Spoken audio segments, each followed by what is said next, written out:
Testament of Sister New Devil. Novel 2. Prologue. Peerless Devil Lord's sister in the morning. Every man has imagined it at least once. About how a cute girl snuck into your bed before you woke up. A warm and soft sensation. A faint sweet fragrance. The girl sang a little bit. Embarrassed, but with a smile morning. That was a happiness only granted to a limited amount of people. However, on this morning Tuju Basara, suddenly waking up from a feeling of suffocation, was put into a situation close to it. It wasn't like he had a nightmare. The feeling of suffocation originated from something else. The origin was a little girl under the blanket in the bed Basara was laying in.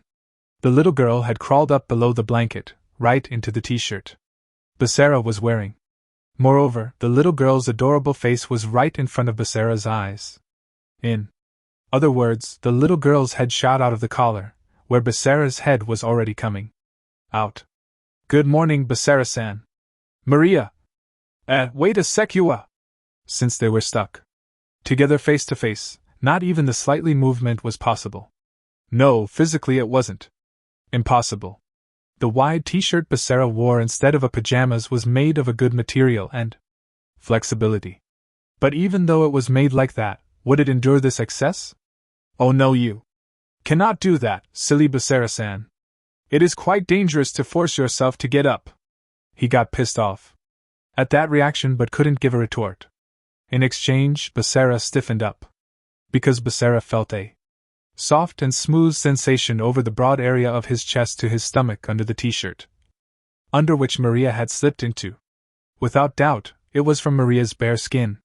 In other words, are you naked under my t-shirt? Oh please, Basara-san. There is no way I will be so rude as to enter someone else's bed with my clothes still on. Screw your unnecessary consideration. If so, be considerate about the ultimate rudeness of entering someone else's t-shirt. Actually, why didn't I wake up before this all happened? It was a slight shock for him. Upon that, have you forgotten, Basara-san? I am a succubus. A devil that appears in dreams. Sleeping spells are my specialty. Maria laughed fufufu. Of course it might not have worked if you were awake, Basara-san. However, it was a sure thing while you were asleep, defenseless. You let your guard down. That's a damn premeditated crime.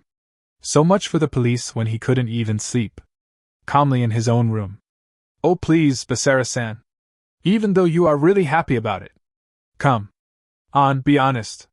Showing a roguish smile, Maria entwined her arms around his neck, brought her body even closer, and glided her skin by pressing onto him. Wait, this is bad. Even with young features and a small body, Maria was still a proper girl. Her looks were proud of an extraordinary cuteness, and honestly, this distance was dangerous. The smooth skin unique to girls, the moderate yet soft swellings of her breasts, all of Maria was only a stimulation to Basara, a boy. Above all, there were two tickling sensations on Basara's body matching Maria's movements.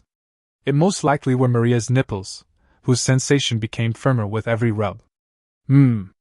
Fa. Her childish expression turned gradually sexy, and the voice she leaked started to fill with passion. I get it. I admit defeat. Please, just get out of my t-shirt. I refuse. Say. What? On his panic, Maria changed her satisfied smile into a roguish one. The inside of your clothes already belong to me, Basara-san. If you insist that I leave, you need to tell me, Maria. I want to come inside you, yes, quietly moaning with a sweet voice. After responding to the overly cheeky succubus girl with silence for a while. Maria! Basara-san. Maria's eyes unnecessarily sparkled, whereas Tujo Basara dropped his right fist onto her head. A dull BM sound. Maria leaked an ow voice of anguish, then turned teary. Why you raised your hand against a girl? Yeah. I'm a horrible guy. But you're even more horrible, so I had no other choice. Basara swiftly pulled back both his hands through the sleeves, then pushed away Maria's body inside the t-shirt to a secure space. Then he kept his eyes shut as to not see her naked and immediately retreated out of the t-shirt. Basara, naked on top, said to Maria, who wore his t-shirt like a one-piece dress. Actually, what's with quietly moaning with a sweet voice? Well, though I somehow already know. The Japanese language is quite difficult.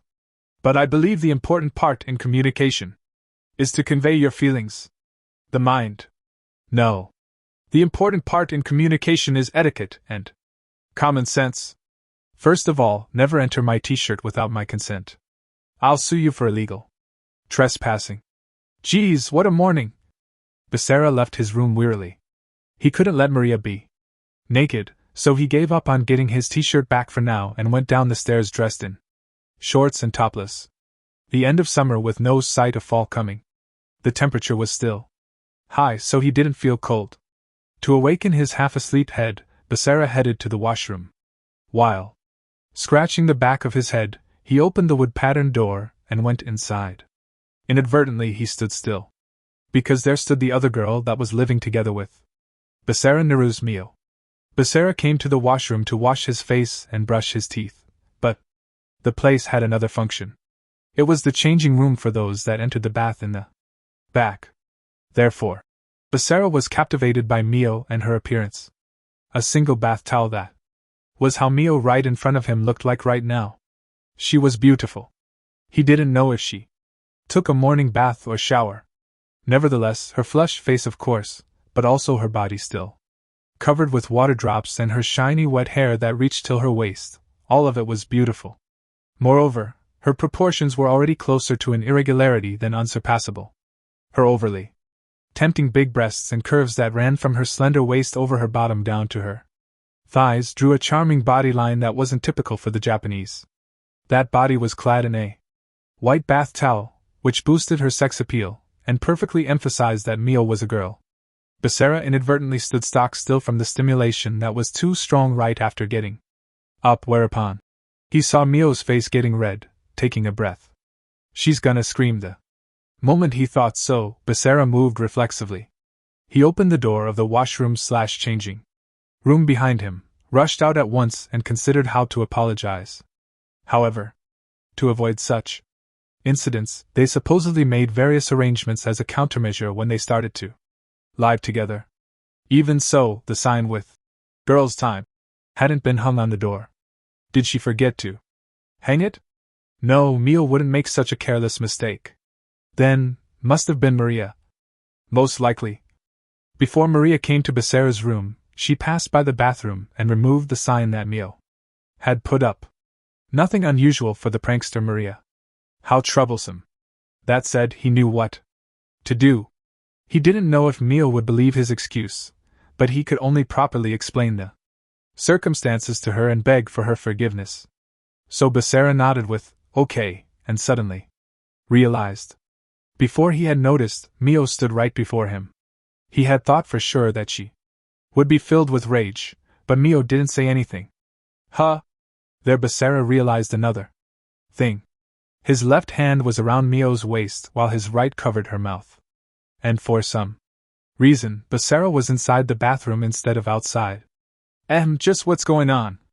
While saying so, his intonation at the end of his sentence was trembling. He broke out a cold sweat. How weird. By chance, could it actually be? In other words, it was that his mind, faced with an extreme situation, escaped reality and made him imagine leaving the bathroom. Something like an alternative future kaleidoscope? In reality, he had forcefully pulled Mio, who was going to raise a scream, closer and covered her mouth against her will. Oh my God! He wanted to prevent her from screaming due to a misunderstanding that bad? Apparently his body had outdone his mind. That said, the situation had only taken a turn for the worse, getting to the worst case. As Mio's bath towel had fallen down in the moment he forcefully pulled her closer and shut her up by covering her mouth. Their bodies were in direct contact now. She must have been perplexed by the all too sudden situation. As she didn't know how to react, Mio, dumbfounded, stayed in Basara's arms without moving. Anyhow, right now Mio was completely naked. Since Basara lent Maria the shirt he was wearing, his top half was naked. What happened when they hugged in that state was clearer than crystal clear. Even while he knew he shouldn't, Basara dropped his gaze, where Mio's overly voluminous breasts stuck to his stomach region, and to prove their first-rate softness, they were squeezed into a lewd shape. Different from Maria's, their size and sensation were both visually and sensually destructive to the max. Sorry, this Yua.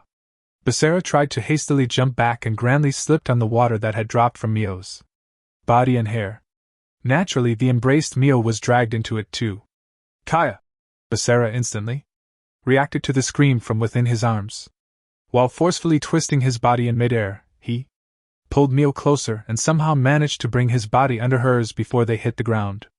Turning himself into a cushion, the impact Mio received from the fall was reduced. Since he was holding Mio, both his hands were occupied, but he barely managed to absorb the fall with his back, arms, and shoulders. Even so, the impact from the fall gave him a dull pain, and he tried to get up. While scowling like that, he plunged his head into some soft things. Hyan! Sorry! On her surprised voice, Basara noticed his next mistake.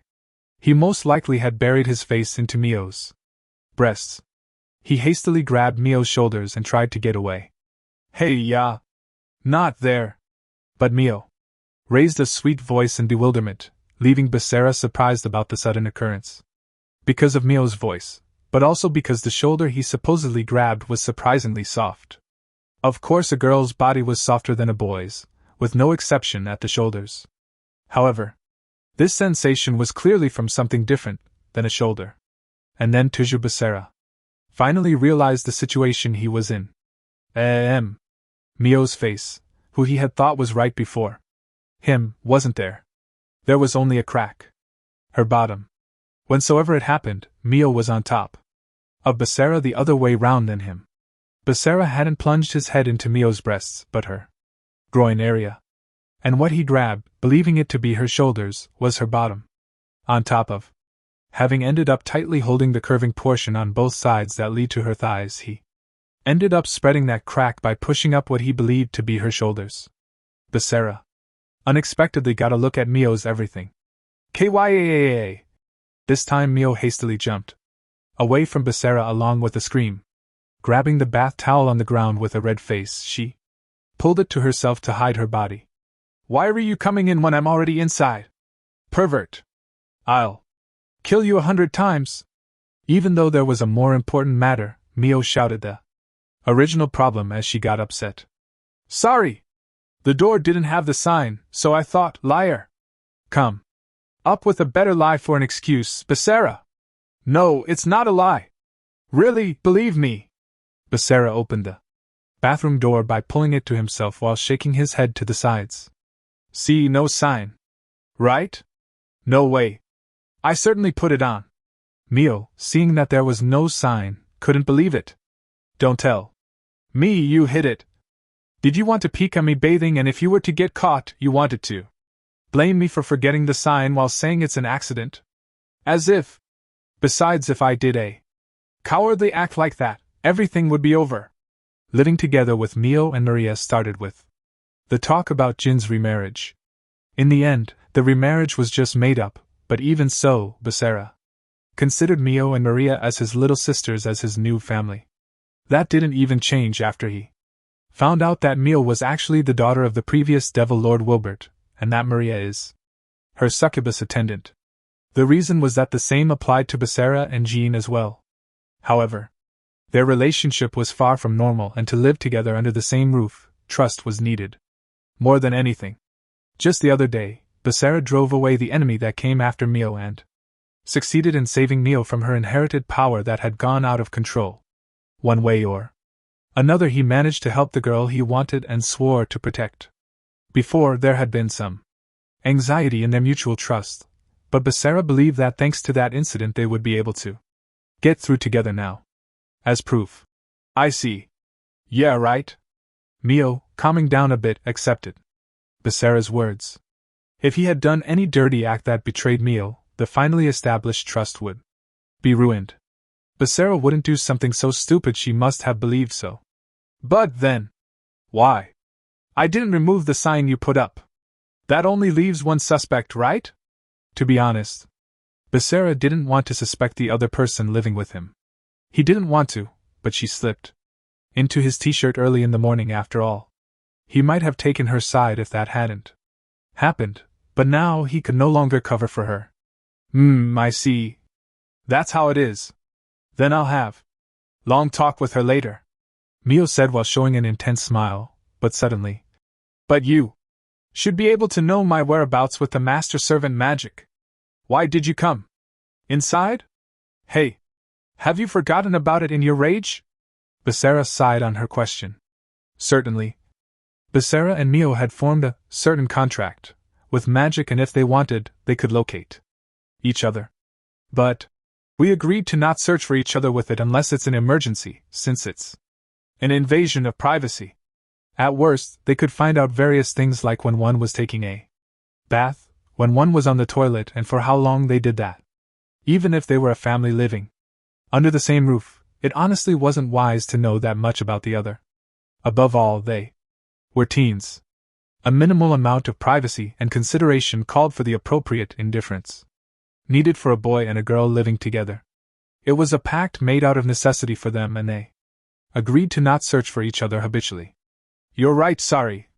But Basara, why did you suddenly cover my mouth then instead of getting out when you noticed I was inside earlier? And you were quite forcefully at it. Right. Of course she would be bothered about that.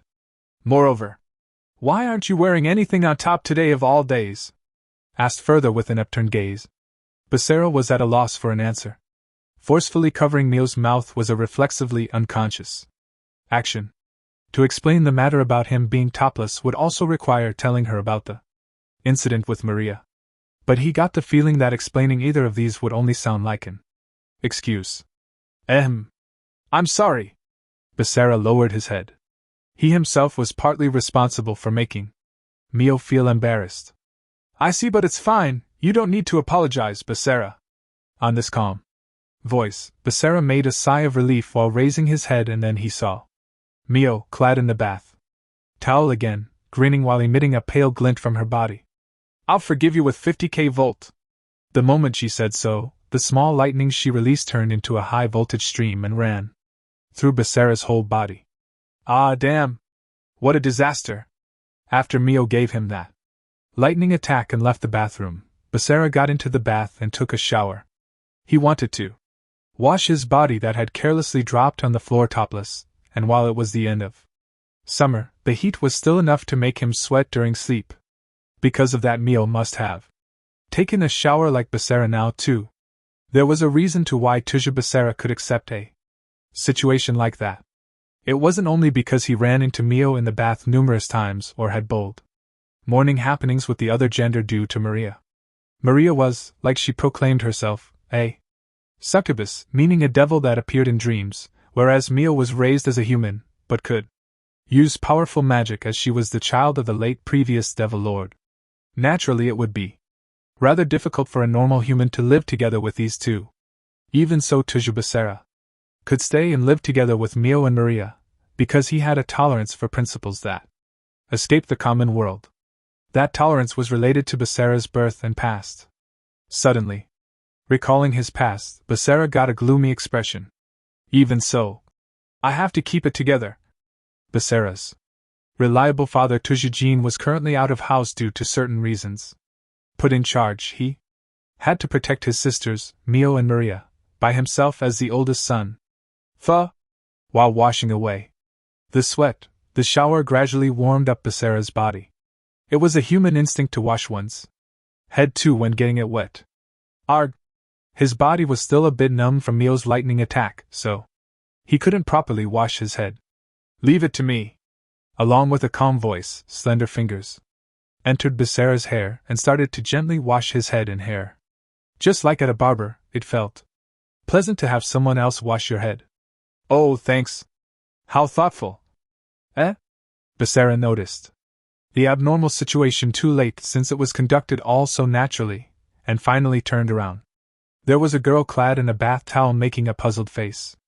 Finely chiseled features. Looks that could pass her off as a model because of her tall and slender figure. A clear, beautiful girl with a type different from Mio and Maria. Why, Yuki, why are you here? Basara was inadvertently surprised and confused. Right in front of his eyes was his childhood friend Nanaka Yuki. A few days ago, Basara had reunited with Yuki after 5 years.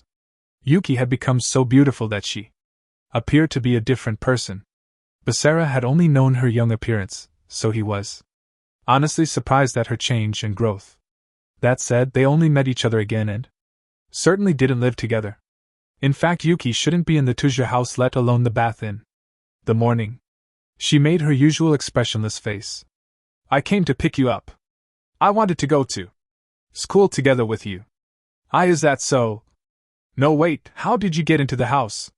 Regrettably, there was quite some bad blood between Yuki and Mio/Maria. It resulted from their standpoints, and partly due to their emotions. Through the door. The succubus let me in.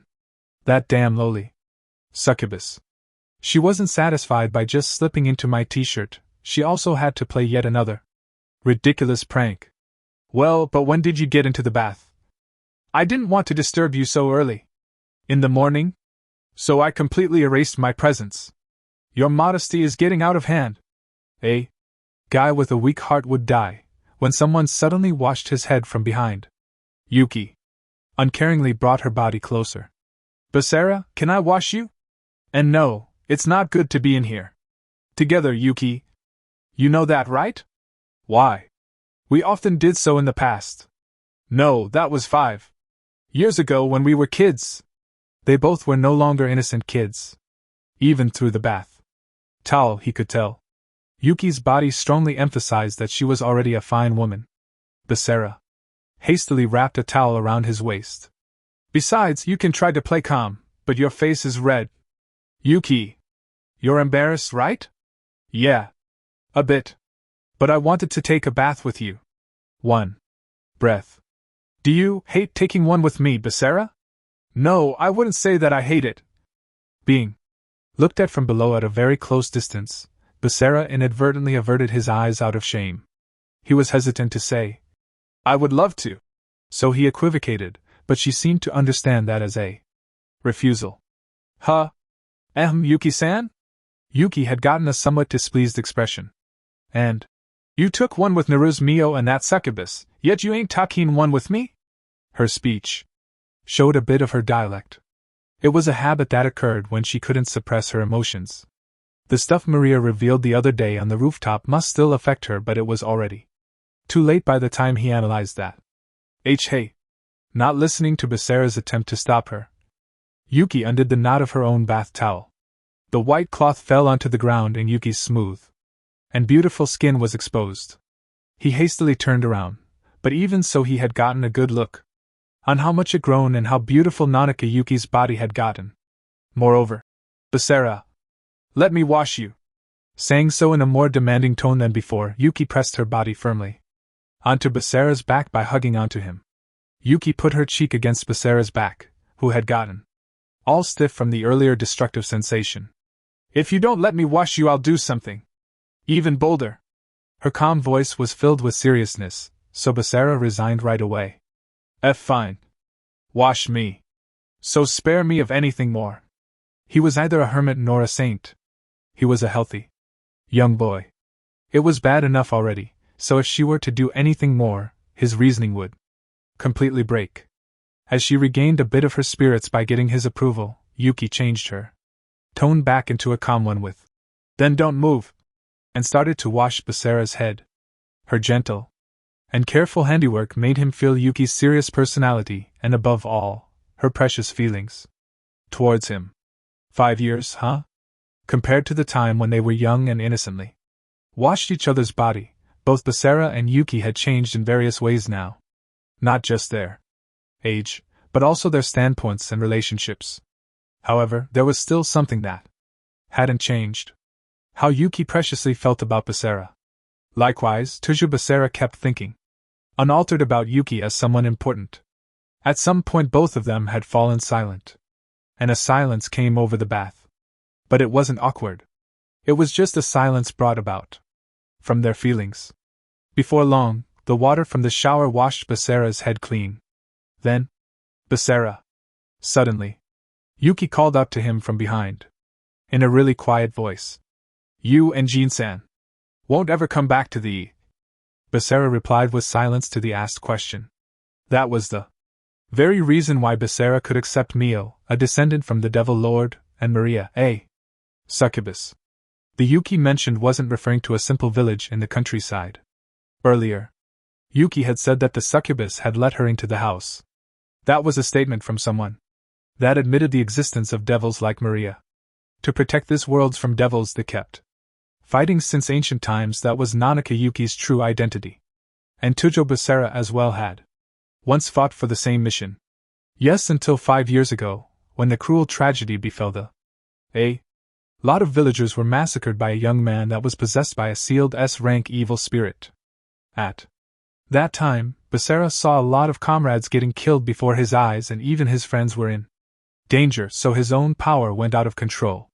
His skill that actually was supposed to erase only an enemy's attack, banished everything, like the possessed young man and the limbs of his killed comrades, into the zero-dimensional space. Afterwards they decided to confine Basara to a prison. But Jean, Basara's father, objected. As a result, Basara and Jean were stripped of their hero title and had to leave the village. In other words, they were chased out. Therefore, I think that'll prove to be difficult. Of course he had a nostalgia towards them, but the tragedy caused 5 years ago still remained unchanged. In the village, in the villagers, and even in Basara himself. Even now, 5 years later, Basara kept having nightmares of that day. Besides, Tuja Basara had already set out on a new path.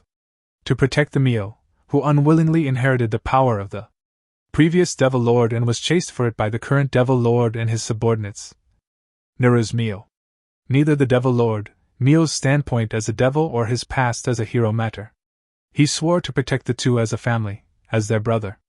But it was something adverse to the hero tribe's doctrine. Yuki helped out in the battle the other day was an exception. They both understood that. But Basara. It was in the moment when Yuki tried to say something with a somewhat pleading tone. Outside the bath, the door that separated the anteroom of the bath from the hallway opened after a knock. Could it be, you're still inside? Basara? Breakfast's been done for a while now, you know. Basara froze up on Mio's voice from the anteroom. She must have come to get Basara, since he just wouldn't finish his shower. Even though that incident happened just a few minutes ago, Mio was basically very caring. When they moved into this new house to live together, she also tagged along with him when he asked her to show him around, albeit stating her complaints. The education of her late foster parents that raised her in the human world must have been good. They seemingly were subordinates of Mio's real father, the previous Devil Lord, but they must have been good people without doubt. However, now wasn't the time to reminisce about Mio's past. After all, Basara was currently together with the naked Yuki in the bath. Sorry. I'm coming now. Yeah, I'll be able to get out in a bit. While replying hastily, Basara handed Yuki the bath towel that was laying on the floor. When he urged her, please wear it. With his eyes, Yuki started to wrap up herself with the bath towel while showing an annoyed face. Hey Basara, are you angry about earlier? There came a question from Mio with a little worried tone. She must have thought that the lightning attack was overdoing it. But you were at fault, you hear? I mean, I just got out of the bath, but you suddenly come in and hug me. You were so rough, so the bath towel became undone and did even that during the commotion. I was really embarrassed. Sorry. But that was... Basara raised a scream in his heart. What Mio mentioned was certainly the truth. It was the truth, but from that selective utterance, one who didn't know the circumstances would probably misunderstand. And, as expected, Yuki narrowed her eyes and opened the fogged window of the bath for some reason. And then, hey, what are you doing, Yuki? In front of Basara, who asked with a small voice, Yuki unwrapped her own bath towel of all things and threw it out of the window. Gya, from the shock, Basara became like the painting the scream from Munch. What's up, Basara? And nothing. It's nothing. He desperately tried to smooth it over, but Yuki closed the window and approached Basara. As he couldn't escape because of Mio, she clung to him from the front. Basara, what did you do in the commotion? Well, just a little accident. Really? Basara declared, pacifying to Yuki, who asked him by looking up to him, whereupon outside the bath. Well, if you say so, Mio said. But Basara, why is there a female school uniform and underwear, which don't belong to me here? And they're folded so neatly. Sorry, these are mine. I'm actually a cross-dresser. Ahahaha, that's not gonna work, damn it. Excuses were impossible. Basara resigned, and at the same time, the door of the bath opened merciless. Awkward to the max. After a silence from all three, Mio opened her mouth first. What has water on top and a big fire below? A bath, right? While being clung on by the naked Yuki at the same place like the answer, Basara answered with haha. Certainly. Well then, what has fire everywhere, top and below? Mio's dangerous eyes were saying, trick question, go. Well, I wonder what. Maybe a burned out SNS? No, wrong, you see, it's you, who'll be covered in flames now. The emotion she held back exploded. She was about to release her magic like her arising anger in that moment. Mio suddenly shivered her body with and then, yeah. No way now. On. While suddenly letting out a sweet voice, Mio slumped and sunk down on the floor. Har. You okay? When he hastily rushed over, there was a collar-like mark around Mio's neck. The curse of the master and servant contract. What's the matter? Yuki was puzzled by Mio's strange behavior, whereas Basara looked at Mio, who emitted a sweet allure, while giving her the bath towel that he had prepared for himself. It hadn't activated for a while now. Actually, Basara and Mio were currently bound by a magic master and servant contract, Maria suggested. It's since the contracting parties could locate each other, so when Mio was in danger, Basara could find her. Originally Mio was supposed to be the master, but for some reason the contract was formed reversed. Basara had become Mio's master. Moreover, this contract aimed at solidifying the relationship between master and servant, so when the servant betrayed or had a guilty consciousness towards the master, a curse immediately activated. Their contract was chanted with the help of Maria's power, so the activating curse got the special characteristic of Maria, the succubus. Dream devil, incubus, succubus. Its special characteristic was aphrodisiac. During the incident where Basara had entered the anteroom with Mio in it, she chanted the lighting attack after Basara's apology, so there was no problem. But this time Mio was worried if she maybe overdid it earlier. So when she tried to attack Basara now, she must have felt guilty somewhere in the back of her heart. That might have switched on the curse. Ya! Han fa! She desperately bit down on her lips to stifle her voice, but she couldn't suppress the stream of pleasure that beset her whole body. Mio twisted her body on the floor unbearable, whereupon the door of the anteroom was opened with attitude. Excuse me. Am I right here for Mio-sama getting all yielding from pleasure? Howsoever she noticed, Maria came in quickly. And when she saw Mio on the floor and the naked Basara and Yuki, she sparkled her eyes with, oh, I thought this would happen, so I bought this in advance. The world's smallest and lightest. The never-fading memories. The memorials of youth will be with you. Swiftly setting up a small video camera that she pulled out from wherever, Maria started to film Mio. Basara wordlessly grabbed her at the nape of her neck, threw her into the bath, shut the door, and merciless blocked it from his side with a mop and the washing machine. Right away the door was beat with bam bam from the other side. What are you doing, Basara-san? Are you still angry about the t-shirt? I apologize for hiding Mio-sama's bathing sign. I can stay here, but at least the camera. Please use at least the camera. For my pride and soul as a succubus, I have to film the current Mio-sama. Shut up. Restrain yourself, damn lowly succubus. Basara succeeded in isolating the root of all this, squatted down beside Mio and softly lifted her up. Are you okay, Mio? It's your fault. St stupid brother. I'll kill you 100 times. Mio, full of pleasure, entwined her arms around Basara's neck and tightly clung to him. albeit vexing. Calling Basara brother was Mio's unconscious habit that appeared when the curse of the master and servant contract activated. But most likely the activated curse wasn't that strong. If she were to lay down and rest, the curse should ease up soon. Nevertheless, Mio had an unyielding spirit. She surely didn't want Yuki to see her like this. The only way to cancel the curse in no time was for Basara to subjugate the servant Mio as her master and confirm her loyalty. The things he could do were inevitably limited in this state, where she drowned in pleasure. Therefore, okay, let's go to your room. It certainly would be embarrassing to do on the sofa in the living room so early in the morning. Sorry, Yuki. She's feeling a bit bad, so I have to tend to her. I'll be right back, so wait in the living room after you put on your clothes. Okay. As she understood that Mio's state was strange, Yuki nodded, albeit a bit displeased. So Basara left the anteroom while carrying Mio. Walking down the hallway, he thought while going up the stairs to the second floor. He wanted to protect Mio's everyday life, but he got the feeling that it didn't include this situation.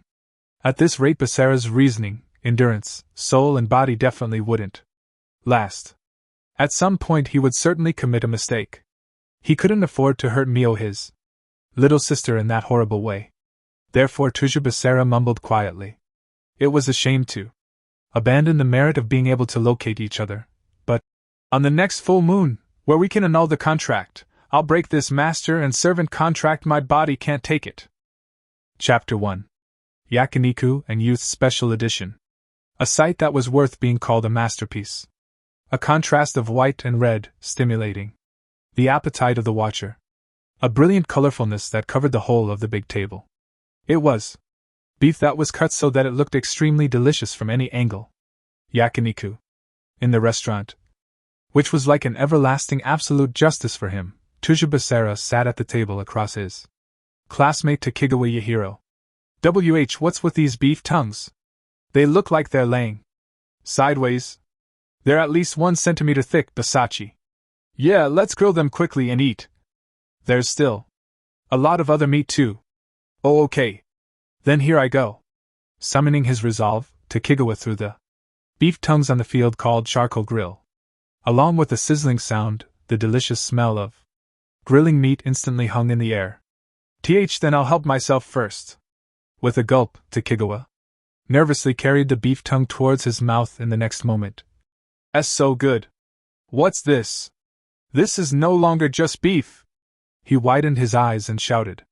Basara inadvertently made a wry smile. No, it's beef all right. Watcha doing, Basachi, eat up. Sweet. This meat is so damn good. Yeah, I will. But don't hold yourself back, Takigawa. The fine meat will burn if it grills too much. Basara said so to Takigawa, who started to put the beef one piece after another on the grill. Pfft, like I would let them get burned. I'll nicely eat them all. Welcoming the peak of joy and excitement, the hands controlling the chopsticks and the mouths eating the meat didn't stand still. Basara and Takigawa's meal started for real. But is it okay, Basachi? Treating me at such an expensive restaurant? Takigawa asked without stopping his eating hand, whereas Basara nodded. With yeah? Basara had taken Takigawa to a yakiniku restaurant called Akiji. I told you this restaurant has an all-you-can-eat only for students, and even at a student charge. But together with my share, it's 5,000 yen. That's quite the sum. Considering it was a high schooler repaying a small favor, 2,500 yen per person was certainly expensive. However, Basara had a different reason for bringing Takigawa here. The devils were currently divided into 2 big forces. Into the current Devil Lord faction, which was a hardliner faction that wanted to resume the invasion of the human world, and the moderate faction, which followed the will of the previous Devil Lord, Wilbert, who wanted to avoid conflicts with humans as much as possible. Nonetheless, after Wilbert's death, the once powerful moderate faction quickly lost their influence, leading to Mia being chased by the current Devil Lord faction, since she unwittingly inherited the Devil Lord's power from her father. Furthermore, Takigawa Yahiro's real identity was an observer for Mio, sent by the current Devil Lord faction. Basara had fought with him due to some development. In fact, that was just the other day. And now, Basara had formed a secret alliance with him under the mutual conditions that Basara wouldn't spread the news about Tokigawa's failure to the current Devil Lord faction. Tokigawa then implicitly admitted being a secret spy from the moderate faction, which worked on protecting Mio like Maria does, against the current Devil Lord faction who are after Mio. It was an alliance on equal grounds. Even so, Tokigawa gave Basara an important piece of information. The true identity of the culprit who killed Mio's foster parents and drove her to fight the devils that came after her. But Basara hadn't told Mio about that yet. Mio's reason to fight stemmed from taking revenge for her killed foster parents. It would be bad if she were to emotionally go out of control when he carelessly told her, and the situation wasn't all too clear. Anyway, thus it was better for only Basara to know about it for now. Because of that, he owed Tokigawa big time. Of course, he didn't think that treating him to yakiniku would make them even. But don't worry about that. I still have my savings from each month. Okay then. But your dad is away these days, right? Didn't you get some money for living expenses? And this year practically falls under necessary expenses. You sure know your stuff. But I can't use my dad's money to treat you. Currently, he had gotten Jin's credit card. But Basara formed the alliance with Tokigawa on his own judgment, so he couldn't use the card for it. I see. Tokigawa had finished eating all the meat on the grill and said so like he was seeing through Basara's intention. I thought for sure you were going to ask something of me again in exchange for the yakiniku. I'm not so dauntless that I could demand valuable information or assistance just because I treated you once. Today, under the motto let's get along from now on, that's all. Therefore, I'll repay you for taking over my task from Sakasaki-sensei another time and the debt for telling me about Zalgir. The murder of Mio's foster parents, I'll pay that back from now on as best I can. Geez, why so serious, Basachi? All the stories I heard about Tujijin were epical. Are you really his son? Jin once was a hero that hogged the title of the strongest hero to himself. The stories Basara had heard were all unbelievable battle legends of Jin during the Great War.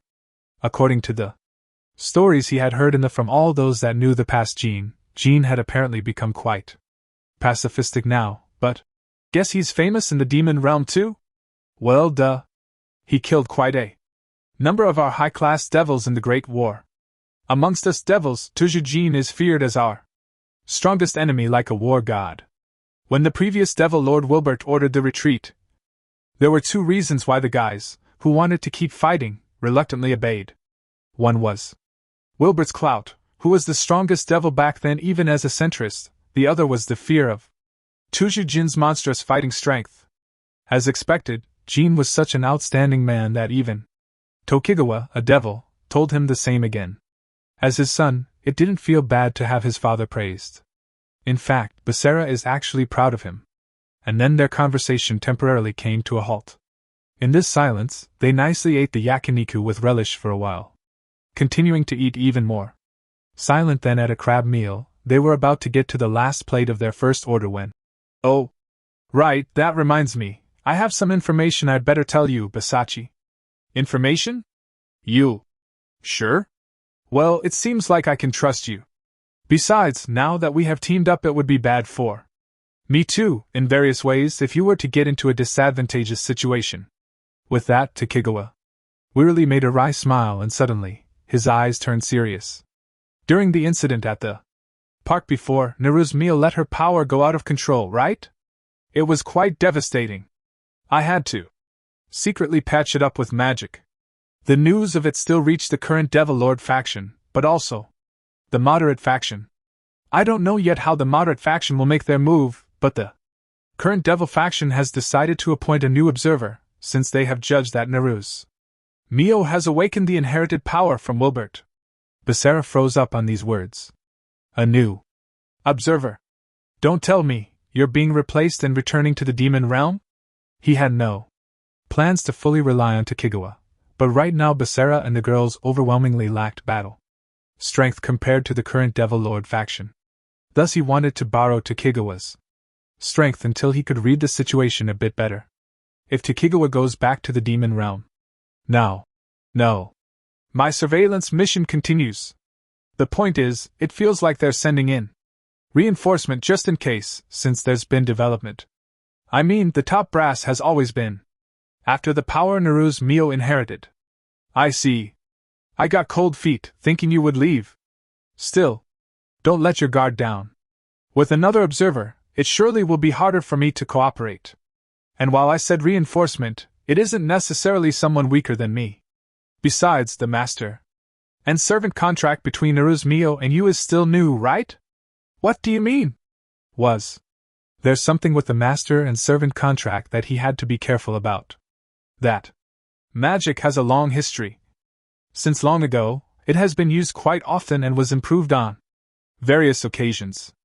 At first it only made you able to locate each other and activated the curse on betrayal, but now it can even amplify the power of the master and servant when they share a strong loyalty and trust. The master can power up his servant and the servant for his master. That's why high-class devils have a lot of servants with the master and servant contract to increase their own strength. Is that so? Maria didn't explain it to him to that extent. Most likely. The important part for Maria was that it was a countermeasure that allowed them to locate Mio when she was in danger. And on the other hand, it also serves the purpose of preventing information leaks should the servant be caught by the enemy. Since being caught by the enemy and becoming a burden to the master is the biggest betrayal, said Takigawa. Regardless of the characteristic, the servant won't be able to survive when the curse activates at maximum. Seems so. The characteristic of the curse from the contract between Basara and Mio came from Maria. Since she lent her power for the chanting of the contract spell, she gave it the characteristic of a succubus aphrodisiac. From what Maria had said, if the curse is activated at maximum, the brain nerves would fry from intense pleasure. She was being half serious, but it surely was the truth. It was quite a well-made contract magic, considering it even prevented information leaks from prisoners. So you better be careful. You guys made the contract spell from the succubus, since the one from Mio's inherited power would be dangerous, right? Yeah. Guess so. This isn't an all-too-pleasant story. High-class devils live a long time, and some of them purposefully make a master and servant contract with the succubus characteristic instead of their own. Living a long life makes them crave for some amusement. Amusement. For sex. Plays. Just like drugging a woman, the aphrodisiac chains her with pleasure. I see. Really not pleasant. Nah, that's still innocent. The real assholes switch servants amongst themselves and play around by purposefully letting the curse activate. Play around? Wait, don't tell me they're meaninglessly killing their own servants? Nah, not like that. Well, since you're so sincere, it's an unknown world to you, said Takigawa with a wry smile. The servant devotes his soul and body to his master, and when someone else does something to the servant, it will be a perfect betrayal against the master. Because the servant couldn't protect his chastity, what do you think will happen then? Basara changed his expression on finally realizing it, whereas Takigawa nodded. Yeah. Being done by someone else than the master, that immoral feeling activates the curse. If you're lucky, the curse is too strong, and you can die, but at worst you lose your sanity and can't even feel the immorality anymore. But they have no use for a broken toy. They dispose of them. Get a new toy and repeat everything. And, incidentally, the deviser of this sick play was the murderer of Naru's Mio's foster parents, Zalgier. Basara swallowed down his breath with a gulp. Then, the reason you relieved him of his observation. Exactly. There's a possibility that Naru's inherited power will disappear should she die from a weird stunt from Zalgier. The top brass judged that there was a risk that Zalgier, after killing her foster parents who belonged to the moderate faction, would lay his hands on Naru's as well. Basara was at a loss for words from the shocking story. So be careful. Zalgier can easily tell that Naru's under the master and servant contract. Should she ever fall into his hands, she would never be sane again when he does something to her, since he's the also-hateful enemy that killed her foster parents. Well, considering her personality, she would bite off her own tongue before someone does anything to her. But you would like to avoid that, wouldn't you, Basachi? Obviously. That alone he would never let happen. Looking down, Basara tightly clenched his teeth. Well, the top brass won't let Salgir near Naruz anymore, and I don't believe they would do anything strange, since they don't want Wilbert's power to disappear when Naruz dies from the curse after it's known that she's under the master and servant contract. That certainly was a big advantage. Quite big. But they aren't the only enemies going after Wilbert's power. Besides the moderate faction that tried to protect Mio, there were other forces that opposed the current Devil Lord faction. From their point of view, they could deal damage to the current Devil Lord faction by killing Mio. The enemy of their enemy wasn't necessarily their ally. Once again noticing how difficult it was to protect Mio, Basara made a serious expression, whereupon Tokigawa suddenly said quietly, Well, it's not like I'm out of ideas. Really? Basara raised his head in a flash. There are two ways to cancel the contract. The first is to annul it with the same spell and agreement with both parties. The other way is to change it into a vow. Said Tokigawa. As a symbol for the contract, a mark like a collar appears around the neck. Its color changes depending on the level of loyalty. With a low loyalty level the mark is blue, but with rising levels it gets violet blue, then violet red and lastly crimson red. And when it then raises to the highest level maximum loyalty, the mark disappears and the curse won't activate anymore. After all, the servant won't ever betray the master at this point. That's the phenomena where the contract sublimates into a vow. Though there are not many cases of reaching that state, even in the past. But it's said that no one was able to win against a master and his servant in that state. In other words, if Mio and I reach loyalty on the level of a vow, we'll become as strong as the former examples. But Mio and I have only known each other for a little while, you know. It surely was possible, precisely because devils had a long lifespan. Guess so. But even if reaching the vow level is impossible, it's worth to deepen the trust and loyalty between you two. I mean, the contract magic changes your feelings for each other into strength. That said, if you give up before even trying, it certainly will be impossible for you. Being told with a sharp cynicism, Basara inadvertently fell silent, whereas Tokigawa said, Well, you can't decide it by yourself.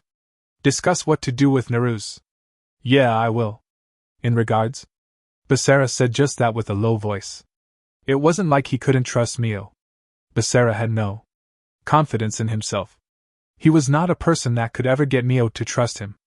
Tuja Basara could not believe in Tuja Basara.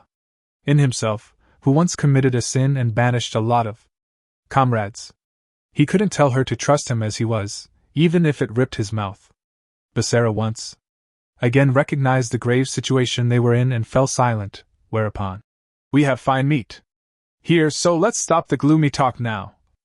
To begin with, you can't do anything about worst case scenarios, no matter how hard you think. Yeah. I mean, this isn't all you can eat, right? Then we gotta order more to make the most of our money. He felt Tokigawa's kindness from the topic change. You're right. Okay, let's stuff ourselves. Basara temporarily got his spirit back and called the waiter within. Excuse me. While looking at the menu with Tokigawa, they discussed if they should either get beef ribs, pork loins, or guts. After deciding, they ordered. As they watched the waiter leaving, they moistened their throats with cola. At that time. Oh. I was guessing. Those voices were familiar for a while now. The boys looked up to the sexy female voice coming from the side. Hasegawa-sensei. There stood the school nurse of Hijirigasaka Academy, that Basara and Tokigawa attended, Hasegawa Chisato. Hasegawa spoke like a man, but with her pretty features and overly glamorous breasts she had a sex appeal and beauty that were not appropriate for pubertal high school boys. Tuja and Tokigawa. It's just the two of you. Eh? Yes, that's right. Great. Sorry, but could you let me sit at your table? Actually, I was supposed to meet a friend, but I just got a call that some urgent business came up, said Hasegawa. Since I'm here anyway, I wanted to eat alone, but guys from other tables keep calling out to me with wanna Eat with us? Is it such a lonely thing for a woman to eat yakiniku alone? Well, probably. Ah. Not at all, sensei. Basara and Tokigawa looked at each other and told her. Anyways, they were just so persistent that I considered giving up on my meal and going home, but I've always wanted to try the food here. As students, you might be opposed to eating together with a teacher, but I would be grateful if you would let me join you. Ha! If it's like that, I don't mind. That said, if Tokigawa was against it, he could only apologetically turn her down. Today they were here for their formed alliance. Basara asked Tokigawa with a look that said, What about you? Nah, I'm okay with it too. Of course. There are a lot of people, students and teachers alike, who want to eat together with you, Hasegawa-sensei.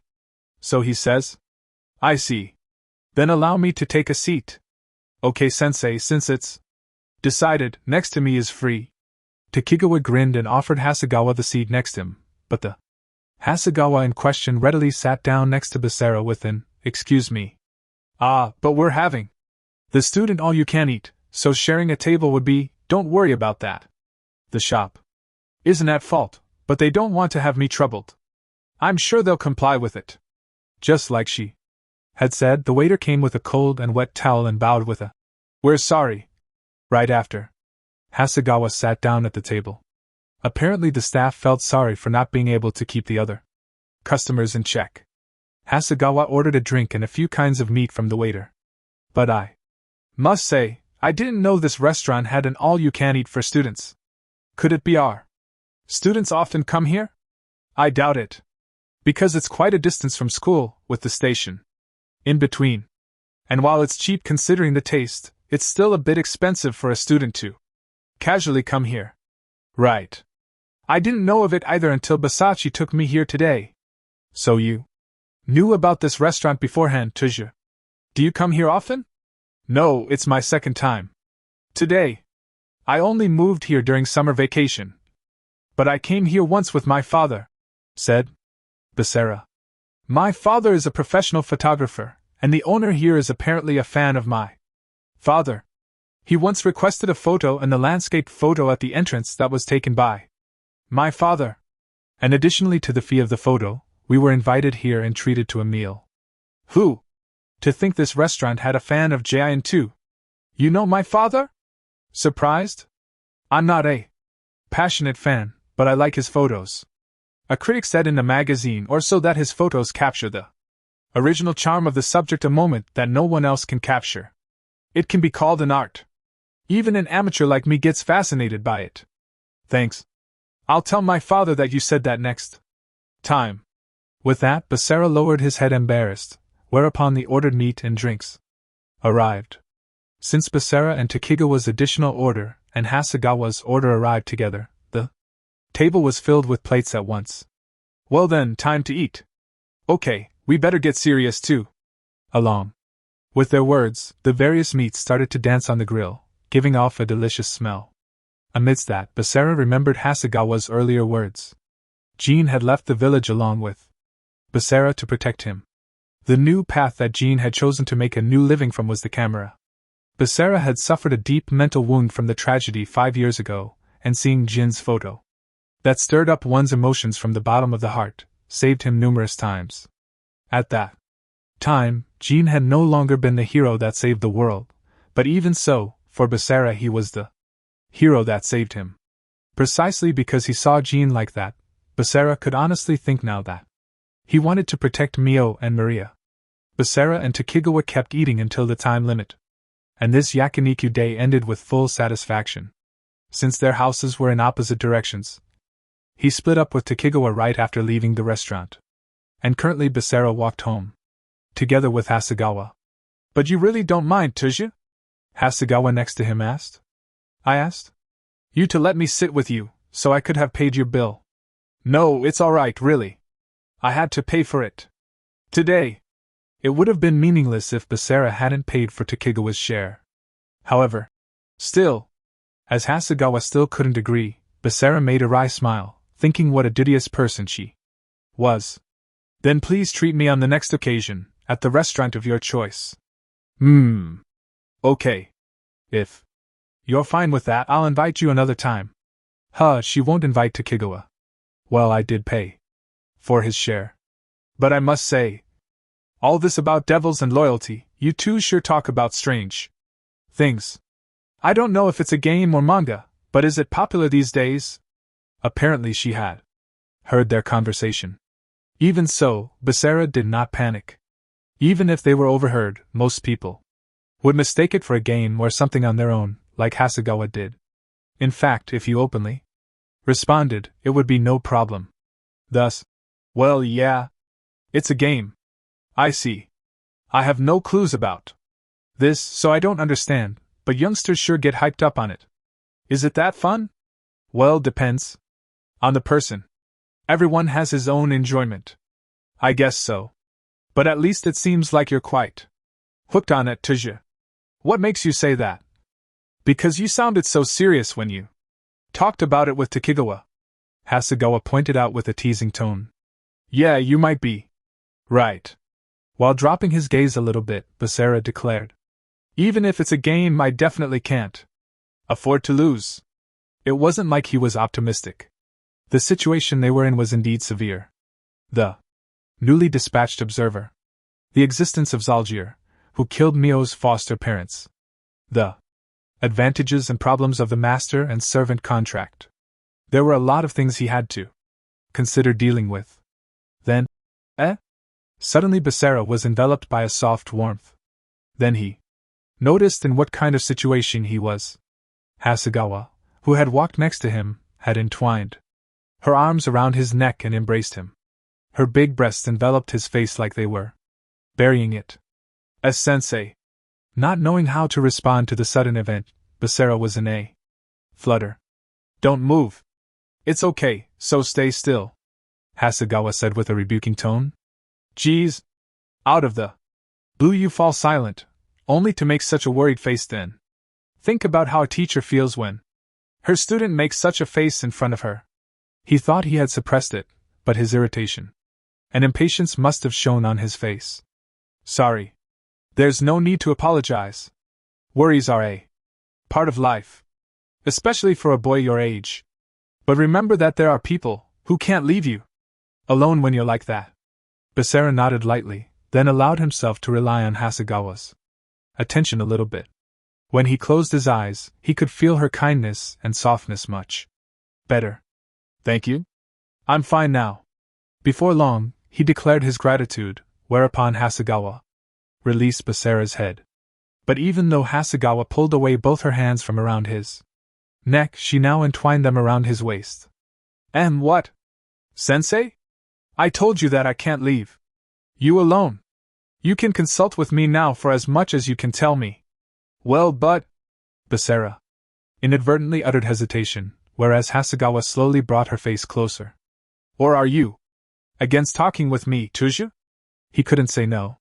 It was none other than Basara who made Hasegawa worried. Therefore, actually, my father's currently out of the house. Basara spoke of his own worries as much as he could afford to. The feelings he couldn't speak out because he didn't want to worry Mio and Maria, or because it would be complaints towards Takigawa. Tuja Basara's distress. I'm the only man in the house, so when something happens I want to protect Mio and Maria. Maria is Mio's little sister. Okay. Hasegawa's gentle nod urged him to continue, so Basara made a wry smile. But it's not that easy to truly protect something. People are faced with all kinds of worries in life, and some of them can't be told to others. When you want to protect them, despite that, you also have to keep secrets. But it seems impossible to do everything by myself. He bit down on his lips and tightly clenched his fists. I want to protect them. Whatever may be, I definitely want to protect them. But I once again realize how hard it is to properly protect something you want to protect. My own strength and existence seems so small and unreliable. He didn't really think he could pull off everything just fine. But if he managed to protect them, even in whatever unsightly shape, he wouldn't complain. Because whatever might happen, he would just exert all of his strength. But being unable to protect them, thoughts like these made Basara feel like going crazy. He never wanted to lose something precious again, too. Never repeat the regret and pain from 5 years again. There. You're taking too much upon yourself. Hasegawa, who had silently listened so far, opened her mouth. I somewhat could understand your worry. And also that you don't want to worry Naruse and her younger sister.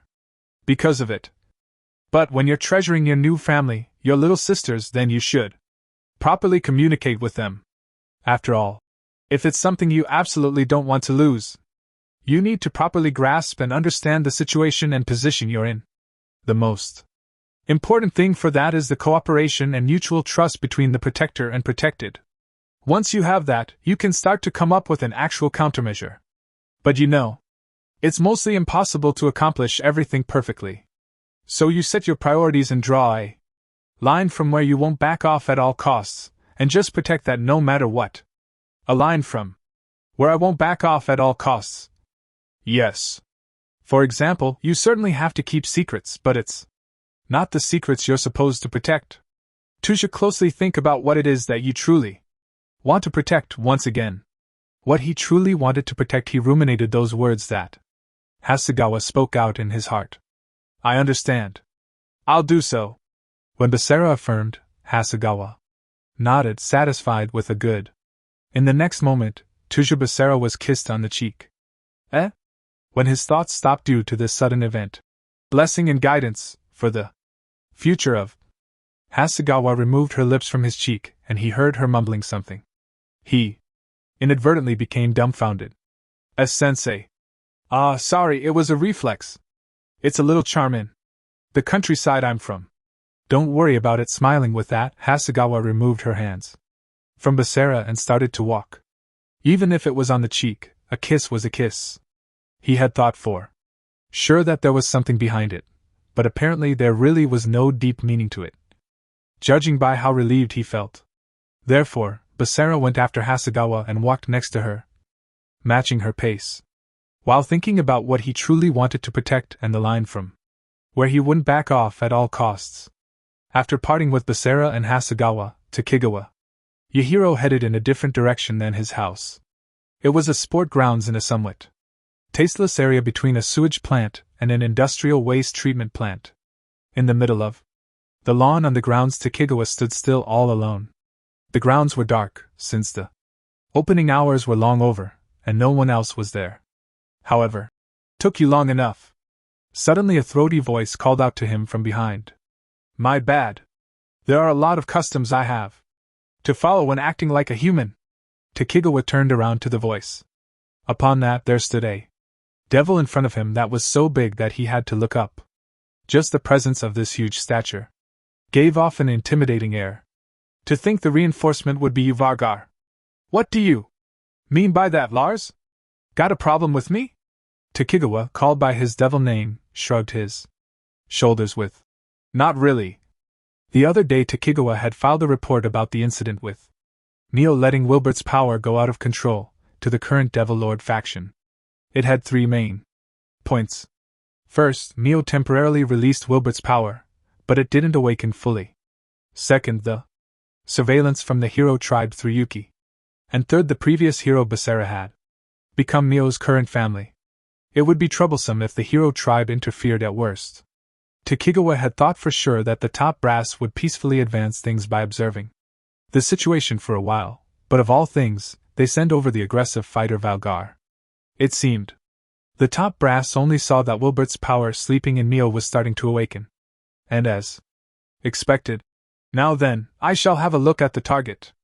Valgar tried to make a move at once. Hey. Selfishly going out all of a sudden, you must be joking. You just got here and don't even know what's going on, so where do you think you're going so nonchalantly? Huh! That's why I'm going to check on the situation. Got a problem? I'm telling you to not act on your own. You're just additional staff, a support to my mission. It's only natural you listen to me, your superior. I don't give a crap. The higher-ups sent me here, knowing my personality. That basically means I can do what I want. Valgar smiled. You're so positive. I could do without that manliness of yours, though. There Takegawa suddenly turned his expression into a serious one. You should have read the report. The hero tribe is already on the move. If you carelessly agitate them, they start to mobilize full-blown, and if something happens to Naruzmio, the top brass will kill you. Hey. Don't be so scary, Lars. It's not like I want to pull something right off the bat. But a former hero became family with Naruzmio and took her side, right? Then I ought to know the situation accurately. Saying so, Valgar disappeared along with the wind. Geez. With Valgar's personality, it wouldn't end with only checking upon her. Takigawa considered going after him. Whereupon, please wait. Suddenly a new voice came from the side. When Takigawa shifted his gaze there, the airspace bent, and a beautiful female devil appeared from the empty space. Takigawa offhand stiffened his expression on her appearance. I only know of one. Reinforcement. Indeed. After all, I am not your reinforcement. Then what's the reason for Sir Zalgir's right hand herself to appear here? Yes. In front of Takigawa stood the subordinate of Zalgir, the high-class devil that had observed Mio. Her name was Zest. The one Zalgir had the most trust in, both in intelligence and strength. Sir Zalgir was already relieved of his duty to observe Naruzmio. Even if you're just his subordinate, you didn't selfishly approach the target without the Lord's approval, did you? Of course not. Before the Lord relieved him of his surveillance duties, my master Zalgir had already done his preparations. You, Lars, should know of that. Indeed. When Zalgir was relieved of his duty, he set up a trap for Naruzmio. And this trap was still existent. Takigawa still hadn't told Basara about this fact. It was a circumstances he couldn't talk about carelessly. It has been more than half a year in this world since then, and I came here to check if the arrangements are still in effect now I properly got the permission from the Lord. Therefore, Zest said, for that, I need to accurately confirm the situation from when my master Zalgir was relieved off his duty until now. You will assist me, right, Lars? Takigawa clicked his tongue on her cold eyes. Not good. When she investigated, at worst he wouldn't just get under suspicion, he would be totally exposed. He had carefully taken precautionary measures so that a third party wouldn't find about him teaming up with Basara, but this was different than with a simple guy like Valgar. Zest wasn't Zalgir's right hand just for show. Moreover, Takigawa didn't mention Basara's in his report. If that were to get known, Basara's existence would surely be deemed dangerous. Because there was no guarantee that a skill that could banish everything wouldn't banish Wilbert's power sleeping inside Mio. Due to that, Takigawa didn't tell that to the other side he was working for either. There were still many parts about Basara's skill that Takigawa himself didn't know. If he reported carelessly, it would complicate the situation instead. Above all, he couldn't let Basara die just yet. Therefore, my mission is just to observe Naruzmio. I have no reason, nor obligation to work for Sir Zalgir. Takigawa tried to play dumb. I did not come on Sir Zalgir's instructions. I am here by his lord's order. So I believe you have a reason and obligation to comply. Or, said Zest, suddenly narrowing her eyes. Do you have some kind of reason that keeps you from assisting me? So that was how she was going to play. If that was the case, Takigawa changed his plan. Nah, no way. I will gladly offer my assistance in that case. He grinned at Zest. No matter how much he complained, Zest would surely act on her own anyway. Instead of having her get closer to the truth, it was better to be the guide himself and keep her away from the troublesome truth. He was also concerned about Valgar's actions, but well, good luck, Basachi. After all, he had to take care of an even more troublesome fellow now. Basara arrived at home around 10 in the night. Since the stuff in the bath happened with Mio, Basara headed to his own room only with Maria for now. And then they conducted a discussion about what to do from now on, including his newly surfaced worries. First, he asked about the merits and demerits of the master and servant contract. Upon that, indeed, like you have said, the master and servant contract has both its advantages and risks. While facing each other with the table in between them, Maria, sitting on a cushion, made a diligent expression. But the current Devil Lord faction is not after Mio-sama's life, but after Wilbert-sama's power itself. Since it would trouble them when Mio-sama dies, the thing we have to be cautious about it, a kidnapping. Even if they couldn't kill her, it was possible that they abducted her and forcefully awakened her power by using magic or magic tools.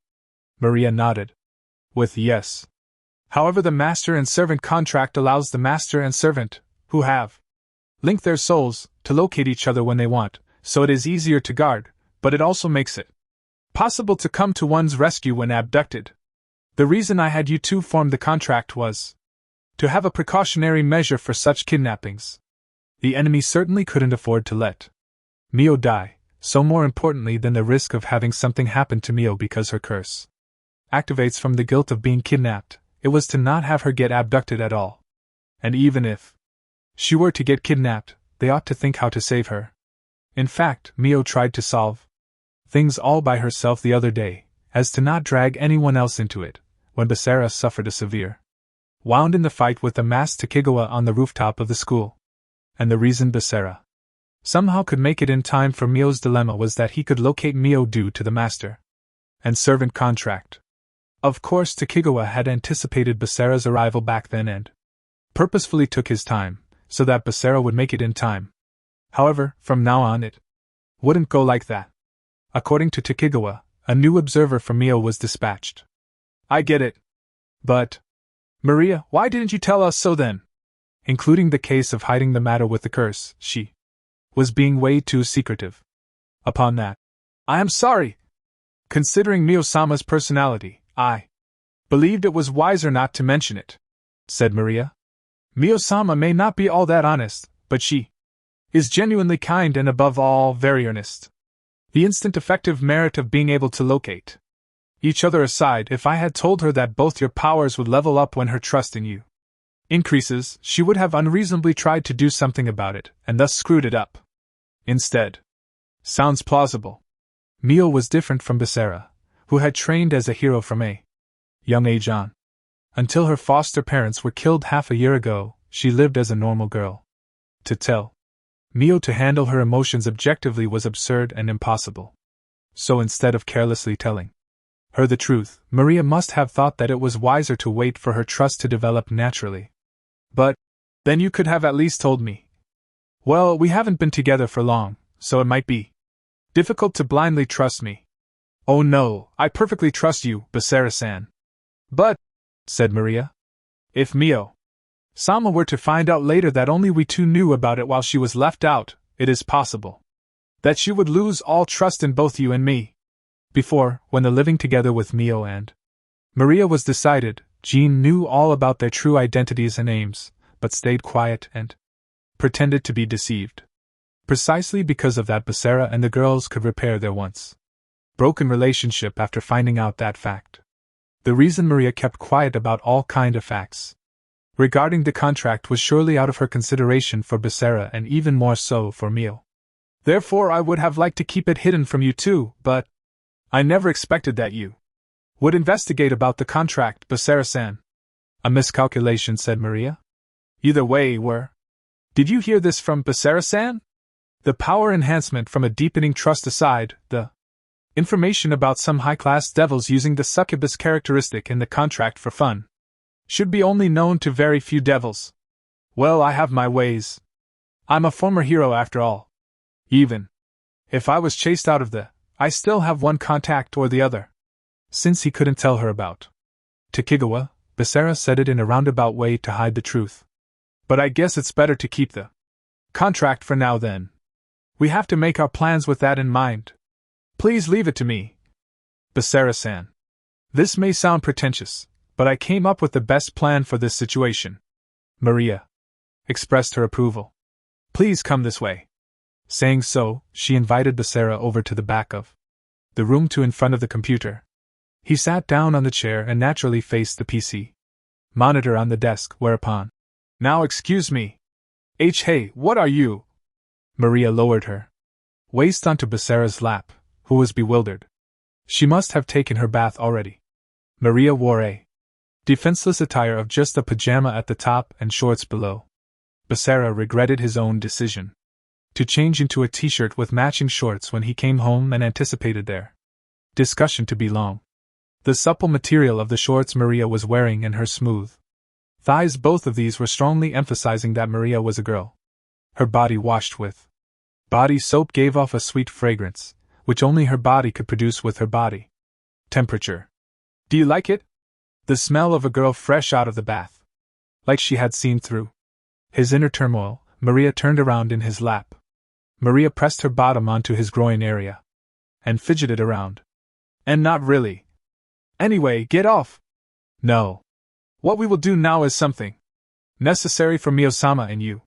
Saying so, Maria started up Basara's computer. Hey, don't. Maria skillfully operated the mouse and opened a folder on the hard drive, starting a program that Basara had never seen before. The started software first showed the designer logo in English. And as soon as he saw the next scene, Basara inadvertently widened his eyes. He had only seen it for a moment, but Maria! Are my eyes playing a trick on me? I think I just saw this game as a product of fiction written there. Oh please, Basara-san. All game software are basically a product of fiction. Yeah, right. He wouldn't deny that. But the next lines saying scenes of the game enacted in reality are punishable by law, Basara said along with a bad feeling, whereupon it was finally displayed in front of his eyes. It was a cute girl. But regretfully there were a lot of instances where he wanted to retort to the girl. First, why was she wearing a leather collar with a chain? Second, why was she wearing no clothes except suggestive underwear? Third, why was she embraced by a man from behind?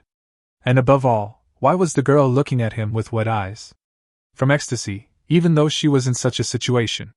All these questions were resolved right away, because the displayed title taught him. Youth Special Edition, My Real Little Stepsister, and it was an erotic game. The heck are you installing on my computer without my permission? Are you stupid? Or rather, that's the game that was snuck into my bed without my knowledge for a supposedly moving gift. The morning of that day was the worst morning of my life, in the ranking. In my head. Basara cursed in his mind. I understand your resentment towards this game, Basara-san. However, please bear with it. This is also for Mio-sama's sake. No, I don't really have any grudges with this game. Only with the criminal, namely you, who placed a landmine in my bed. Actually, how is this game for Mio's sake? I told you that considering the future, it takes priority to deepen the trust between Mio-sama and you. If that happens naturally, it would be ideal, but the enemy will not wait, and you ended up knowing various things about the contract. So we can only try for the best in this situation. In other words, we will increase Mio-sama's trust in you so much that it will not cause any problems when she later finds out about the circumstances. That is to say, you will become an absolute master to her. An existence Mio-sama would never oppose, not even consider opposing, and vowed her loyalty to from the bottom of her heart. For an obstinate girl like Mio-sama, there's a limit to how much you can make her open up her heart. With just kindness. This software serves as a reference to how you can discipline Mio-sama. Sorry. This is a good occasion, so I'll tell you something I thought for a while now. You're an idiot, right? Oh my. We have to fight the current Devil Lord faction, even though we lack in battle strength, so I get the feeling that trying to resolve the situation with a pretty frontal attack is far more stupid. You do not mean to say that we have the leisure to choose our methods, do you? Basara-san? No. But we can't forget about Mio. Her feelings are important in the matter. Indeed they are. However, if you had to choose between Mio-sama's feelings or her life, I am sure the answer is obvious. That's. But what about laws and morals? Will Mio-sama be protected when you tell the country or laws, the police or court, please help us, we are being chased by the Devil Lord? Please do not forget, the only ones that can protect Mio-sama right now are you and me. Only us two. Yeah. Sorry, Basara said with a low tone. But even so, I'm doubtful about using a game as a reference. Disciplining Mio isn't the only option to deepen the trust, is it? It is not like there is no other, but the curse is an aphrodisiac. Would you not say it is wiser to make use of that? Besides, I am not telling you to do it exactly like in the game. At best, We are just looking for hints to deepen your relationship with Mio-sama. Saying so, Maria handed him the manual of the game. Basara somehow read out the outline of what was written in there. Your little stepsister got a sex-up curse from a devil. Her new cuteness makes her the target of the guys around her. To protect her, you, the protagonist, have to change her into your ideal girl. When the bonds between you two deepen, you should be able to overcome all kinds of obstacles. That is the ultimate form of familial love. Let's discipline the little stepsister. What has the world come to? Here, Basara-san, earphones. Because the same sentence can have a different meaning, depending on the tone and expression. I want to assist you, so I will take one earphone. I'm going to play this game while I share the earphones with you on my lap? Seriously? Literally and imaginary, that was the worst state. Please bear with it. It is for Mio-sama. Fine, whatever. And then the lesson started with Maria on his lap. The prologue of the game alone took 30 minutes and main characters' upbringing, current circumstances and feelings for each other were not explained by simple narration but was properly portrayed through a drama of their life. At the end of the prologue, an animate part with the theme song played, where the little stepsister got cursed and the protagonist and heroine decided to go down the forbidden path, because even though it was wrong, they had no other choice. But the main part started now. Finally welcoming their first night, the two were having an awkward conversation, then the first option screen was already shown. 1/ relieve her nervousness by behaving like always. 2/ be a really nice gentleman. 3/ you shouldn't be half-assed, since you know your sister's resolve to respond to her feelings. You'll be rough and forceful with your love. You have no regrets, because you believe that it's your responsibility as her family, as her older stepbrother. The heck's up with number 3. Instead of an option, I only see it as a joke. Were the staff all idiots? Now then, please choose the option you deem fitting. Show me your skills, Basara-san. But please save just in case. We might have to load later on. Maria on his lap said so, totally used to erotic games even though she was a devil. But showing his skills was easier said than done. Thinking rationally, the answer was already decided. Basara chose number 1. At that moment, I knew it. What? Got a problem? Maria said disappointed, whereas Basara asked. I am sorry. Just a reflex. Please continue. While he felt that she wasn't satisfied with his choice, Basara started to go through the text. The heroine nodded approving to the protagonist, who wanted to take things slowly and in order. I won't do anything, but let's sleep together tonight. It's been a while. While such a conversation unfolded, the scene ended.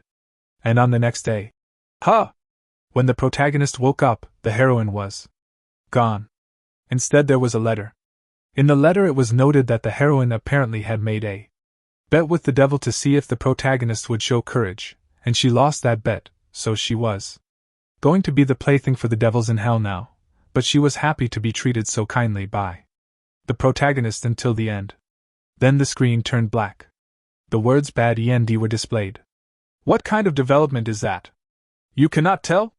This is a tragedy caused by your kindness. Basara-san. It means a man cannot protect a woman with only kindness. Good grief. You are so deplorable that I am going to cry. I don't want to be called that just because of a single choice in an erotic game actually. When one is already no good for kindness, then 2 as well? Obviously. Do you want to kill the heroine that bad? I did not expect you to push on this all too grotesque option.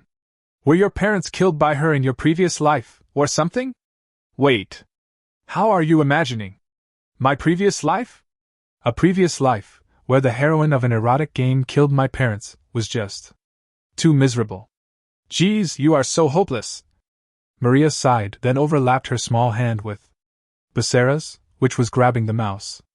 Now then, let us save her. Saying so, she loaded the earlier saved data. Through exclusion, Basara chose option 3 and resumed the game. However, even though Maria had been so confident, the heroine in the game was bewildered by the protagonist, whose attitude had suddenly changed and resisted heavily. See It wasn't 3 after all. Come again? Please take a closer look. When he looked at the text window on the screen like he was told, the supposedly resisting heroine had suddenly become submissive and accepted the discipline from the protagonist. Not just that, she somewhat felt pleasure and happiness from being treated forcefully. Listen, Basara-san. This heroine included all obstinate girls are basically hardcore masochists when you bring them out of their shells? What nonsense are you saying out of the blue? No, it is a fact. Therefore, please forcefully bring Mio-sama out of her shell. You have nothing to worry about. She will only resist in the beginning. After all, Mio-sama is actually quite the masochist, according to my evaluation. She is the type that feels happiness from being treated forcefully by the one she devoted herself to and draws pleasure from submitting to that person. Despite that, what's with that harsh analysis? Are you really her retainer? Precisely because I am her retainer, I want Mio-sama to be true to herself without putting on a front. Maria proudly puffed up her chest. Well then, Basara-san, let us continue. You are going to learn the right way to discipline your little stepsister, so that you can make an unshakable bond with Mio-sama as fast as possible. Saying so, Maria faced her head towards the monitor again where it was grabbed by an extended hand over Basara's shoulder. Basara froze up and looked up, whereupon there stood, unknown since when, Mio with a cold smile. I wondered why there was no reply when I knocked numerous times. But it seems you had quite an interesting conversation.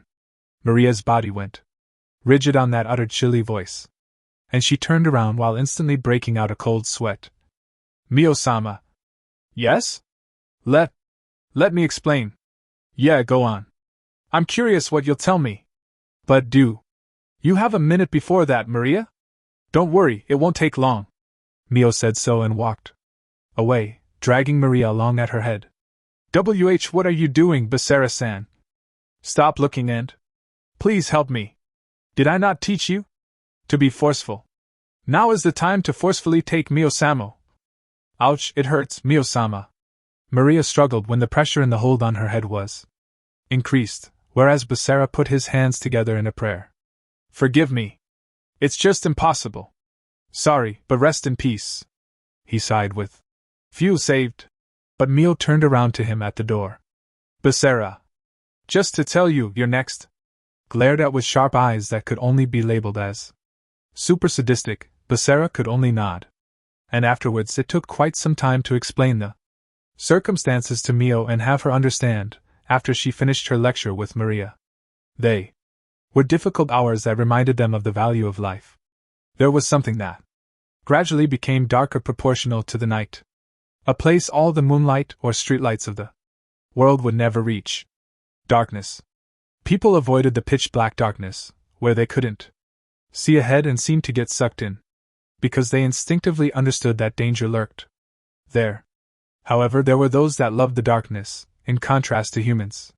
They who tried to make the dark abyss their habitat, the low-class stray devils. Even amongst the devils, low-class devils had no ego. It was said that because of that they had no considerable powers, but instead of an ill nature.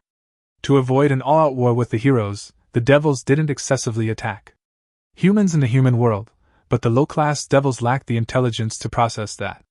They only had a desire loyal to their instincts.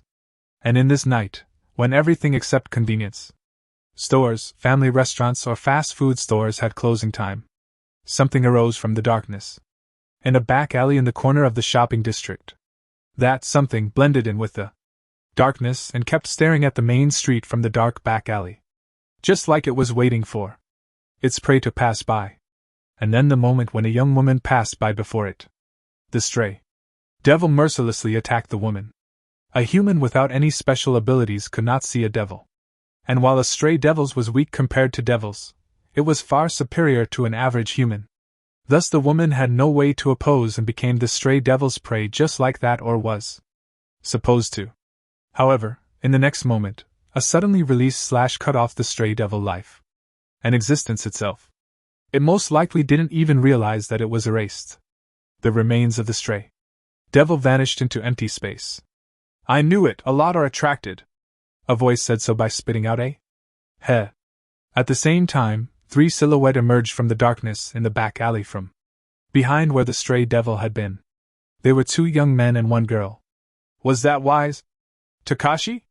With a victim, we would have gotten a reason to terminate the target. To the right, a young man who said with a casual tone. The young man called Takashi the one who slayed the stray devil, said with a displeased low tone. There's no need to unnecessarily increase the victims. Shiba-san, the has already made their decision. One breath. To change the target. Naru's-mio from a surveillance target into a termination target. That was the decision of the hero tribe, who received Yuki's report the other day. In light of the danger of the possible awakening of the power of the previous Devil Lord, they concluded so. In other words, the daughter of the previous Devil Lord Naru's-mio was to be terminated. Besides, how could we allow a victim to fall before us? We are from the hero tribe. You're so earnest, Takashi. Geez, working for justice is such a pain. Shiba shrugged his shoulders jokingly. Don't you agree, Kurumi-chan? He called out to the girl, who stood on the opposite side of him with Takashi in between them and wordlessly stared at the empty space into which the stray devil had disappeared. No. It's our mission. In regards, the girl called Kurumi answered bluntly. How rare for the 2 of you to make a stiff expression. While Shiba made a wry smile. Are you that bothered by it? That he, Basara, is involved in this case? Takashi and Kurumi remained silent to these uttered words for a while. Directed at them. Well, you're a childhood friends with him, close in age. Before the incident 5 years ago, you have always been together. I'm sure you have special feelings for it, and it'll be tough for you in all kinds of ways. But we volunteered for this mission despite having heard the report from Yuki-chan. Please don't ruin the mission by getting swayed from some weird attachment. You don't need to tell me, said Takashi. I'll kill Naru's-mio and show no mercy to those who interfere. Even if it's Basara. Same for me. I no longer have a reason to hesitate about Basara. There was no doubt in Kurumi's utterance. Because she already had taken an influential, different path than Basara ever since the day 5 years ago. Toward these 2. Good. Your emotions are your own. I'm not going to pry into them. Because I'm just a supervisor this time. You 2 will do the job. I'll just watch. While smiling, it's up to you. Well then, let's go. To fulfill our duty as heroes, the protectors of the world. Shiba Kiichi declared. To kill the one that might become the next Devil Lord. Chapter 2. Holding heightening feelings. Eating delicious yakiniku with Takigawa and the school nurse Hasegawa. Then made to play an erotic game by Maria, which Mio got wind of and fiercely scolded them for it. Now the next day, at the Hijirigasaka Academy during lunch break, Tuja Basara was surrounded. It took place at the deserted backside of the school building with the inner courtyard. With his back to the wall, more than 10 male students stood so that he couldn't escape. Since Takigawa was absent from school today, Basara had headed for the school store alone at lunch break, where he was intercepted with, "You're Tuja, right?" in the hallway, like a detective found his suspect. Before he could even nod, both his arms were grabbed and he was dragged away.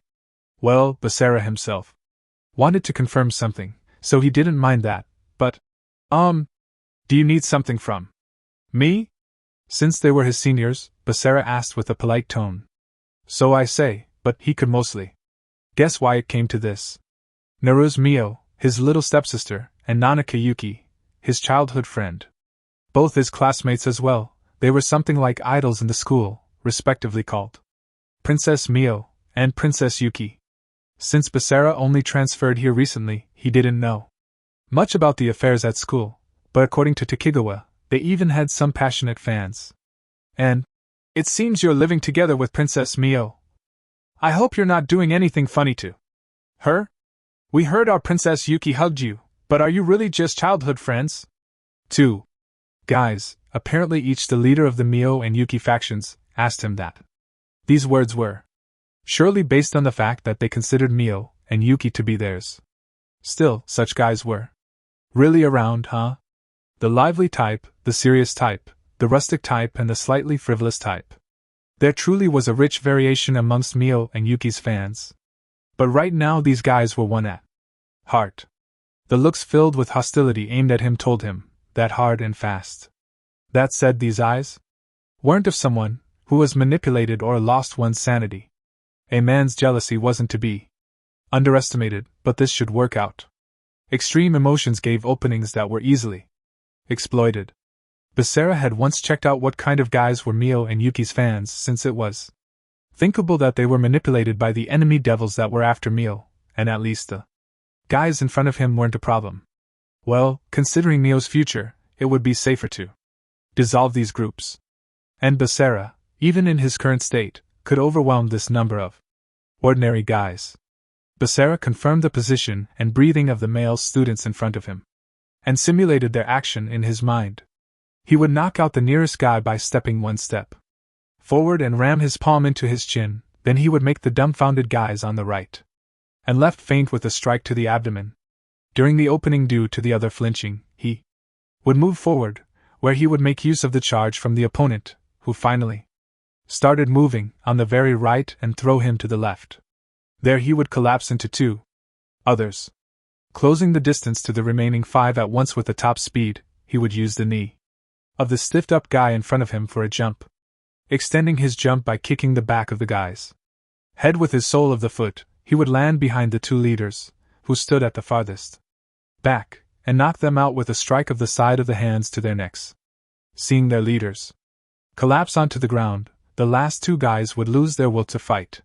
With a light threat then, he could make them give up on Mio and Yuki. But that's certainly going too far. Basara was no longer a hero that prioritized his mission over anything else. He had decided to protect Mio, but only as a family. And above all, Basara had no right to deny the love of these guys in front of him. No guy beside Takigawa would really talk to him, even under normal circumstances. If he were to make a wrong choice here, it wouldn't be as bad as in the game he played with Maria last night. But it would worsen his isolation and give his high school life that had only just started a bad ending. Giving him the secret slogan, "Forever Alone." Thus, staying docile without running away would be for the better. Knowing the attitude he was supposed to take, Basara stayed silent, whereupon, "Hey, say something." As expected, one guy, losing his temper, tried to grab Basara. "MH? What are you guys doing there?" Suddenly a voice came from above.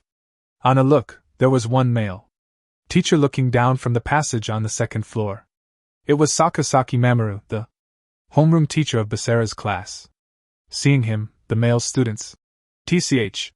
We ain't doing anything," saying so with a click of their tongue, then leaving together, leaving Basara behind. Apparently they would let him off the hook this time. Sakasaki watched after them, then, "Geez, Naru's and Nanaka's fans sure are out to get you, Tujo." "Yeah, well, guess so." Basara looked up to Sakasaki after giving an agreeable response. "But you saved me, sensei." "Thank you. I didn't do anything. Actually, I should have given them a proper warning, but I wouldn't want your situation to get any worse because of it," Sakasaki said with a wry smile.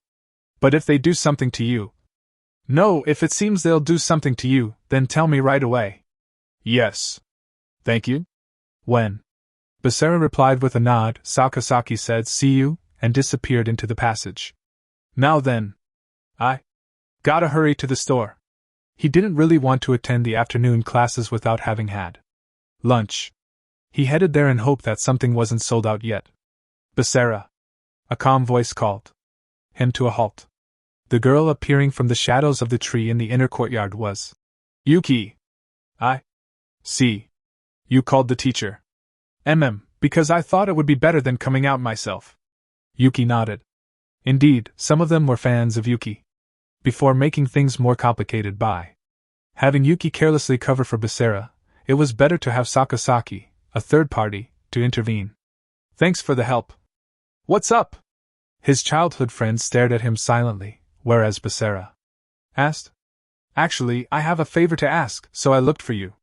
"A favor? Why so formally?" "I want You two accompany me somewhere on the coming weekend. Are you busy then, Basara? No. I have nothing planned.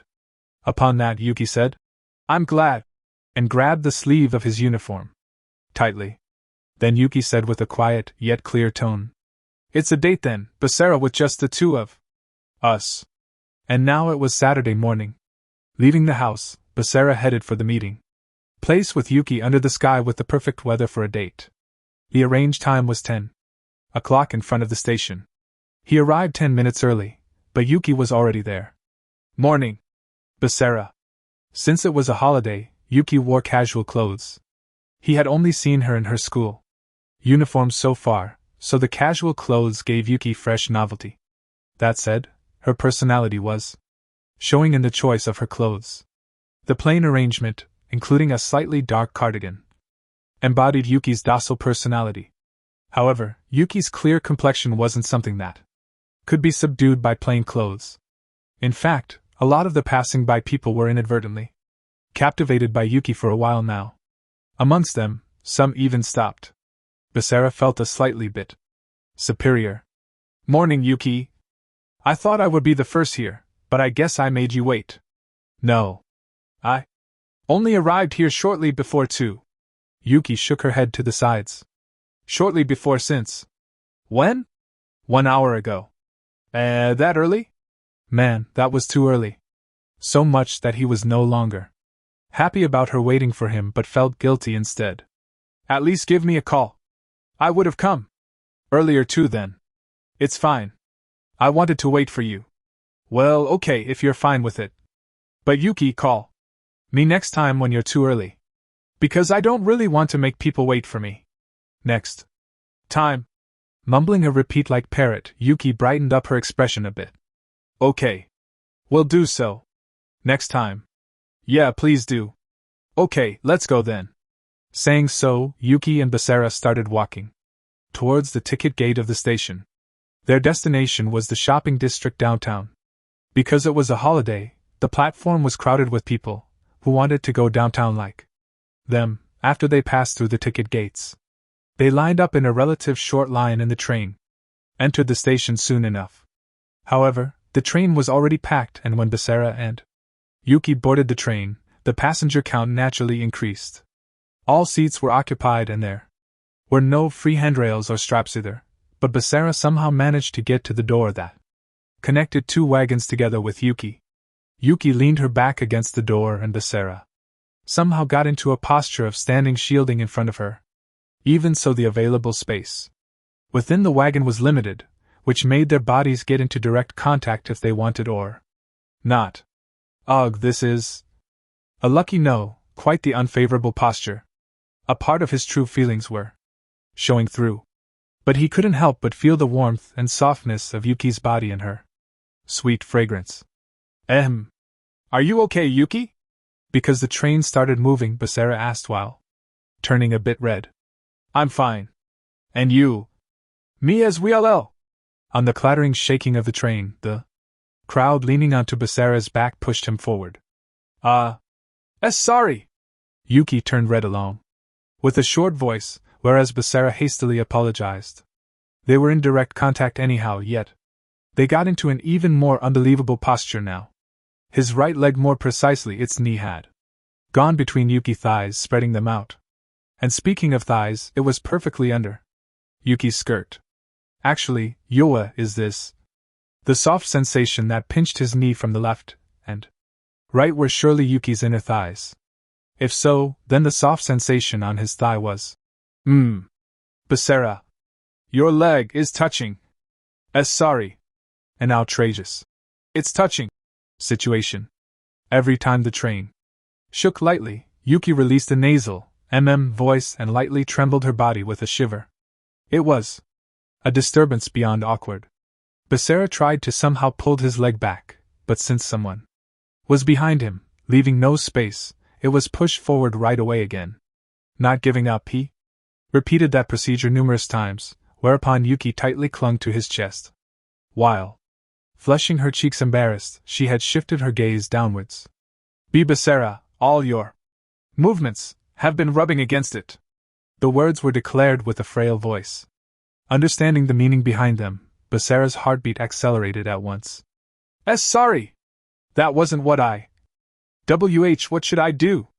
Just stay still. Then I think it'll be fine. Oh. Okay, anything else I can do? Put your arms around my back and hold me for a bit. Why?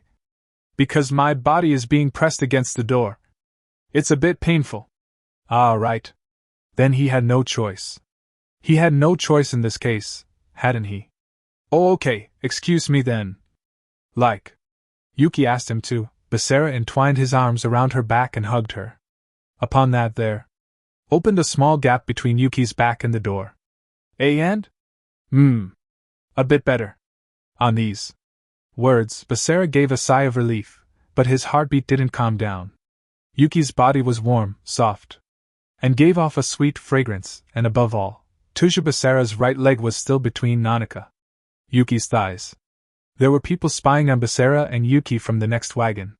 Right after Basara had left the house, 2 people had followed him secretly, Mio and Maria. Hugging each other in the train, these 2 are already acting like a stupid couple. What do we do, Mio? Sama? For now we should keep Mio-sama? Mio sao? Ouch. Mio-sama, that is. Not the handrail, but my wrist. My wrist, you hear? Ho-ho. He said he would go out with Nanaka, but he's doing that inside the train. While cladding herself with composure as much as possible, Mio clenched her right hand as much as possible. Hi. Please calm down, Mio-sama. At this rate my wrist will break. Maria's cornered voice didn't reach Mio's ears. After all, on the other side beyond 2 doors, Basara was embracing Yuki. Basara told her that he would go out with Yuki at dinner last night. When he asked, "May I?" she couldn't say no. Sure, Mio and Basara were family and he promised to protect her. And they even formed a master and servant contract, albeit in a different way than intended. However, Mio didn't have the right to restrain Basara 24/7. Just because of that. But I have the right to worry. It wasn't like she was planning to interrupt Basara and Yuki's date. A lot had happened between Yuki and Mio due to their positions, but through the battles on the rooftop and the park with the white mask, they came to understand each other a little bit. However, Yuki was too assertive on the weirdest things. Like suddenly hugging Basara on their reunion or coming into their house in the morning and storming into the bath with Basara in it. It wasn't unthinkable that she would do even more unbelievable actions if she were to be all alone with him. So her tailing was a justified pursuit. The other day, the curse activated from her jealousy when she thought about Basara being all alone with Yuki, but now there was no problem. In other words, yes, there's no doubt. I'm not jealous, or anything. Yes, I understand. You are only worried about Basara-san. So, Mio-sama, please relax your grip a bit, okay? My left hand is becoming congested and is turning purple, you know, Mio said, mumbling, whereas Maria pleaded with teary eyes. However, the train stopped at a certain station. They're getting off. Like I thought, they're changing trains here. We're going, Maria! Chasing after Basara and Yuki, Mio got off the train as well. She tightly grabbed Maria's left hand as not to get separated, whereupon she could hear a short HGG shriek from Maria along with a crack noise due to it, but she paid it no mind. With the master and servant contract, she could locate Basara if she wanted, but it wouldn't tell her what he was doing at a different place. For now she couldn't afford to take her eyes off Basara and Yuki for even a moment.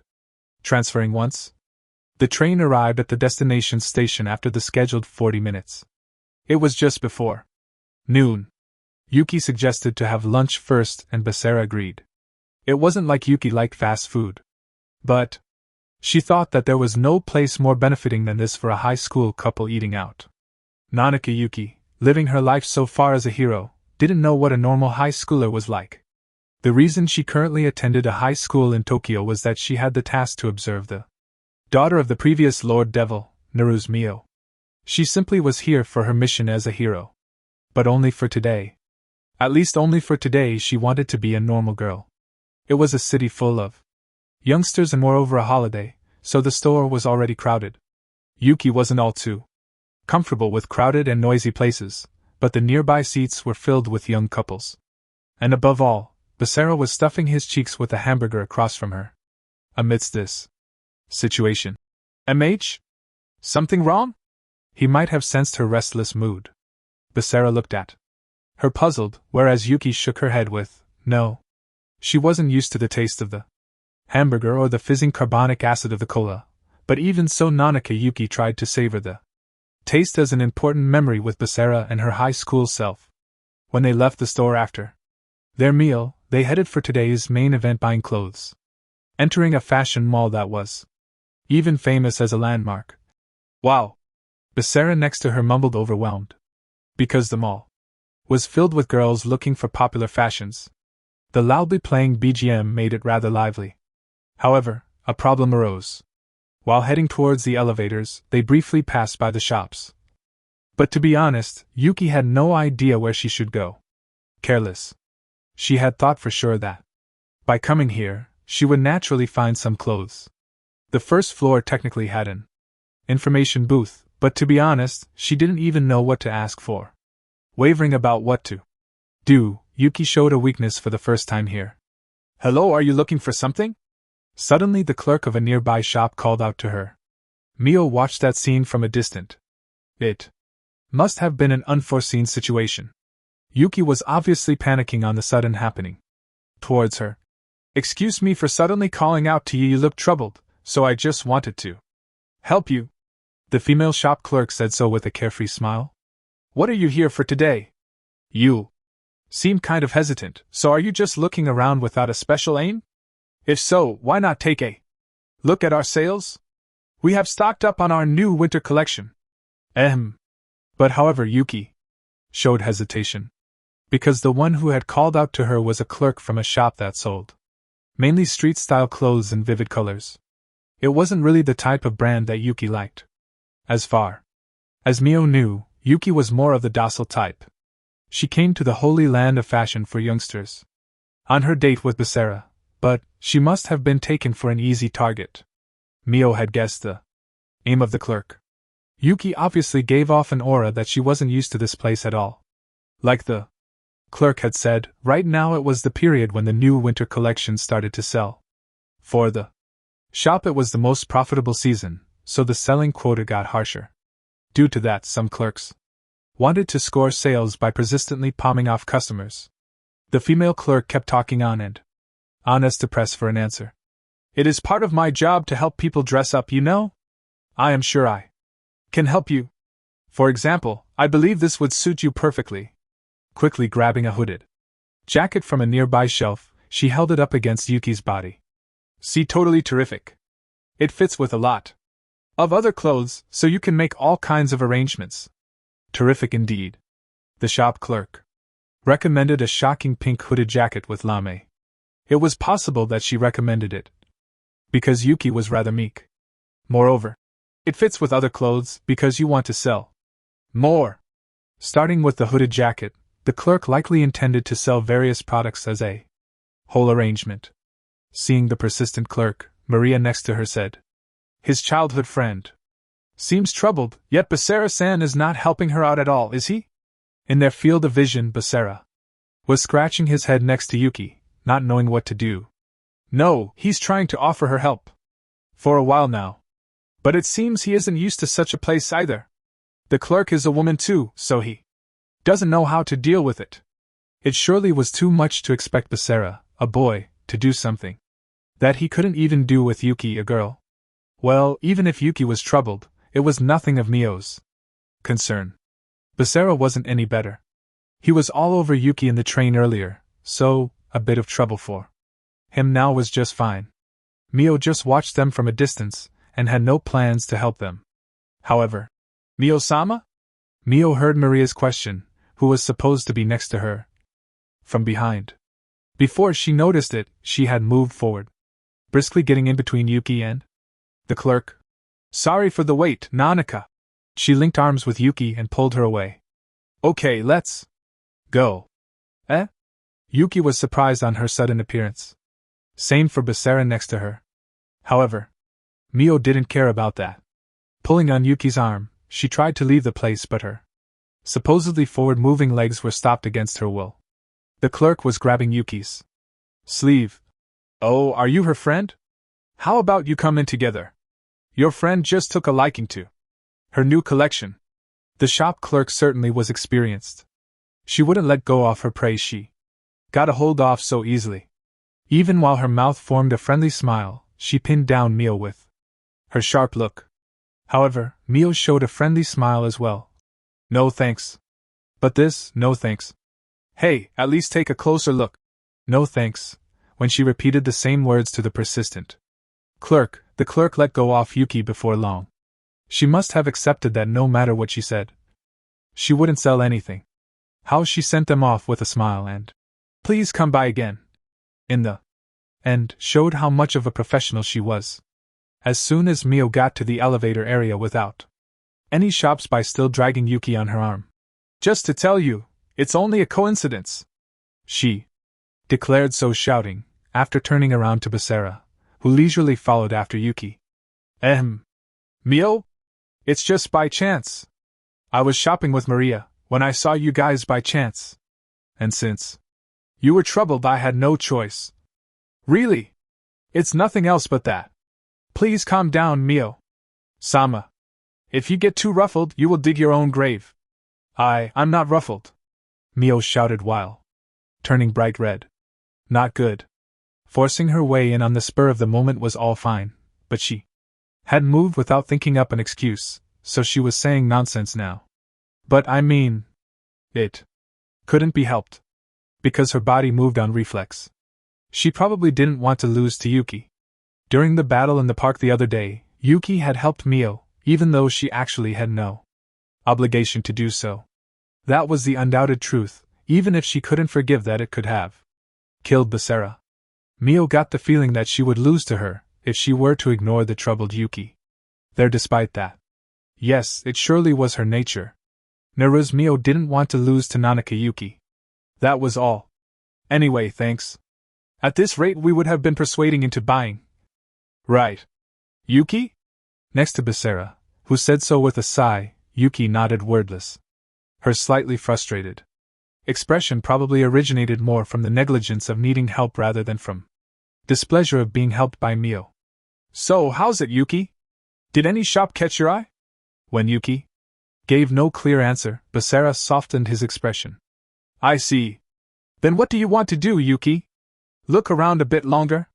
Yuki stayed silent on Basara's question. It most likely was a silence of inner conflict, instead of pondering upon that. May we accompany you? Hey, Maria! Mio raised a flustered voice on the sudden proposal, whereas Maria stayed calm. No, I mean you two are not used to this kind of place, correct? So with Mio-sama with you, you could easily get out of situation like the one earlier. Well, yeah, but Yuki would never give her consent to this, which would interfere with her date. What do you say, Yuki? Asked for her opinion by Basara. Yuki stayed silent for a while, then closed her eyes. Okay. Before long, she agreed with Maria's proposal, like giving up on something. And when Yuki peacefully opened her eyes, she said bye, staring at Mio. Naru-san, if you like, please help me find some clothes. Mio accepted Yuki's request. She wasn't all that opposed to helping Yuki. If she were, she wouldn't have saved Yuki from the female clerk earlier. Due to that, the shopping went relatively smooth after that. After hearing her concept, Mio guided Yuki through shops with clothes in the design that matched Yuki's concept. Skillfully handling the shop clerks, they chose Yuki's clothes together. In the end. Here, what do you say about this? Since Yuki didn't know how to put on the clothes properly, Mio had come into the changing room with her and helped her try on the clothes. Normally that would be the job of a shop clerk, but Yuki asked Mio to help her, probably still affected from the earlier incident with the persistent clerk. Yeah. Looks good, really. While looking at her refined self, Yuki nodded. That her cheeks were lightly flushed was proof that she was satisfied with Mio's choice. Basara, look! Opening the curtains, Yuki got outside and spun in front of Basara. MH? Who? Nice. These kind of clothes suit you too. Basara inadvertently raised an admiring voice, whereas Yuki softened her expression with a happy It was Yuki's expression as a normal girl, which she would never show to Mio. Upon that, Maria approached Mio and whispered into her ear. Are you sure you should be so kind to your enemy, Mio-sama? Now look here, it was you who suggested this. Well, yes, but even so, why are you helping her so seriously? She will use these clothes to seduce Basara-san. Still, it's against my principle to be shoddy and recommend something ugly then. A promise among girls. She didn't want to do a half-hearted job. And above all, if she were to make a coward move, it would mean she accepted being inferior to Yuki. There was no way she could do that. After Yuki finishing showing the clothes Mio chose to Basara, she returned to the changing rooms satisfied. When she took off her clothes and was only in her underwear, the great style of Yuki's tall figure was rather prominent. Mio stood next to that graceful body and looked at it through the mirror. She's really pretty after all. Mio once again became aware of Yuki's charm. Yuki's clear complexion was something Mio didn't have. Her body line drew different feminine curves than Mio's, and while they were of the same gender, Mio was a bit captivated. She also comprehended why she had a fan club at school like herself. That said, she wasn't envious. Each person had its own charm, same for clothes. Mio had her own charm and believed she didn't lose to Yuki in that regard. More importantly, what she was surprised about was that Yuki had asked Maria and her to accompany her. Yuki was supposed to be on a special date with Basara. The persistent clerk had stolen her thunder, but actually Yuki should have wanted to go around some more with Basara on this occasion. Even so, she should have been opposed to ask Mio. Yet Yuki honestly spoke out words of gratitude. Thank you, Naru-san. It's fine. I only helped you find some clothes with the shop clerk. It's nothing special. When Mio answered brusquely, Yuki shook her head with, no. Dropping her gaze. That's not true. I never came to a place like this before, and only trained when I was in the village. So I don't know what a real date is like. I see. I'm just happy to be with Basara. But I think it's boring for him, since he's used to an ordinary life. Being told that by Yuki in quiet voice, Mio once again realized that she was a hero, and that she herself had inherited the power and blood of the previous devil lord. However, the timing at which they found out about their own situation had decisively been different from Mio and Yuki. Mio got to know about her own lineage half a year ago on the day her foster parents, which she thought were her parents, were killed. Until then, Mio had lived as a normal girl with a normal happiness. However, Yuki on the other hand had known about her existence ever since she could remember, and was trained for it. Of course it would be insolent to call that misfortune. The hero tribe had the mission to fight to protect the world, but obviously they should have happiness in their life as well. But even so, they surely experienced yearning for the natural happiness of average people. When Mio inadvertently fell silent, Yuki said with a cold voice, as Mio's thoughts were showing on her face, it's not something for you to worry about. Thanks to you, I could buy clothes to seduce Basara. Seduce? Now you? I also learned about dates. Making use of today's experience, I'll go on a better date with Basara next time, with just the two of us, Yuki said nonchalantly. Mio certainly couldn't overlook this. Hey, you plan to go on another date with Basara? Of course. Now then, guide me to the next shop and choose some clothes for me. This girl, for asking a favor, she was having a rather haughty attitude. However, fine, let's do this. Accepting Yuki's challenge at once, Mio smiled fearlessly. Once promised, she would go through with it until the end. And she wouldn't be half-hearted. But Yuki would do better. Not to forget buying new clothes, prettying up, that wasn't something exclusive to Yuki. Going around various shops then, Yuki borrowed the help of Mio and clerks. Finally she decided what she would buy next. When Mio and Maria started to choose clothes for themselves too, they tried on clothes in a competition, and all three showed their new selves to Basara one after another. All kind of new-fashioned terms and unthinkable arrangements. All of it had a novelty, but Yuki surely didn't even understand half of it.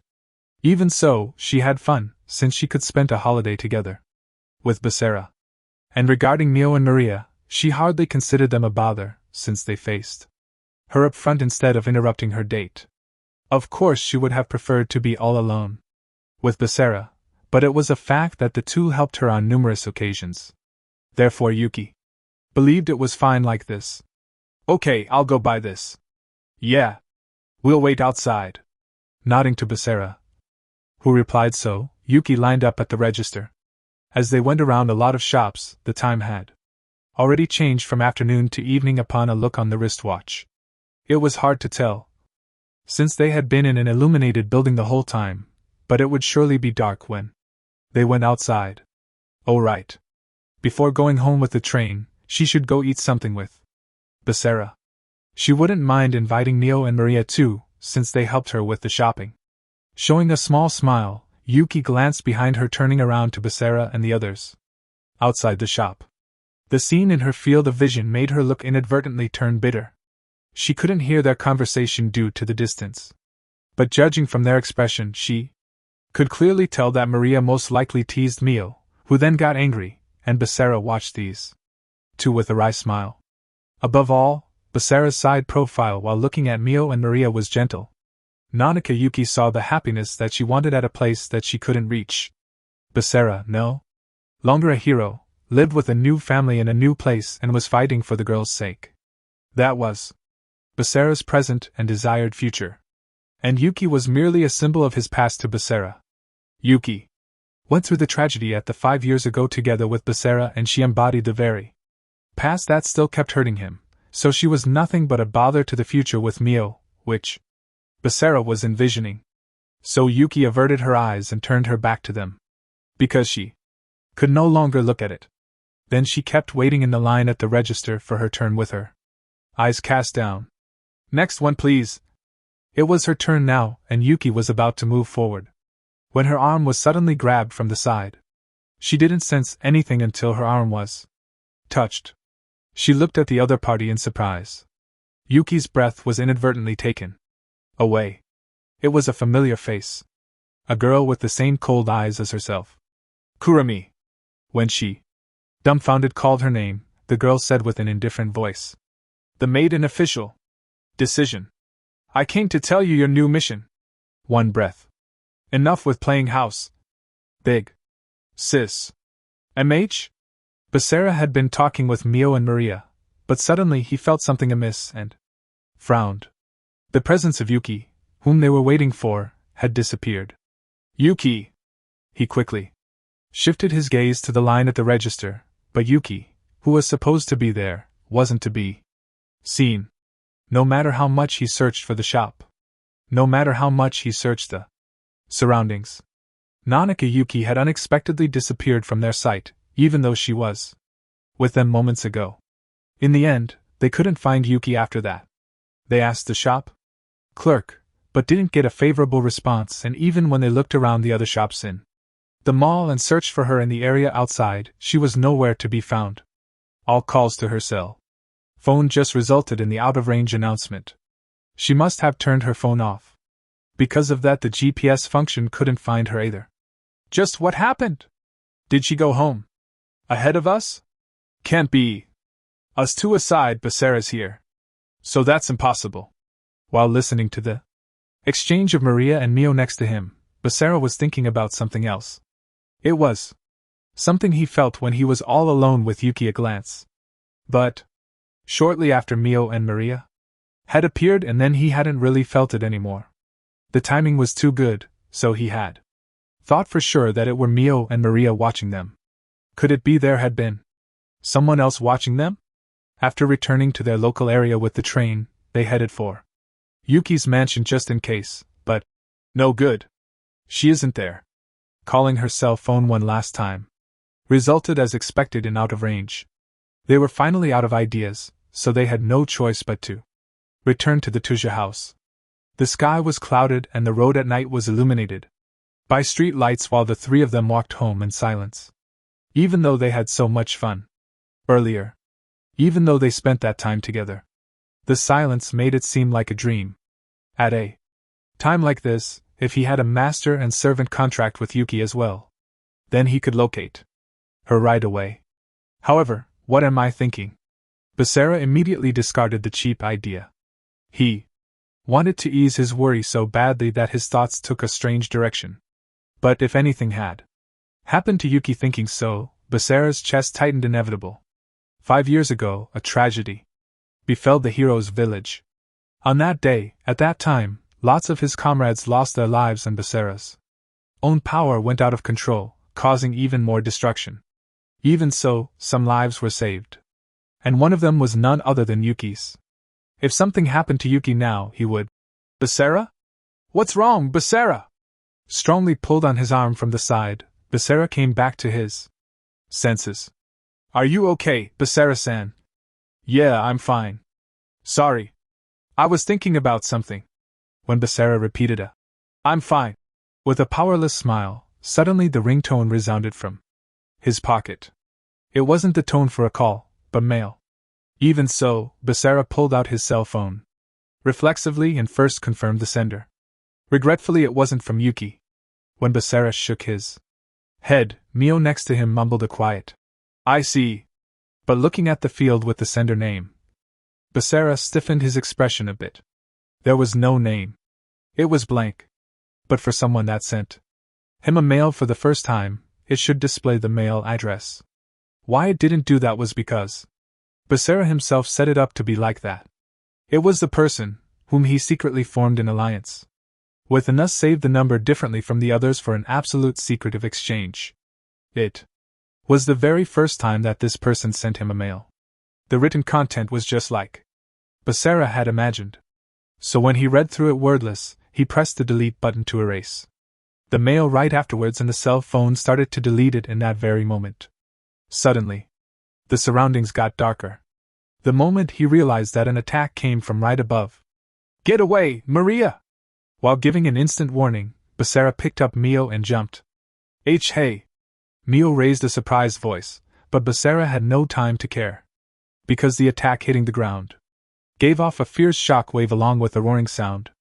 Basara landed while still holding Mio. You okay? Yes, somehow. On Maria's reply from the corner of his vision, he made a sigh of relief. For now. The reason he only warned Maria was that she was on his opposite side with Mio in between them. But Maria, a hard striker that specialized in close combat, should be good at sudden movements. His judgment came from believing so. In response to Basara's instant judgment and choice. Your reaction is quicker than I thought. An audacious voice resounded from above, making somewhat fun of him. When Mio looked up, a giant man was floating in midair. An ominous black aura spread from his body. There was no doubt. It was a devil. From the current Devil Lord faction. And a bit apart. What is going on here? Maria slowly stood up and said, glaring fiercely at the enemy devil. Your attack just now. If you had it aimed at just Basara-san and me, I could have overlooked it, but at worst, you could have dragged Mio-sama into it. Is that what you, the current Devil Lord faction, wants? Huh! I ain't really wanting to drag her into it. It would be bad if I killed her carelessly and Wilbert's power gets lost. But a battlefield is always changing. Some things just happen, accidents, you know. The floating giant devil let his body shake by laughing. Besides, the top brass want Wilbert's power, but if this stupidly inherited power gets lost by an attack like this just now, it wouldn't be of any use anyway. But saying so, he looked at Basara. That retainer succubus aside, ya ain't half bad either, runt. Still, not so much that Lars would have troubles with ya. He said so, then he scrunched his nose. Well, whatever, I'm gonna kill everyone besides Wilbert's daughter anyway. Basara listened to these words while still holding on to Mio's waist. Is it your doing? On Basara's low and cold voice, the giant devil looked puzzled. Huh? Say what?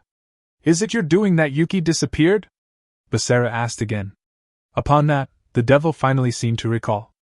Oh, that hero girl. The moment he said so, Basara's appearance next to Mio vanished. Eh? Mio raised a bewildered voice on the sudden happening. At that time Basara was already in front of the giant devil.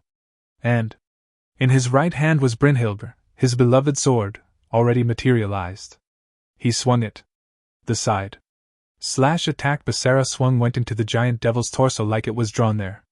In that moment, Basara felt a resistance. But it was abnormal tough for a resistance of his attack. Kree-yawuk! Koo!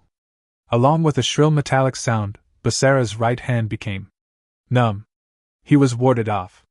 And moreover, not by a guard with a weapon or shield. The torso of the giant devil took in Brynhildr as it was. Hey, you're really short-tempered, are you getting enough calcium?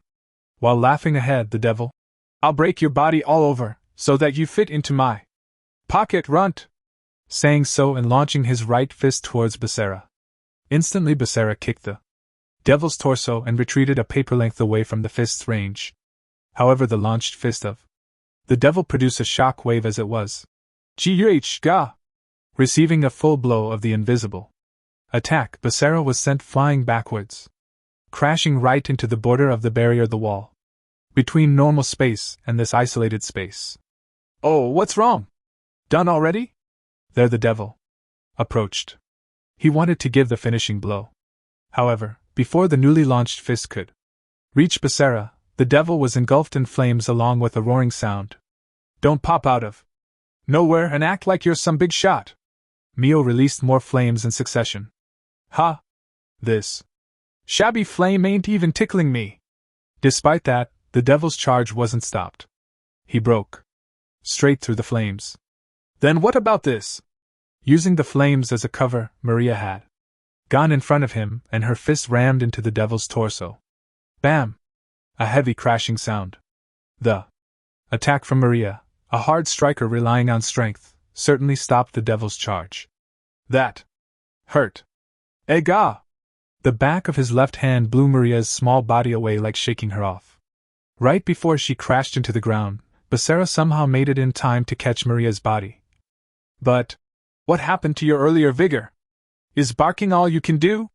The giant devil swung down, his fists one after another with overmotions, sending shockwaves down from the air. Basara and the girls split up and dodged them somehow, but they couldn't counterattack.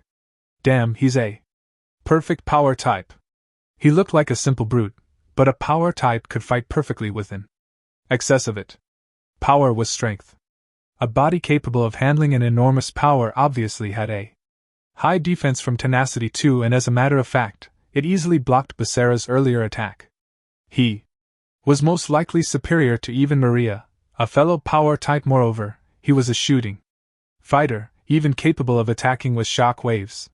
The problem was not only that Basara's attack didn't work, but Maria's fist as well. So even if they closed the distance, they had no way to effectively damage him. So their last bet was the powerful high-class magic from Mio, a magic type, but needless to say, the more powerful the magic was, the more mental concentration it needed. Thus, when he keeps attacking with shock waves like this, he looked at Mio, but she couldn't afford any time to chant a magic, as she had her hands full with dodging the downpour of shock waves. Judging by his stature, he probably had superior stamina as well. At some point, Basara and the girls would be unable to take a breath and dodge the shock waves first. It was stalemate like this. Then, Basara crouched down and concentrated. What he estimated was the best and shortest route to slay the enemy in the air, and his own speed needed for that. And then, Basara was about to attack by kicking off the ground. At that time, such a pain. I'll finish you off. All together. Saying so, the enemy, who had been dealing with Maria, launched an unforeseen attack. The type of shockwaves so far that cut in a straight line were produced by a punch with the fist. That fist stopped now midway. Upon that, the air was hit as a result. The produced shockwave wasn't a straight line, but spread radially, coming towards Basara and the girls all at once. Bastard! Basara used the energy he had built up for his attack with high speed for a counterattack. The attack released in front of Mio and Maria wasn't, but it succeeded in cutting apart the shock wave.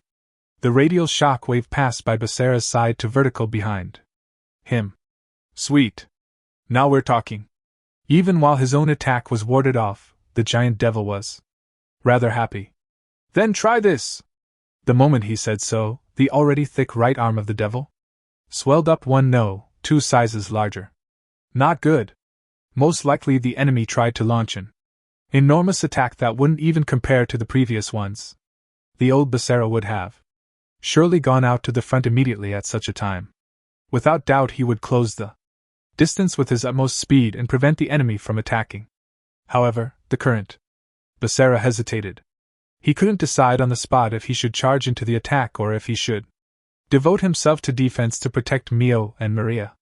The enemy used the opening created by Basara's short hesitation to make his attack motion. Ha! However, the giant devil stopped his movement, as he had suddenly realized something. Just why? Basara saw the answer to that at the torso of the devil. The floating devil had something pierced through his gigantic body. A spear! Mio, looking at it from a different angle, mumbled frowning, whereupon there was a rapid change in the body of the devil. It started to freeze up snow white with a noise. The giant body of the devil, solidifying all over in no time, stopped floating and fell down to the ground. Clink! Along with a noise like glass breaking, the devil smashed up into very small pieces. All that was left was a single white long spear pierced into the ground. Mio and the others couldn't react to the sudden happening. Amidst this motionless silence, a single young man appeared from somewhere, looking at his side profile as he was picking up the spear wordless. Takashi! Mio heard Basara's sudden dumbfounded mumbling in front of her. Having his name called, the young man shifted his sharp eyes from the spear in his hand to Basara.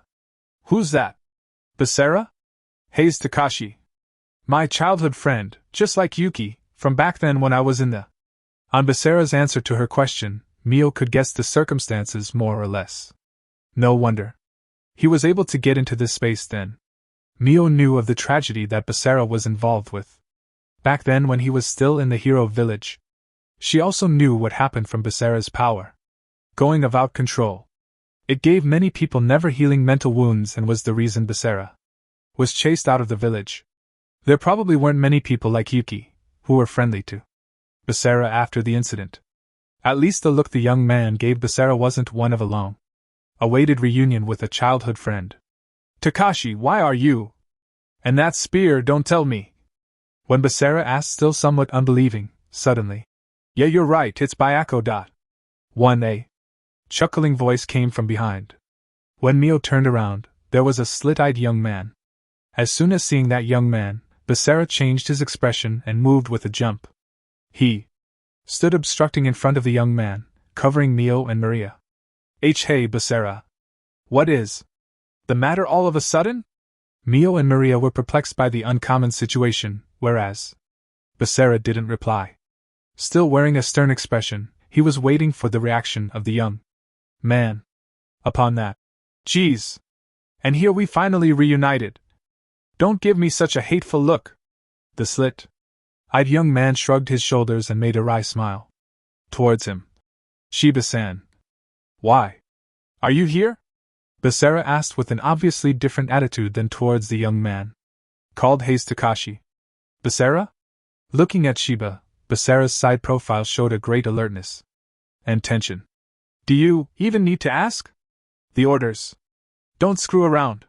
But would normally never let you go outside.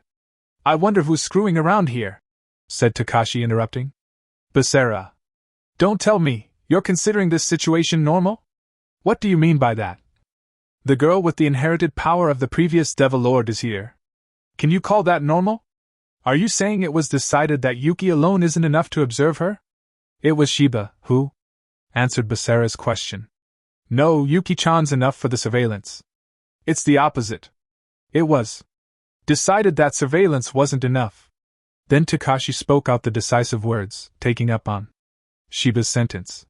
The change narrows Mio from a S rank surveillance target to a S rank termination target.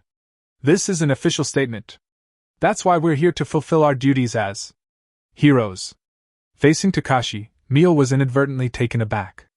Word-wise he had used the term termination, but Takashi basically was saying to kill Mio. Mio personally wanted to avoid fighting with the hero tribe if possible. One reason was that it was situationally tough to take on the devils of the current Devil Lord faction while fighting with the heroes. Moreover, she was fighting together with Basara, a former hero, and kind of came to an understanding with Yuki, a current hero, through the incident the other day. Precisely because of that, it was possible that they went shopping together today. But Mio realized that her thinking was too naive. For the current Devil Lord faction, she wasn't Nura's Mio, but the daughter of the previous Devil Lord Wilbert. Same applied to the hero tribe. Mostly likely it was the same for Maria of the moderate faction. Looking down, she wordless bit down on her lips, whereupon suddenly a hand was rested on Mio's shoulder. It was from the only one here that saw Mio as herself. Her big brother that tried to protect her as his family, as his little sister Tuju Basara. With calm, yet resolute eyes, Basara stared at Takashi. It was a declaration of his resolve. He was still holding Brynhildr in his right hand. Therefore, well, I knew you would be like that, Basara. You're Jin-san's son after all. Shiba behind him wearily made a wry smile. That said, we aren't here for fun either. Since you were chased out of you aren't treated as a comrade anymore, but just an ordinary human. If you interfere with us, you'll be an enemy. Yeah. I'm prepared for that, Shiba-san. He would protect Mio, who couldn't be protected by the heroes. He was here today because he had decided. So, more importantly, let me ask one thing. The reason Yuki suddenly disappeared. MH? Oh, if you're looking for Yuki-chan. On these words, a girl quietly appeared from behind Shiba. Yuki! You! On Basara's outcall, Yuki looked at him for just a moment, but cast down her eyes sadly. Right away. Her emotions aside, she stood with them. That spoke volumes for Yuki's standpoint. But wants Yuki to fight too? What do you mean? Takashi narrowed his eyes and asked. Whereas Basara replied somewhat irritated. Just like I said it. Yuki has always been docile and didn't like to fight. They appointed her to observe Mio, but forcing her to fight, that's just wrong. Basara tried to say that but couldn't, because a lightning ball drew near him from the side, interrupting his words. Watch out! Suddenly Mio got in front and created a magical barrier. But, Kaya! The lightning ball, crashing into the barrier, sparked and sent Mio flying. Mio! Sama! Maria hastily rushed over, whereas Mio got up while scowling with, I'm fine. Whereupon a girl appeared from the shadows of an alley, where the lightning ball had come from. Kurumi even! You! Don't call my name so casually, you traitor! Kurumi shouted with a tone that gives the impression of hatred. Protecting the daughter of the previous Devil Lord? I'm impressed you can mess around like that. You don't even know what feelings my sister had the past 5 years. Tuju Basara stood stock still on Kurumi's angry shout. Because she was right. When they reunited at Hijirigasaka Academy, Basara was surprised at Yuki's change. The 5 years in which he hadn't seen her had changed Yuki so much. But Basara, having left the village and no longer a hero, didn't have the right to worry about Yuki. And since he chose to protect Mio, who had inherited the blood of the previous Devil Lord, he was nothing but a traitor to Yuki and his former comrades. But, is that all you have to say? Maria slowly stood up, then suddenly jumped by kicking off the ground. With the start dash from the powerful legs of a power type, she closed the distance to Kurumi in no time and tried to strike at her like that. Don't get cocky, you measly succubus! With a speed faster than Maria's, Takashi swung the spirit lance Byako from the side. That attack was stopped by Basara, who had gotten in between Takashi and Maria, with Brynhildr. But something forcefully stopped the four, who had entered a full-blown fight with Basara versus Takashi and Maria versus Kurumi. It was a roaring sound that shook the air. At the same time, the barrier that separated the space was easily destroyed. Wah! Suddenly being returned to the normal space, Basara and the others halted their battle. Okay, that's enough. Don't get all fired up and start a battle here, Shiba declared with a peaceful smile. With a somewhat threatening tone. The devil, who erected the barrier, is already dead. Are you guys insane for starting a fight within a space that so easily broke from my light attack? What if it causes casualties? Basara gulped on these words. It was no laughing matter. Sure, the devil had died, but the barrier had been still up. The very barrier that easily took all these shock waves from the giant devil. Precisely because they knew that they had started a fight. That's not good, Takashi. Kurumi-chan. Sure, you guys are the actors this time, but I believe that I told you not to get too emotional. I'm just an overseer and the forbid me any fighting with Basara and company. So spare me the trouble, okay? Fine. Takashi and Kurumi jumped, albeit sullen, and landed next to Shiba and Yuki. Seeing that, Basara and Maria relaxed for now, albeit still wary. A distance between both parties was naturally formed. That's the deal, Basara, so we'll excuse ourselves for now. If we carelessly wreck the city, the elders would pressure us again. We'll settle this in 1 week. We'll prepare a barrier space that can withhold our fighting, so let's do it there. What do you say? Not like I can say no. Yeah, I guess so. Shiba said nonchalantly, whereas Basara asked. About that barrier, where are you going to put it up? I want a place suitable for barriers, but sadly we don't know this city very well yet. I'll contact you when we have decided on a place. If you're an overseer, Shiba-san, then we're going to fight Takashi and Kurumi? And Yuki-chan. You're 3. 2, so it matches perfectly. Don't make Yuki fight. Basara could no longer speak out that wish. He looked at Yuki once more, but Yuki never met his eyes again. Well, in 1 week then. Saying so, Shiba and the others turned their backs to them and left. I knew they would come one day, but it's rather early for these obstinate elders. After the chance meeting with Takashi and the others, Basara returned home and contacted Jean in his own room. Jean, the head of the Tuja household, left the house and was infiltrating the demon realm. He had said that he wanted to get in touch with someone, but Basara hadn't heard anything in detail. That Jean wouldn't tell him about it probably meant that it still wasn't the time for him to hear it. Jin's cell phone had a special magic chip in it that allowed him to have a call like this, albeit depending on some conditions like time or place in the demon realm. But to think that the elders let Kiichi out of the... Basara had told him the circumstances from start to end, whereas Jean said, with an unusual serious tone, but Shiba-san said he's only an overseer this time and won't fight. Well, they had to give him some kind of shackle outside the village, but be careful. Yeah, I know. The aftermath of the tragedy 5 years ago. The reason it was suggested to throw Basara into prison right after his went out of control was because there had been a precedent case. Basara had been called a genius by people, but the term to evaluate Shiba Kiichi was over-talented. His all too moody character in view of that superiority made him cause problems, and, as a result, he was confined to prison for various years.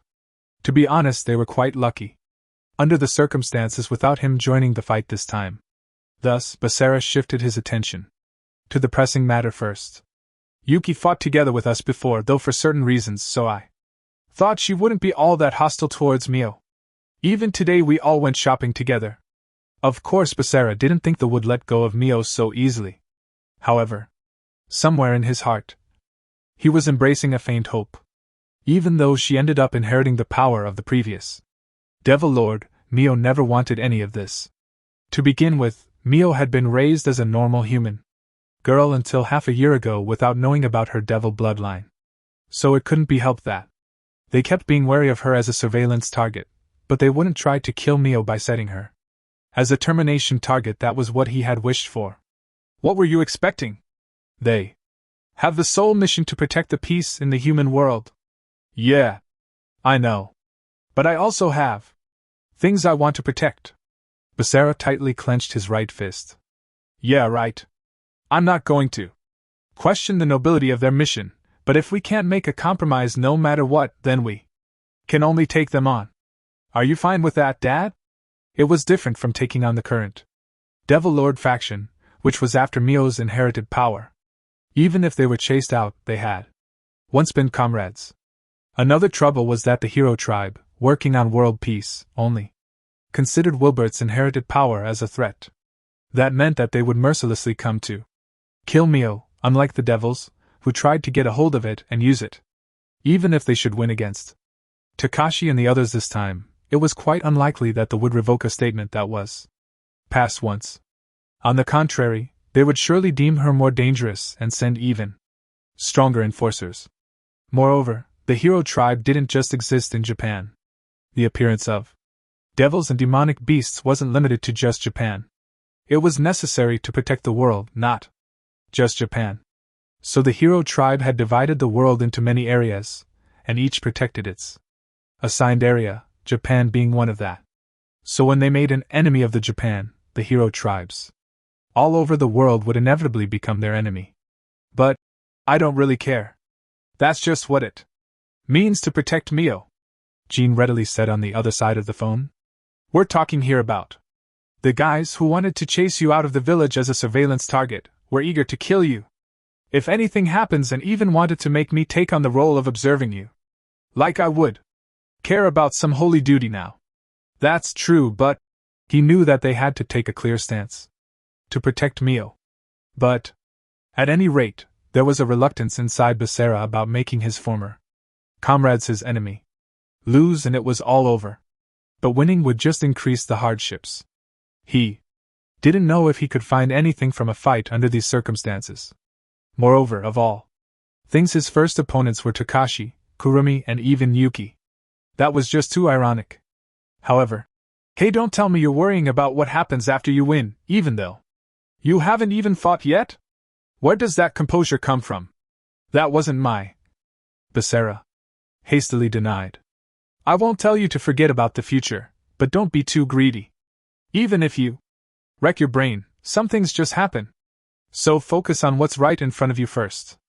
At the least, you'll lose something if you lose, and you'll protect something if you win. That's where you have to draw the line. Right. What was he worrying about? The school nurse Hasegawa told him as well, didn't she? He should draw a line he would never back off from and protect it. Remember, what was it that Basara truly wanted to protect? Right. Yeah, I'll do it.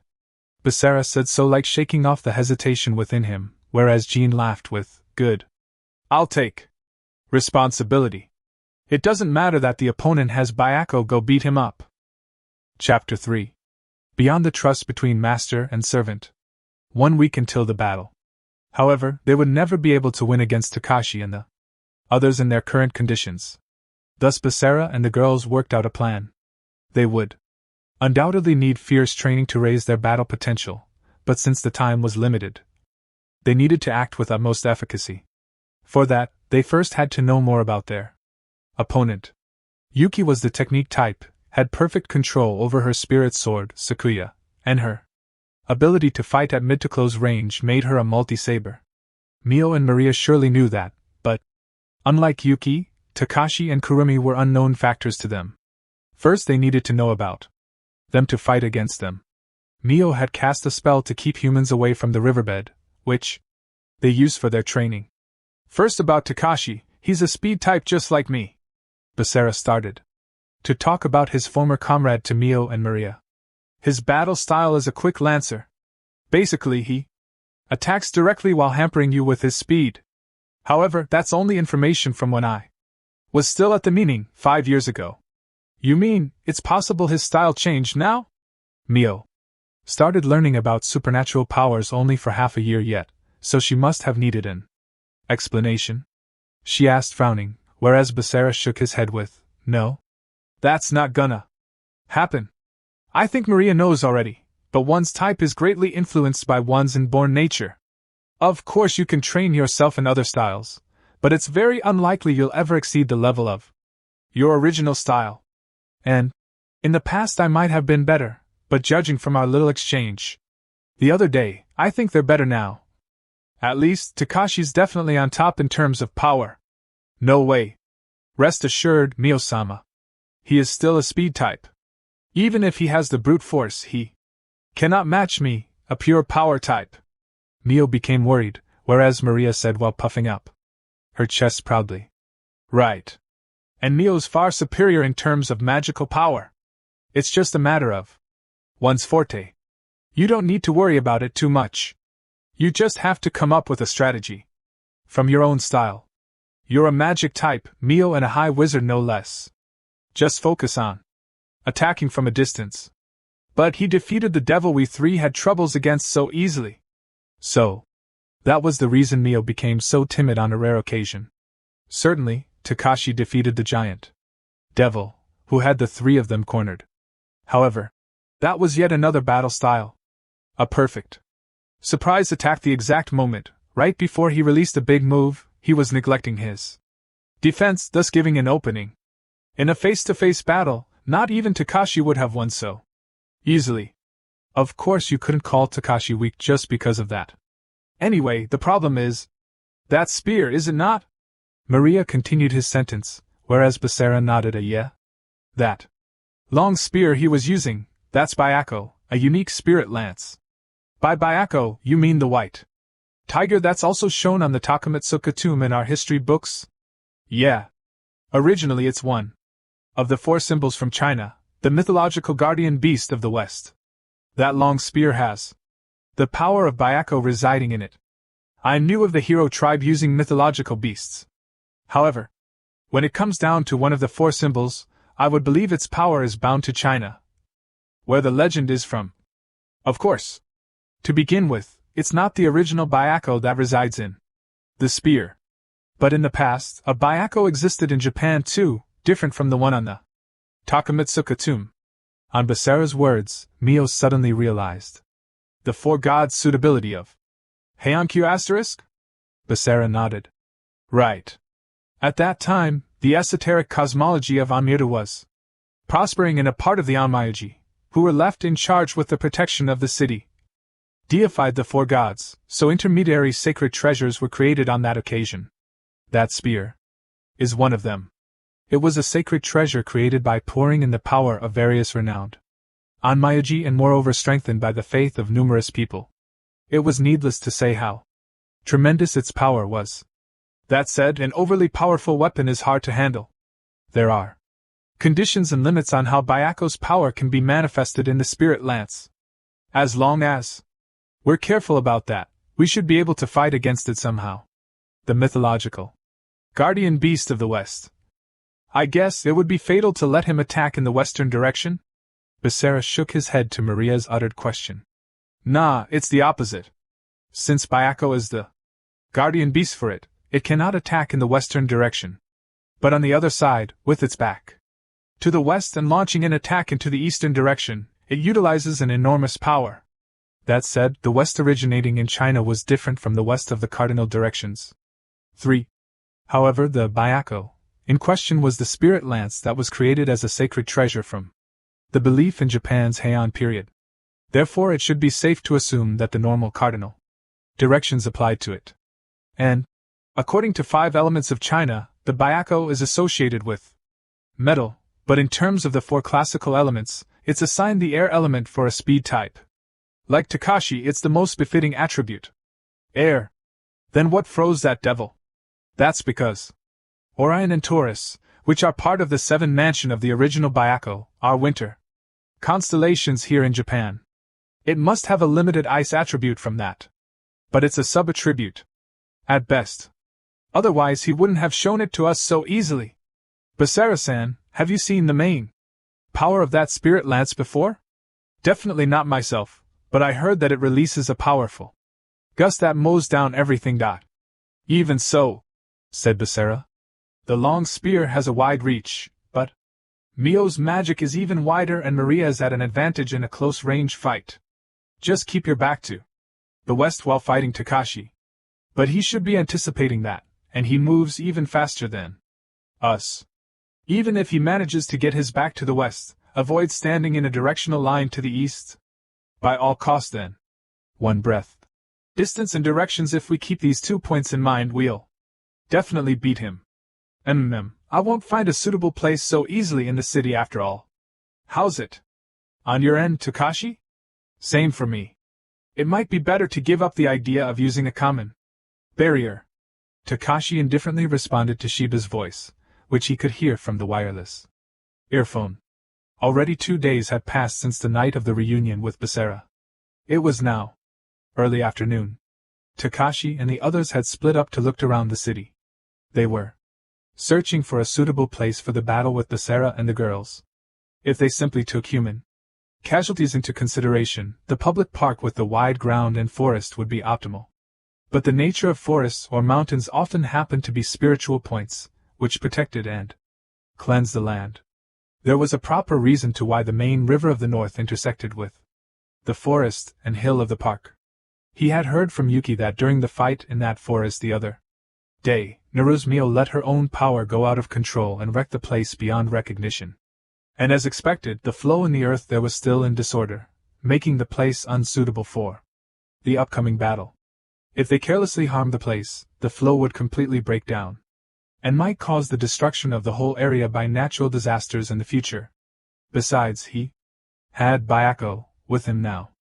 The places where he could utilize its enormous strength were inevitably limited from the beginning. In the worst case, he would have to consider holding back with the power, but no, it has to be a place where Byakko's full power can be released.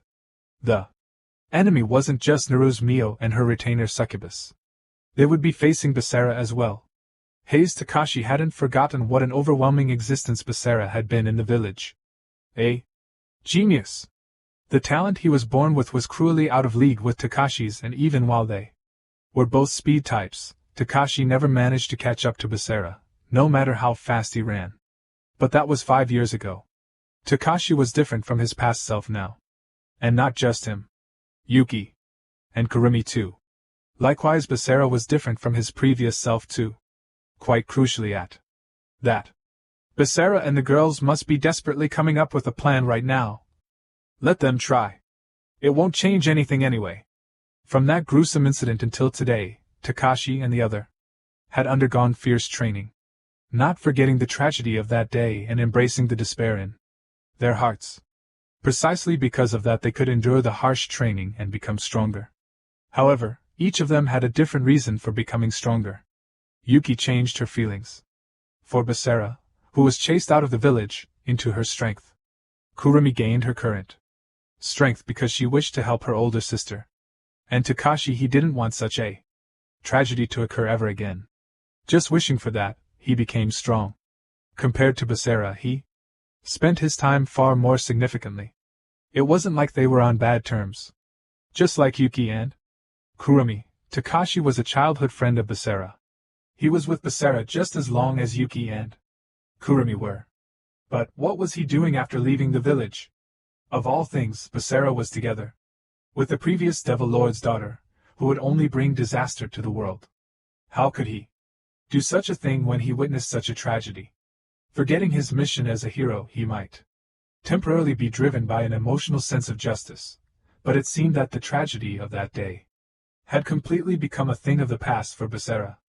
If so, I'll remind him about his sin, about the irredeemable souls of their comrades, who he erased. Because everyone who survived that incident was a victim, but also an offender. Yuki would stand up for Basara due to her feelings for him, but Kurumi, who looked up to Yuki as her little sister, couldn't forgive Basara, which Takashi could relate to. His own feelings were the same. Hayes Takashi spit out. Don't forget, Tuja. Basara, your past won't be undone, regardless of how much time passed. Because the memory of that day engraved in their hearts would never fade. Naruzmio gulped on the chilly sensation on her throat. In front of her, Basara pointed the tip of his magical sword Brynhilde at her. He had stopped the sword at a paper length away because they were practicing. But if this had been a real fight, if her opponent had been Hayes Takashi, Shiba Kyuichi or Nanaka Kurumi, then Mio would have been dead for sure. Good, let's take a small break. Basara relaxed his expression and withdrew his sword. Mio slumped down with her bottom on the ground after being released from the pressure that had sealed her movements. At the same time, all the tension left her body, and in exchange a sudden exhaustion befell her. However, I can still go on. Mio tried to stand up despite that, whereupon a soft, White towel was put around her shoulders. I know. But we'll continue when you've rested a bit and regained some stamina. If you overdo it, you lose focus, which is dangerous. With his hand gently on her head, Mio nodded. Basara had told them about Haste Takashi, who was holding the spirit lance Byako, Nanaka, Yuki, Nanaka Kurumi, and even about Shiba Kyuichi's battle style just in case, even though he had said that he wouldn't participate in the fight this time. Afterwards they were training real battles. Every day. This city wasn't short on places where they could practice after setting up a barrier or casting a spell to keep humans away, like the famous park, rivers, or various golf courses. After school, they were immediately training in the forest on the golf grounds next to the park. Taking Basara up on his words, Mio took a deep breath to control her breathing, whereupon, "Here, Mio. Sama. A sports drink with minerals. Please rehydrate yourself with it." Thanks. Taking the pet bottle of the drink with the catchphrase of having the same composition as sweat from Maria, Mio opened the cap and wet her throat. The pleasant coldness streamed into her whole body. Through her throat. "Ah, Basara-san. Can I ask you to spar with me next? MH? Yeah, sure." It had already been 2 hours since they started the training today. Basara wasn't just taking on Mio, but also Maria all by himself, yet he didn't show the slightest shred of exhaustion. "Then I will begin." "Yeah, come." After a short exchange, the two of them erased their smiles and attacked up front in the next moment. A close-range fight with Basara swinging his Brynhilde and Maria fighting barehanded with her superhuman strength, spread in front of Mio's eyes. Basara's beloved sword Brynhilde was single-edged with a thick and huge build. Thus he could launch heavy blows even with the back of the sword, but Maria, being a succubus and power type on top, had high physical strength, and easily absorbed the blows. This was training, of course. Basara wasn't attacking with his full might, but if Mio were to carelessly take one of these hits, she wouldn't just break some bones, she would be smashed. They exchanged blows, Basara with slashes and Maria with kicks and punches, one after another while each changing back and forth between offense and defense. While watching their fight, Mio felt frustration inside her heart. I understand it in my head, but in the past few days, Mio had fully realized how lacking her own strength was. It had been half a year since she came to know about the existences and powers that went beyond the laws of this world. As she luckily had a talent for magic, she could cast powerful spells now. According to Maria, that was an astonishing learning speed. However, compared to Basara and Maria, Mio overwhelmingly lacked actual battle experiences, even though she had trained with Maria so far. Therefore she was now conducting training in the form of real battles against Basara or Maria, which brought about good results in the beginning, but since she wasn't used to the tension and pressure of a long battle, her stamina and concentration would run out before the other two, getting her cornered gradually. She was already like that during training. A real fight was even more exhausting. Moreover, Haste Takashi, the hero she would be facing soon, had a strength on par or even greater than Basara. At this rate she would only drag down the others. That was what she felt. The decisive battle was in 4 days. Only unrest and impatience swelled up inside Mio. Going to school in the morning, doing nothing but training after school until the sun sets, and then back to bed. Repeating these 3 activities, the last few days went by in a flash. And in the night, 2 days away from the decisive battle, Basara got a call from Takashi. The stage for the battle was set. Not wasting a single second on chit-chat, Takashi only reported the place and time, then hung up. Basara had taken the call in the living room and wordlessly stared down on his cell phone. Upon that, the door behind him opened. "Has it been decided?" Maria came in with a calm voice. She must have just finished washing off the sweat from today's training in the bath. Basara headed to the sofa with his back still to her. "Yeah. It'll be at night to avoid people." "I see. Well, that certainly is better." Maria's voice moved into the kitchen, then the sound of the refrigerator opening resounded. She was surely taking out something to drink. While Basara sat down on the sofa, he said to her, "Both sides will cooperate in setting up the barrier to avoid gaining an advantage in it. I think Mio can also use a spatial barrier. Spell besides the one to keep humans away, right? Yes. She never set one up in cooperation with someone, but I believe it will be all right. The battlefield was taken care of then. Now they only needed to make the last preparations for the fight. Basara-san, would you like to have some milk?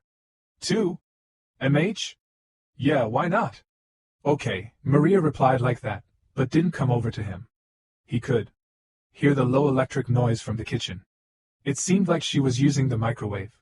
And then, I made you a hot milk, Basara-san. If you like, please put in some maple syrup. It will relieve your tension and let you sleep more soundly. Thanks. Wait, why were you dressed like that?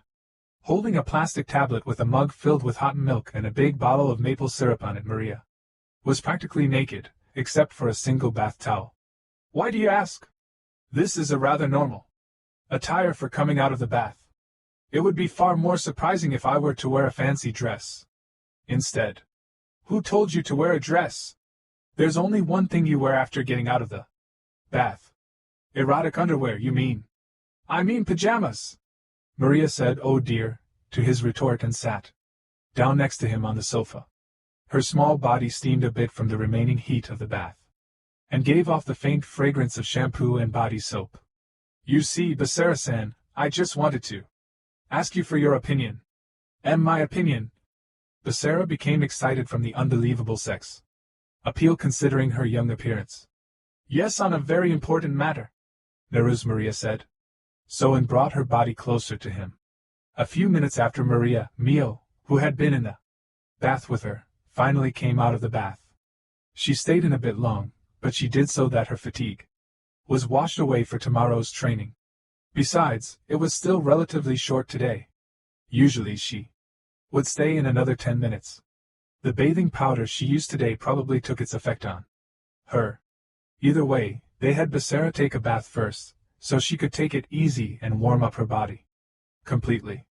Mio wiped the water drops on her faintly flushed body with a towel. The microfiber towel properly even sucked up the water from Mio's wet hair. Putting her legs, one after another, through the new shorts, she pulled it up to her bottom. After pulling out the finger, which she used to fix the wedge part, from the side, the highly elastic fabric made a small flicking sound on her bottom. Next she put on a shirt in place of a pajama and buttoned it up. She started from below instead from the top, since she left the chest open to prevent constriction in her sleep. That exposed pretty much her breasts, let alone her cleavage, but Mio wasn't afraid of showing it to those inside the house. For one thing, Maria was a girl like herself. And besides, Basara had already seen her in more embarrassing appearances or situations. It wasn't like she was trying to provoke. She certainly was embarrassed. However, if she were to put on extra clothes like a barrier, even though she was seen so messed up during the master and servant contract or the shared bath time, it would appear like she was strangely conscious of Basara. Therefore Mio dared to behave normally even after that and sometimes wore an exposing attire. Occasional she felt Basara's glance on her breasts or bottom, whereupon she was embarrassed, but happy as well. Because at least during these times, Mio had the initiative even though the master and servant contract ended up in an unexpected form and gave her a weird weakness. After drying her wet hair with the dryer, Mio left the bathroom and headed for the living room. Basara-san, could you subjugate Mio-sama some more? Suddenly she could overhear Maria's problematic statement through the gap of the living room's door. Maria saw Basara making a doubtful face in front of her. To her mentioned suggestion. What do you mean? If you're playing around again. I am not playing around. This is for Mio-sama and your sake, said Maria. We have only 2 days left until the fight with your former comrades. The past few days, we continued our training with the countermeasures in mind, but we cannot level up so easily after all. I am afraid you are the only one who currently has a chance of fighting up front on par with them, Basara-san. Unfortunately, Mio-sama and I are currently still 2 steps behind. That's... Basara was at a loss for words, meaning Maria's analysis was correct. Most likely Basara knew their difference in strength even better than Maria. Even you, our last hope, have a blank of 5 years, Basara-san. Moreover, you said that the person with the spirit lance has a strength even greater than yours. As things stand now, we cannot win against them. Basara stayed quiet on her assertion. However, I have a breakthrough solution. As you are aware, the contractors of the master and servant contract gain a stronger power with deeper trust. If both of you obtain that, then I see a chance. That's why you want me to subjugate Mio. Yes. Because even though I told you to deepen your trust, it only needs something adequate with the contract with the master and servant relationship. I am afraid that is our only chance for victory at this point. And I do not think we should pass on this chance. I agree. It's a fact that it would be effective to make use of the contract. But the trust you speak of surely won't be deepened or strengthened so quickly. No, the intensity of feeling stands in no proportion with time. The feeling born in a single day can surpass the one gained from a year. Likewise, a single second cannot rival a whole life. If you simply make up your mind, the chance of Mio-sama being helpful will go up quite a bit. But Basara remained silent with a stiff expression on Maria's words. Basara-san? Before long, Basara slowly answered her question. I get your point, but if possible, I don't want to do it. Maria narrowed her eyes on these words. Did he think that they had the flexibility to be fussy at this point in time? Why? Are you holding back because we are family? Or does your sense of duty or hypocrisy keep you from doing something like that to your little sister? Maria asked with a precarious voice. Nah. That's not it. It's the opposite, said Basara. I'll tell you on this occasion, Mio and you are precious family members to me.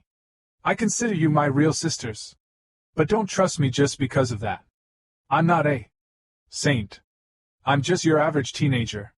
Do you know how much effort it takes me to keep my reasoning in check while I live together with 2 girls not related by blood to me?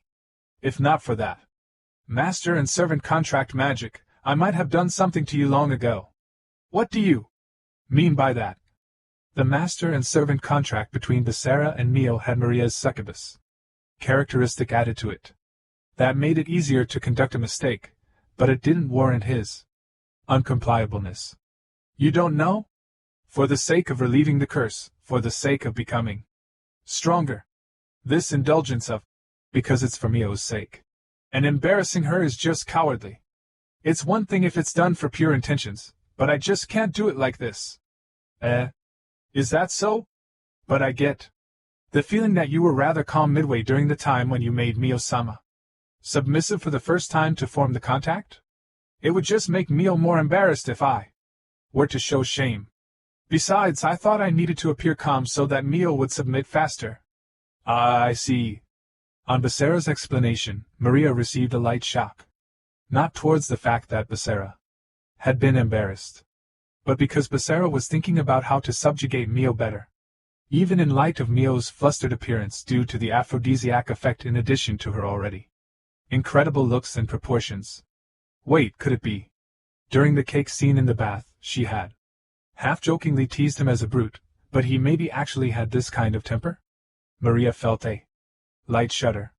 Anyway, it's wrong to do something by saying it's for Mio's sake, even though I have ulterior motives. Of course I'll put her at ease when the curse activates, but I'll do it then by saying I want to do it, since that's more honest. So you are taking the villain's role upon yourself? Nah.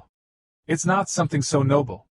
It's just, said Basara, saying that I do these kind of things only for Mio's sake without any guilty feelings would be a lie for sure.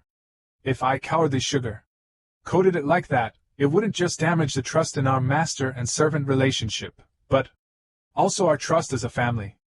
But I don't want that. Because even though it was a turn of events, I'm still her master and her brother before that, Basara said to her with a serious expression. Whereupon Maria inadvertently widened her eyes. Maria, a succubus, knew very well how weak men were to this kind of desire, and how they may have dirty and wicked thoughts towards the female gender somewhere deep inside. Even more so for a cute girl like Mio. But the boy named Tuju Basara in front of her properly admitted to having these desires without covering it up. Looking at him, Maria suddenly felt a shiver running down her spine. I understand. I have another idea, so let us go with that. You still have more, huh? Wait, hey! Suddenly Basara raised a flustered voice. Because Maria had sat into his lap and loosened the knot of the bath towel that wrapped around her body. Maria rolled up the front of shirt that the surprised Basara was wearing. Please do not move. Saying so, she started to rub her bare skin against Basara. Unlike the previous time where she had slipped into Basara's t-shirt, Maria was now showing Basara her naked body and lewd movements. That gave Basara even a visual sensation of Maria's body heat and softness. Wait, Maria. What's up so suddenly? If you feel sorry for Mio-sama and cannot do it, I will have you help me instead with the power-up. As the succubus she was, she could increase her power by absorbing desire and arousal from a young boy with a pure heart like Basara. The effect was tremendous. Maria laughed a foo-foo, with glazed eyes. Forgive me. But you are at fault, Basara-san, because you say such things with such an expression. She could tell how surprisingly aroused she was herself. Her succubus instinct shot up inside her, and couldn't be suppressed. Maria let her tongue crawl over Basara's chest, clung to him, and increased their direct contact by winding her arms around his sturdy back. You are so delicious, Basara-san. It was like a drug to her. Wanting to suck up everything from the boy in front of her, Maria let her hand slide down from his navel. When she let her small hand glide into his pants like this. Hey! Basara's body suddenly shivered. This sensible reaction only turned Maria on even more. However, Basara's eyes, who she had thought were only focusing on her, weren't looking at her, but behind her. Maria turned around puzzled and froze in place. In the open door of the living room there stood Mio. In that moment Tuju Basara was prepared for a bloodbath. Because it was the same situation like when he was caught in the act of Maria making him play an erotic game. No, this time it was even worse. After all, Basara was in a close embrace with the naked Maria. Mio would flare up at them, so he thought. No, this... He hastily tried to explain, but couldn't find the right words on the spot. This situation was brought about by Maria, without Basara's consent. However, he couldn't unconditionally blame only Maria for it. They certainly couldn't win as things stood at the moment. So Maria, the succubus and Mio's retainer, had requested of him to deepen their relationship of the master and servant contract by subjugating Mio through pleasure, all for the sake of victory, for the sake of protecting Mio. Considering her upbringing in rank and race, it was an absolutely natural suggestion. He knew what he had to say. Even so, Basara couldn't find the right words for it, whereupon, Oh my Mio! Sama, what are you standing there for? Of all things, Maria tightly squeezed Basara to show off to Mio. Basara saw that Mio's face turned red upon seeing that. Maria totally added oil to the fire. Maria! SSH, it is all right. Please watch. He raised a bewildered voice, but Maria whispered back. No, even so. While he did like he was told to, Mio came over briskly. Then she stood in front of him. But that was all. He had thought for sure that she would hit Maria and launch a lightning attack at him. Yet Mio just stood still in front of them with her face still red. Mio? In response to his doubtful glance, Mio bit into her lips and averted her eyes towards her. Mio-sama. Excuse me, but Basara-san and myself have important preparations to make for the fight in 2 days. When you are standing there like that, it is a bother, to be frank. Maria showed a provoking smile. Her succubus instincts had totally gotten the better of her. The red Mio glared at her. Her expression looked somewhat mortified. Why are you making such a face? Well, if you insist on watching, then be my guest. However, please do not interfere with us. Along. With a smile, Maria put her hand into Basara's t-shirt from below again. At that time. Please. Stop it. Mio said so with a fragile voice.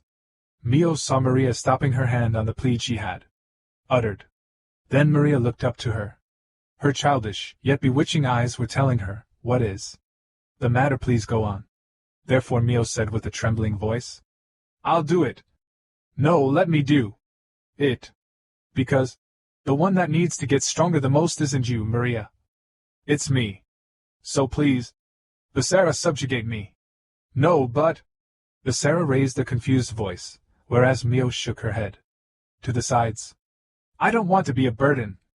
Besides, if there's anything I can do for our victory, I want to do it. I mean, we might not win at this rate, but we still have a method to get stronger. Right?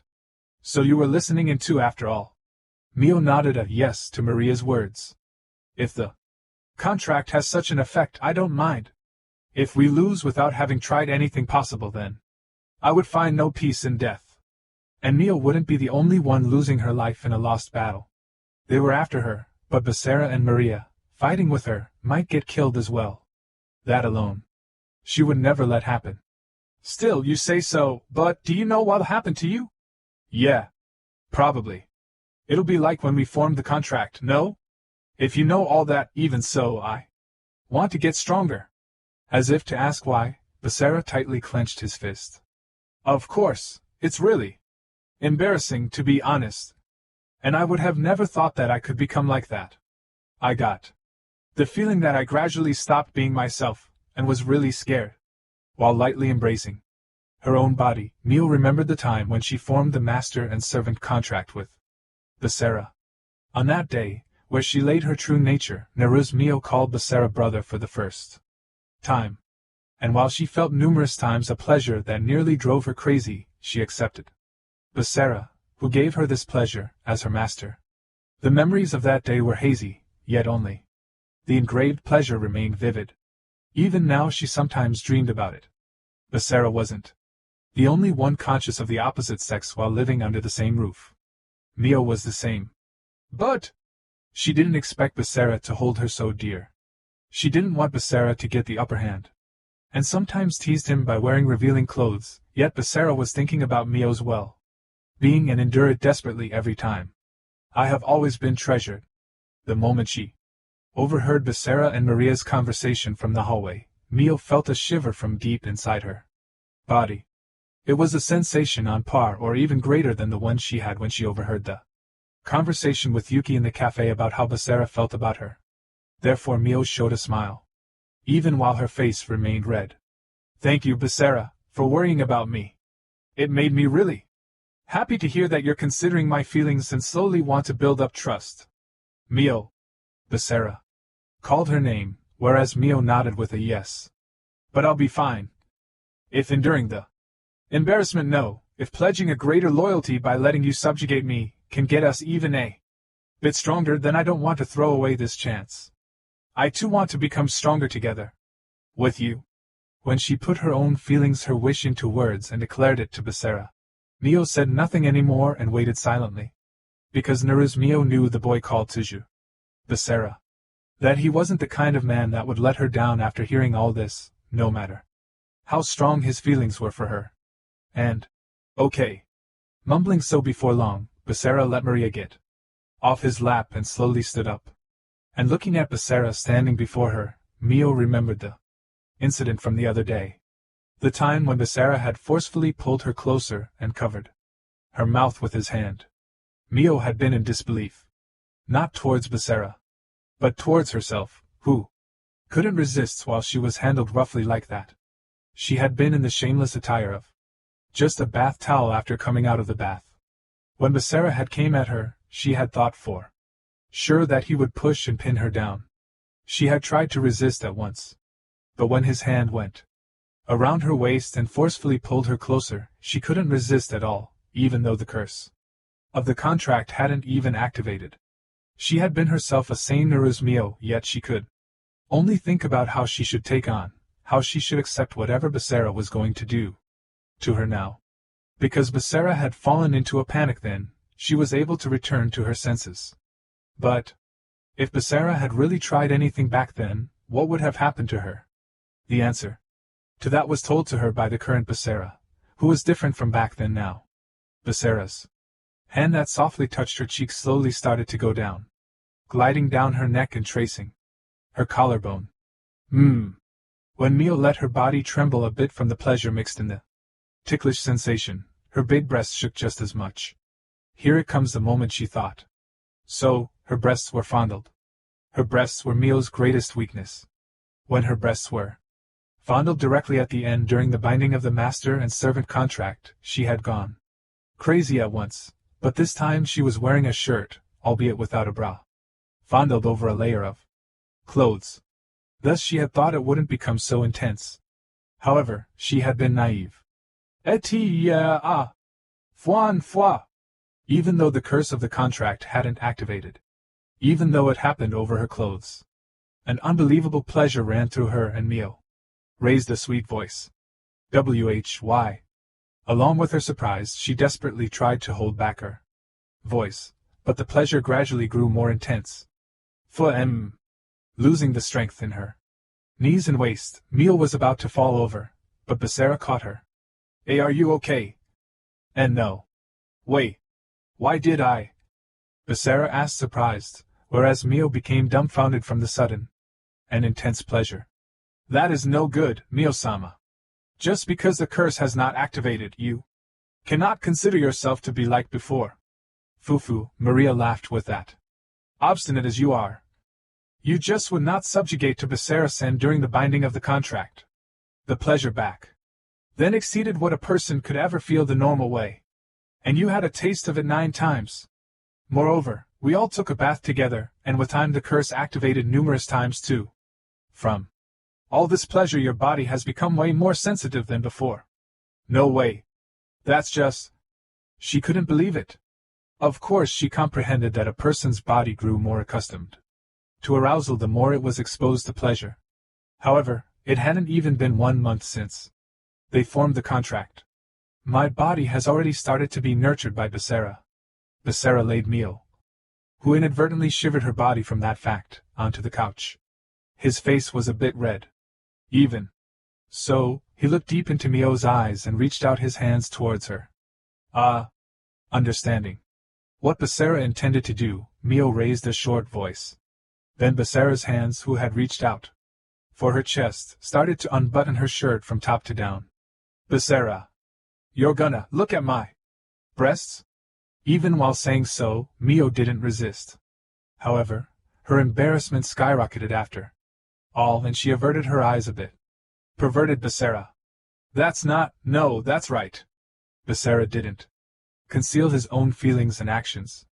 Regardless of that, he didn't apologize to her. And Mio didn't oppose it either. She was going to submit to him now.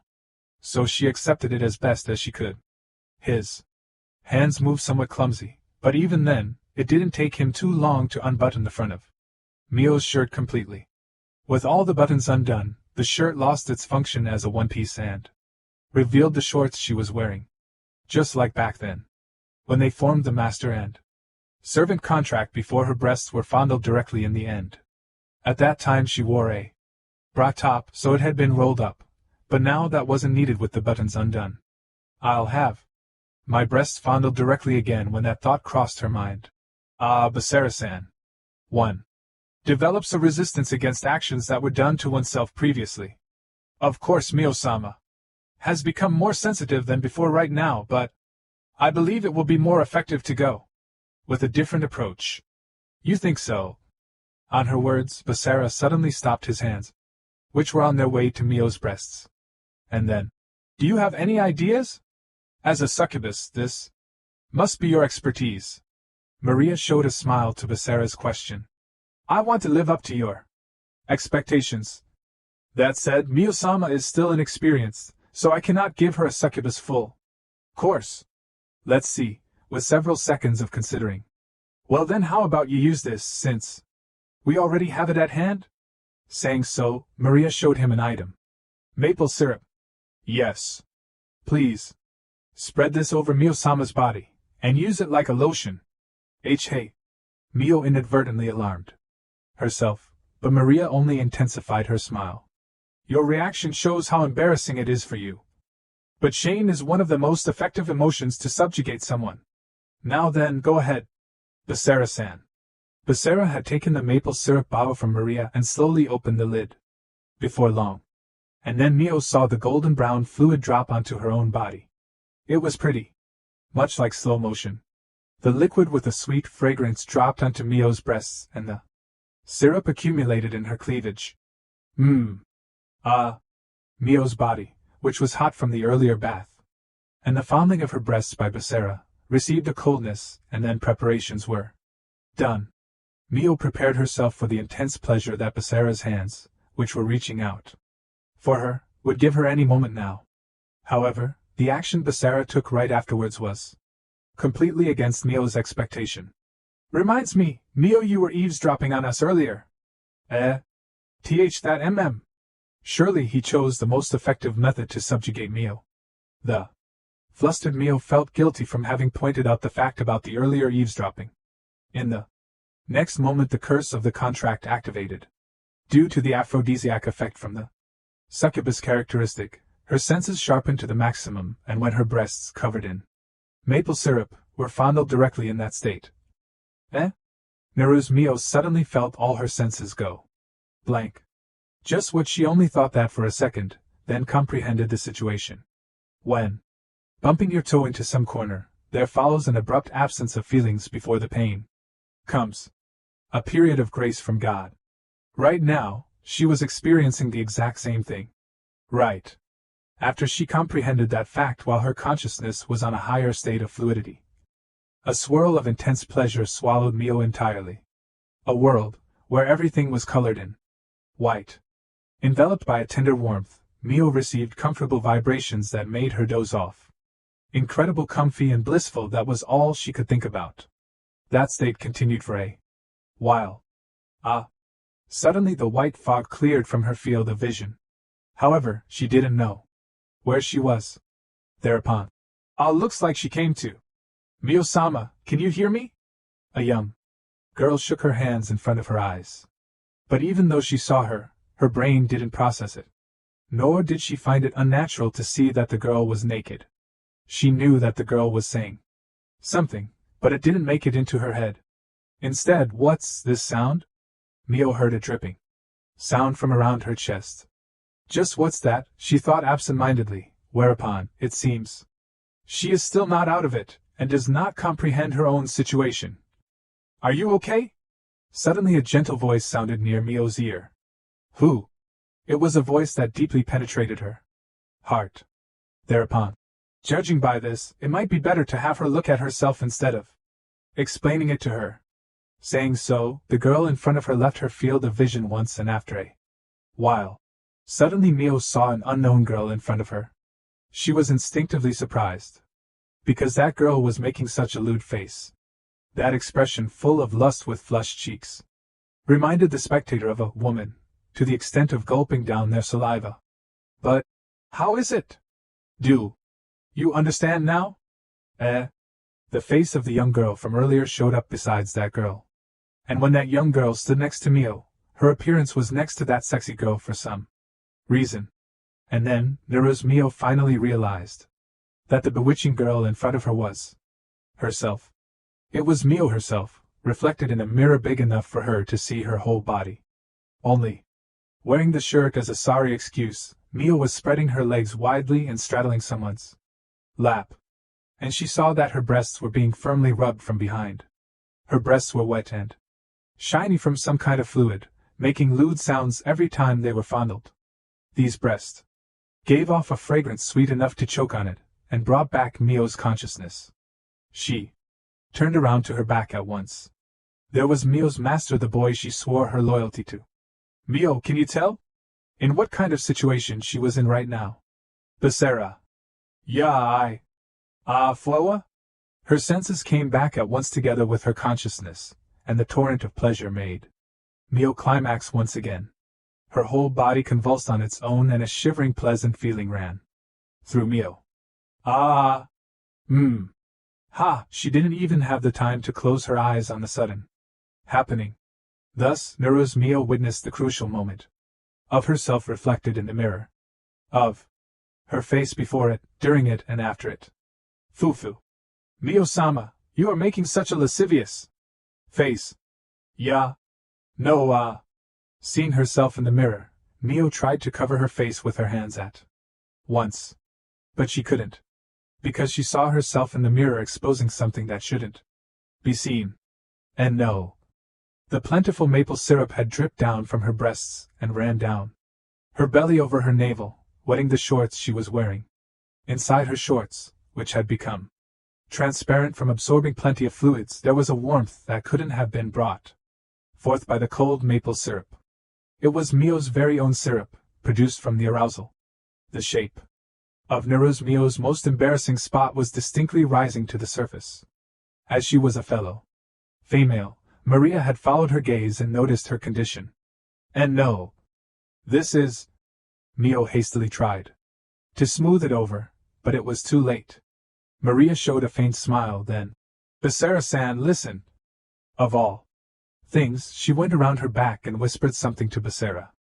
And then, Mio beheld how the Basara in the mirror quietly lowered his gaze at that moment. Having her own state exposed made her whole body pulse from an incredible shame. It's okay, Mio. It's not weird at all.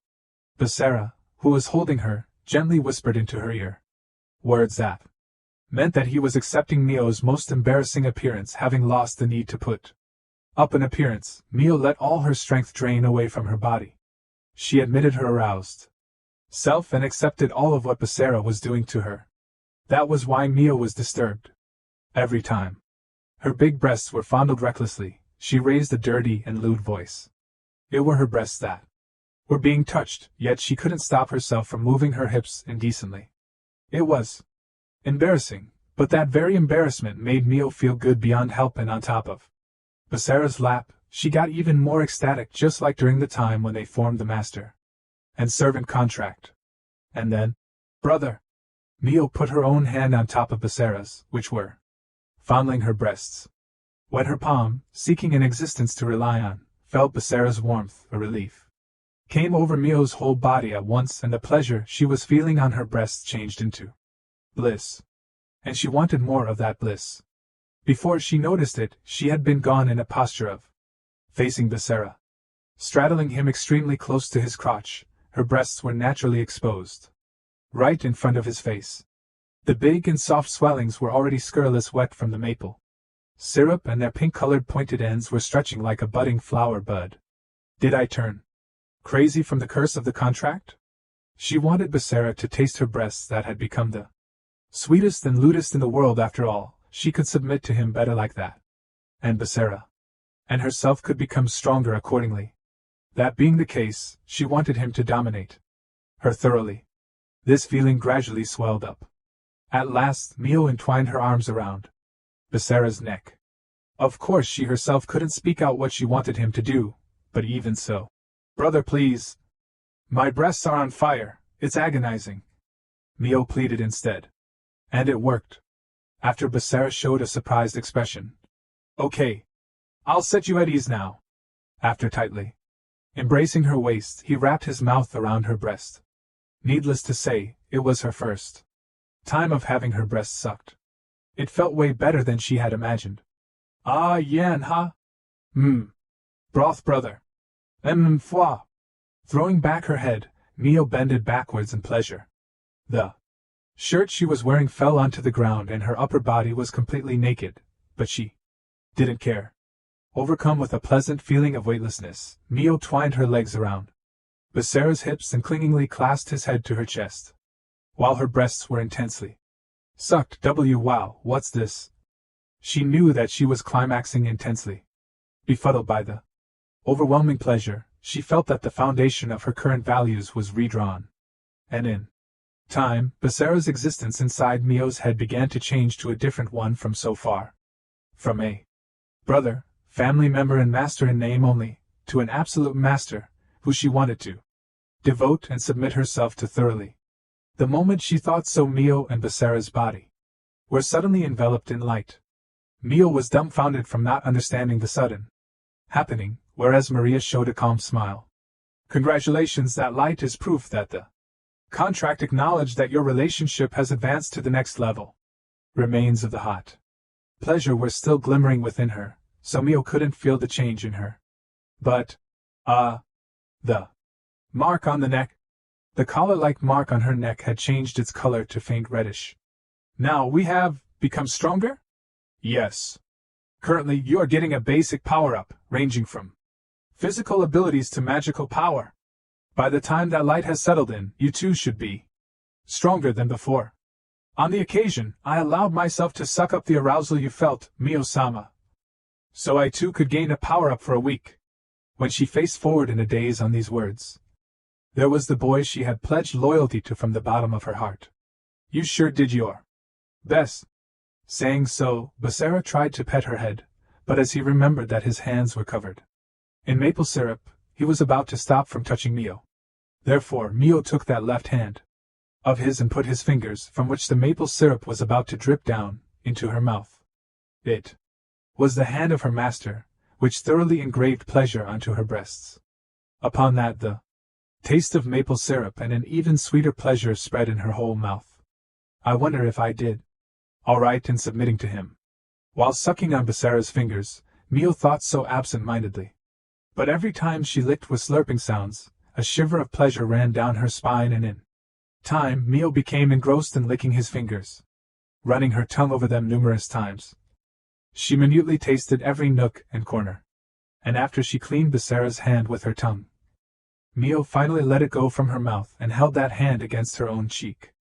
With the hand of the boy that just dominated her on her cheek, she said softly, like praying, "Let's win this."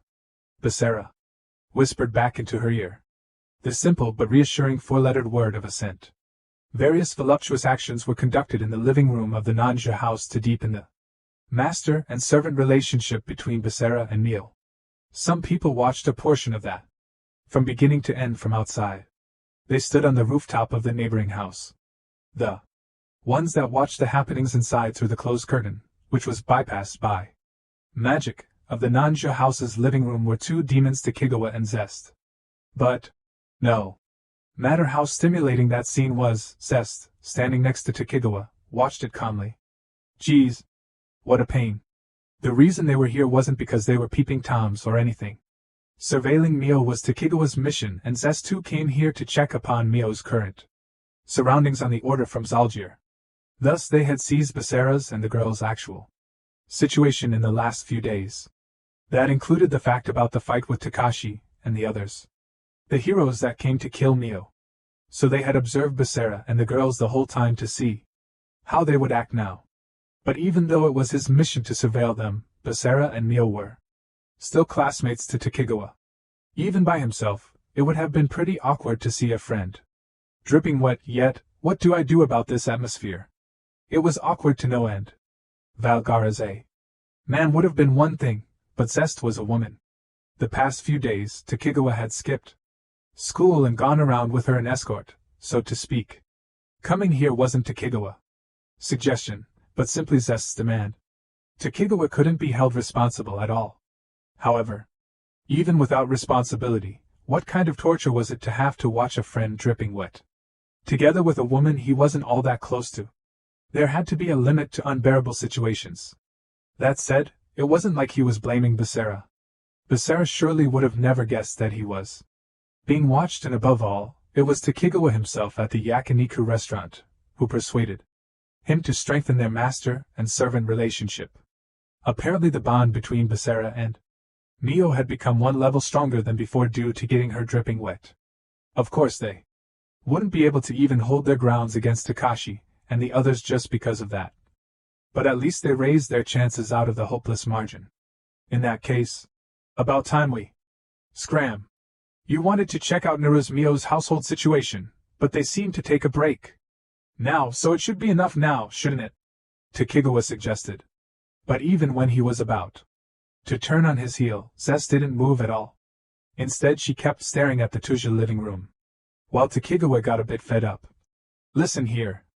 I want to get home and sleep before this gets any more awkward. Feel free to. It is my job to confirm Mio's change in the past half year. Zest answered outright, pretty much unaffected from seeing all this. That boy from the hero tribe, Tuja Basara, was it? He is rather interesting. Even while he feels reluctant to subjugate Mio, he still made use of the curse with the succubus characteristic out of necessity. 2. Think he could make that obstinate Naruzmio submit to him to that extent. However, I already heard that their contract was formed around the succubus characteristic, but seeing her reactions, it appears Naruzmio indeed has a sensitive body, like Sir Zalgier estimated. She seemed to be rather befuddled by the pleasure, but if she is already feeling so much from just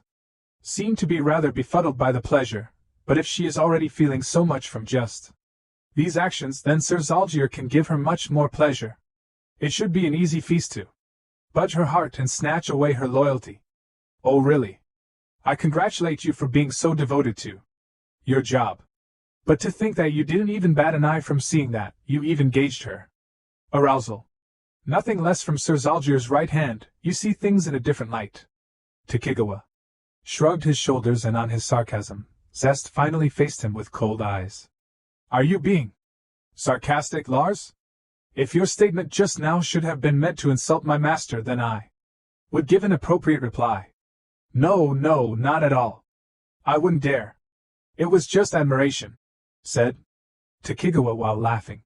He declared like he had finally found a point to tease her, who had been talking down to him the whole time, with, even though you never had a guy before, you act like you know what you're talking about.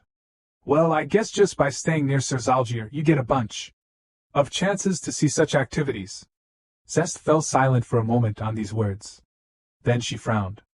On what grounds do you claim? Unfortunately for you, I can recognize inexperienced women by their smell, though they themselves don't notice it. When he said nonchalantly, Zest shut up for sure this time. It eloquently indicated that what Tokigawa said was the truth. Zalgier came up with the entertainment of adding the aphrodisiac effect from the succubus to the curse of the master and servant contract, and had a bunch of female subordinators as his sex toys, and Zest was his right hand. Normally you would think that she would get first dibs on Zalgier, but that information seems to be valid. Tokigawa chuckled to himself like that. Half of it were rumors, but it said that Zalgier's most trusted right hand was more beautiful than any other of his subordinates, but that was because she never had a man, and the reason Zalgier could never lay hands on her.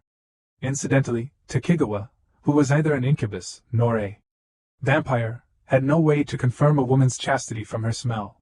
He had tricked her into believing that he knew her secret, and confirmed the credibility of the information he got. And at last Zest noticed that as well. For a moment she gave him a stern expression, then she disappeared like melting into thin air. Well, I guess I pulled a fast one on her once, said Tokigawa, with a whiff of a smile. Zest's presence had vanished from the area. Most likely she had pulled back for today. Guess I'll leave too. Lastly, Tokigawa turned his attention back to the Tuju house one last time. There Basara lifted Mio up and headed to the bath together with Maria. Well, he had done a magnificent lotion play with the maple syrup. Surely it was in order to wash that sticky body. Basara put Mio down on the floor of the anteroom and tried to leave by himself, but Maria stopped him. Apparently she was inviting him to take a bath together, since he was sticky as well. Basara panicked. His earlier bold subjugating of Mio seemed like a lie now. But, in contrast to the bewildered Basara, Mio showed no signs of refusal, albeit she flushed her face. Embarrassed. Most likely, her body was still on fire from the pleasure Basara had given her. Before long, Mio stood up and hugged Basara from behind as to tell him not to leave. Basara, hugged by Mio wearing only shorts, froze up completely. Tokigawa Yahara made a wry smile. Well, go wild for today, Basachi. I'm praying that it won't be your last fun memory. After declaring so by whispering, he also disappeared into the darkness of the night.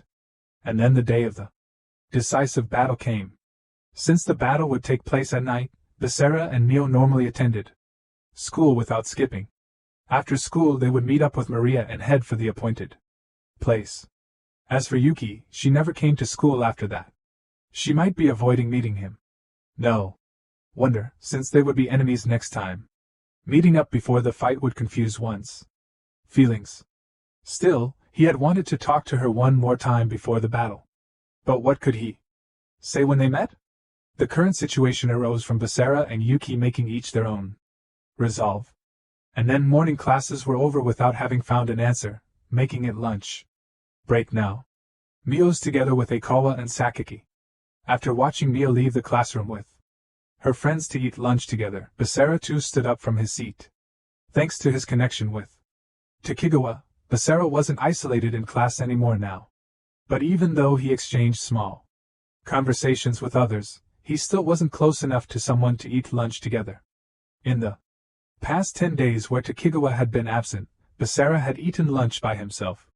And since the other day, Mio and Yuki's fans didn't pick on him when he was alone. He didn't believe that the incident in the courtyard ended their resentment, but he would be grateful if it could stay ambiguous like this. While thinking about that, Basara went out of the classroom into the hallway. Whereupon his homeroom teacher Sakasaki called upon him. Tuja. Takigawa's always absent. These days, do you know anything? No, nothing. He didn't contact you about it?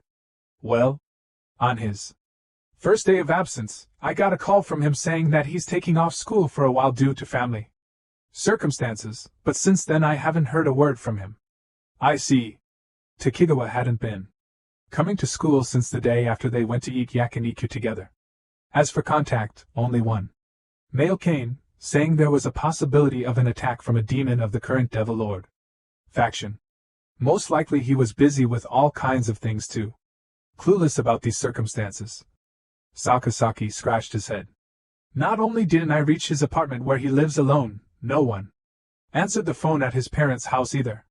I thought you might know something since you're getting along with him. Nanaka's absent lately too. Is a weird cold going around? Saying so, he went away with his head cocked in puzzlement. And the moment Basara was about to head out for the school store, the cell phone in his pocket rang. The displayed name field was blank. Thus Basara moved into a nearby storage room, locked the door while he confirmed that he was alone and finally picked up the phone. Hello? Oh, you're smart, Basachi. Since you didn't call my name first thing, you seem to understand the danger of this call. Guess so. Because if someone had stolen Takigawa's phone and made the call, Basara's connection to Takigawa would have been exposed right away. And if that someone were from the current Devil Lord faction, everything would have been over. Well then, Basachi, you at school, right? It's lunch break, but you got time to speak? Yeah, I moved somewhere isolated. Should be fine for a while. Anyway, you aren't coming to school and can't seem to be contacted. Are you okay? Well, somewhat. Actually, a troublesome fellow besides the new observer popped up. That means the devil that attacked us the other day was the new observer? Yep. He was called Valgar, but the other one is even more troublesome. I only now found the chance to call you. I see. So? What's the reason you take the trouble to call me in this difficult situation? Well, you yourself seem to be caught up in your own troubles. Basara replied, amazed to Takigawa's smirking words. I'm impressed you know about it. Could it be you were watching from somewhere? Take a guess. Anyway, the newly dispatched observer was killed. Of course I would look into who did it. Turns out a few heroes crawled into this city and you guys have been doing nothing but training these days. Oh. Right. Takigawa's mission was only to observe Mio. Even if another devil was dispatched, even if that devil was killed, his mission didn't change. In other words, it's an encouragement call before the battle? And a warning. Takigawa's voice on the other side of the phone had a somewhat cold tone. Valgar got killed when he only went out to check things out, but the orders he got should have not only included the stimulation of Mio's awakening, but her protection as well, to avoid losing Wilbert's power that's sleeping within her when she dies. However, the guy that killed that very Valgar out of nowhere is after Mio.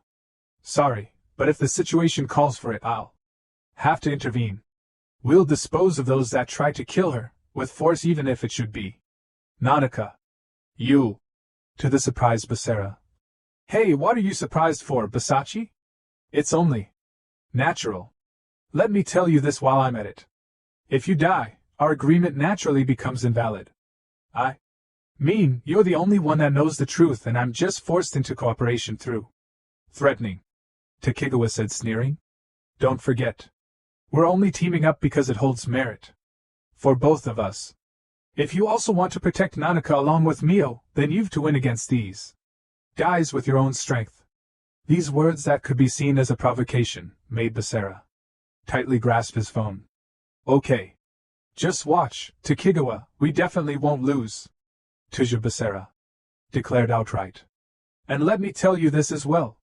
If you try to kill Yuki or the others, I'll definitely interfere even if it makes me your enemy. Having finished his call with Takigawa, Basara stood still in the room for a while. Then he made a sigh and unlocked the door to leave the storage room. Like that he opened the door that led to the hallway but then stopped. Because a girl was standing right in front of him. Yuki! It was Yuki, who was supposed to be absent from school today too. She wordlessly pushed him back into the storage room and locked the door behind her. Back. And then, please, Basara. I want you to withdraw from tonight's battle, she said slowly, drawing closer. Clinging to him, her eyes that looked up to him at close distance were filled with sorrow rather than seriousness. However, Basara shook his head. Can't do that. I believe I told so before already. Both Basara and Jean had decided to protect Mio. Even if the enemy was the devil, Lord or the heroes. I understand your sentiment, Basara. But the situation changed drastically from before. You should know what it means when a surveillance target gets changed to a termination target. Yeah. So far he was let off with as just an exile, but this time they would make an open enemy out of the hero tribe. But Basara softly placed his hands on Yuki's shoulders. He looked right into her sorrowful, upturned eyes. Even so, I want to protect Mio. I'm no longer a hero. I lost the qualification and obligation to protect this world. But right now I'm her family, her brother. It's a fact that won't change by what kind of enemies I make or whatever harsh situation I'm in. So I'll fight to protect her. I believe that's my obligation now that I've lost everything. Even if you have to fight Kurumi and me? Yeah. That was the only point he couldn't back down from. Besides, Takigawa currently had an even more troublesome fellow than that giant devil with him. And he said that they would interfere if Mio's life was in danger. In that case, that troublesome fellow would undoubtedly make a move as well.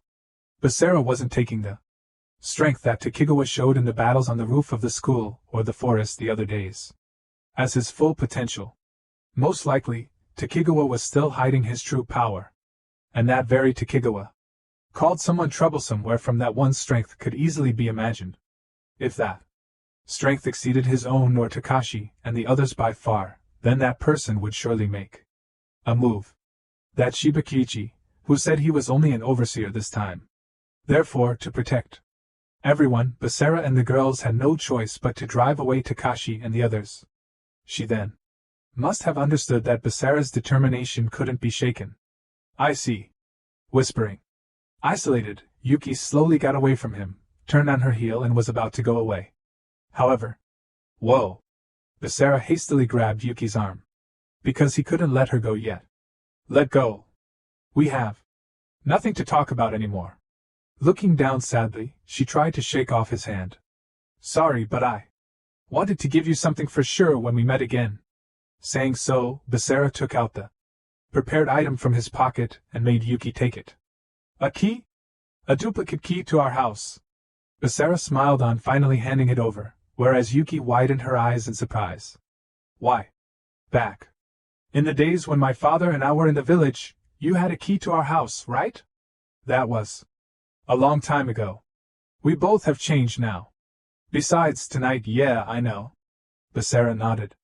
But you know, Yuki, I don't want to give up on it despite that. That is, you naturally coming over to our house like in the past. After all, we certainly might have changed, but even then, it's not over between us yet. I don't want it to be over, never. So I hope you'll take it. Even when today ended and the next day came. Basara didn't want to give up on the possibility for a future where Yuki used that key. He wouldn't give up. In regards, Yuki didn't say anything anymore. He thought she might refuse to, but she left the storage room wordless, still holding the key. She didn't turn around to him, but Basara didn't mind. He knew it was difficult. Still, he managed to see a possibility for the future he desired. Later he would just have to take a hold of that future. 9 o'clock at night, still 10 minutes left until the appointed battle. Tuja Basara arrived in front of the station together with Mio and Maria. Because it was the meeting spot arranged by Hayes Takashi. Amidst the crowd of people, Basara looked around the area. Whereupon, "Yo, you came!" Suddenly Shiba Kiichi appeared from the flood of people. Accompanied by Takashi, Kurumi and Yuki behind him, Kiichi confronted Basara and the girls a few meters away. "Okay, seems we're all here, shall we get started?" Hey, wait. Right here in this crowded place? Mio raised a disturbed voice. Basara was just as surprised. It was a weekend night, so more people passed by here than on a weekday's night. So he had thought for sure that they would move to a more appropriate place for fighting without people from here on, but I understand your surprise. But in the past week, we checked various places in the city. There certainly were a few good places if we just wanted to avoid the public eye. The park or forest in the western part of the city where you trained at might be the most suitable. But Takashi, standing behind Shiba, drew onto his words. The places like that park or forest each have an important earth flow, which are the spiritual foundation for the city, running through them. We would mistake the means for the end if we end up destroying them, even if it's for the sake of defeating you guys. I see. Basara consented to Takashi's words. The hero tribe could use special powers as protectors of the world. Amongst them were powers gained from contracts with spirits or divine beasts, the messengers of gods, and the contract merely lent them power for righteous things. So when they recklessly harmed nature or killed innocent living beings, even if it was in the name of defeating devils, they would fall into disgrace from these actions and become unable to borrow the powers from spirits and such. And above all, when they disrupted the stability of the earth flow, it was quite likely that large-scale natural disaster would occur in the future. Besides, there is no cover in empty space, and thus it's easier to damage the barrier directly. It would be a disaster if the barrier broke because of that, said Shiba.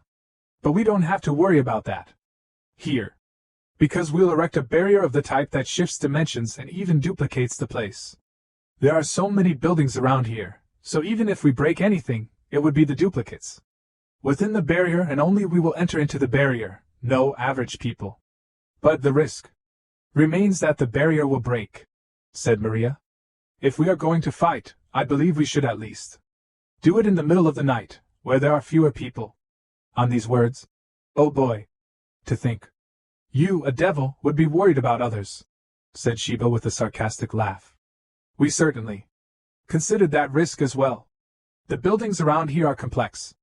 Our Takashi and your Missy, with the inherited power from the previous Devil Lord, will set up the barrier together, but with just their two consciousnesses they regretfully cannot copy everything inside the width of the barrier. Therefore, we'll borrow the power from the people around here. So we're going to project their consciousness on the spatial structure inside the barrier. Basara, who knew of that barrier type, announced its function, whereupon Shiba showed a smile. Exactly. There are a lot of people around here right now, and each of them feels the city by looking at it and hearing its noise. They're basically like cameras, they even see what we don't. Setting up the barrier with a concrete image like that will be in more detail and above all, more stable. Also, a complicated barrier that reproduces space like that needs more concentration for the construction, so it's harder for both of us to include any uncalled gimmicks. Besides, said Shiba, no matter where and when we do it, we'll have to temporarily cease fighting anyway if the barrier breaks. So I don't think fighting right now in this place here is all that unfavorable to you guys. What do you mean by that? Mio asked, frowning, whereas Shiba shrugged his shoulders. I mean, we'll be unable to do anything when you purposefully lift or destroy the barrier in case you should get overwhelmed, because it would endanger the nearby people. Spreading his arms, he laughed. Must be nice to have no responsibilities or obligations to this world. Humans, animals, the city, and nature mean nothing to you, right? It's really unfair, geez. That's not Mio! Mio inadvertently flared up. On Sheba's provocation, and Basara calmed her down by placing his hand on her shoulder. We just have to show them in the battle now that we have no such mindset.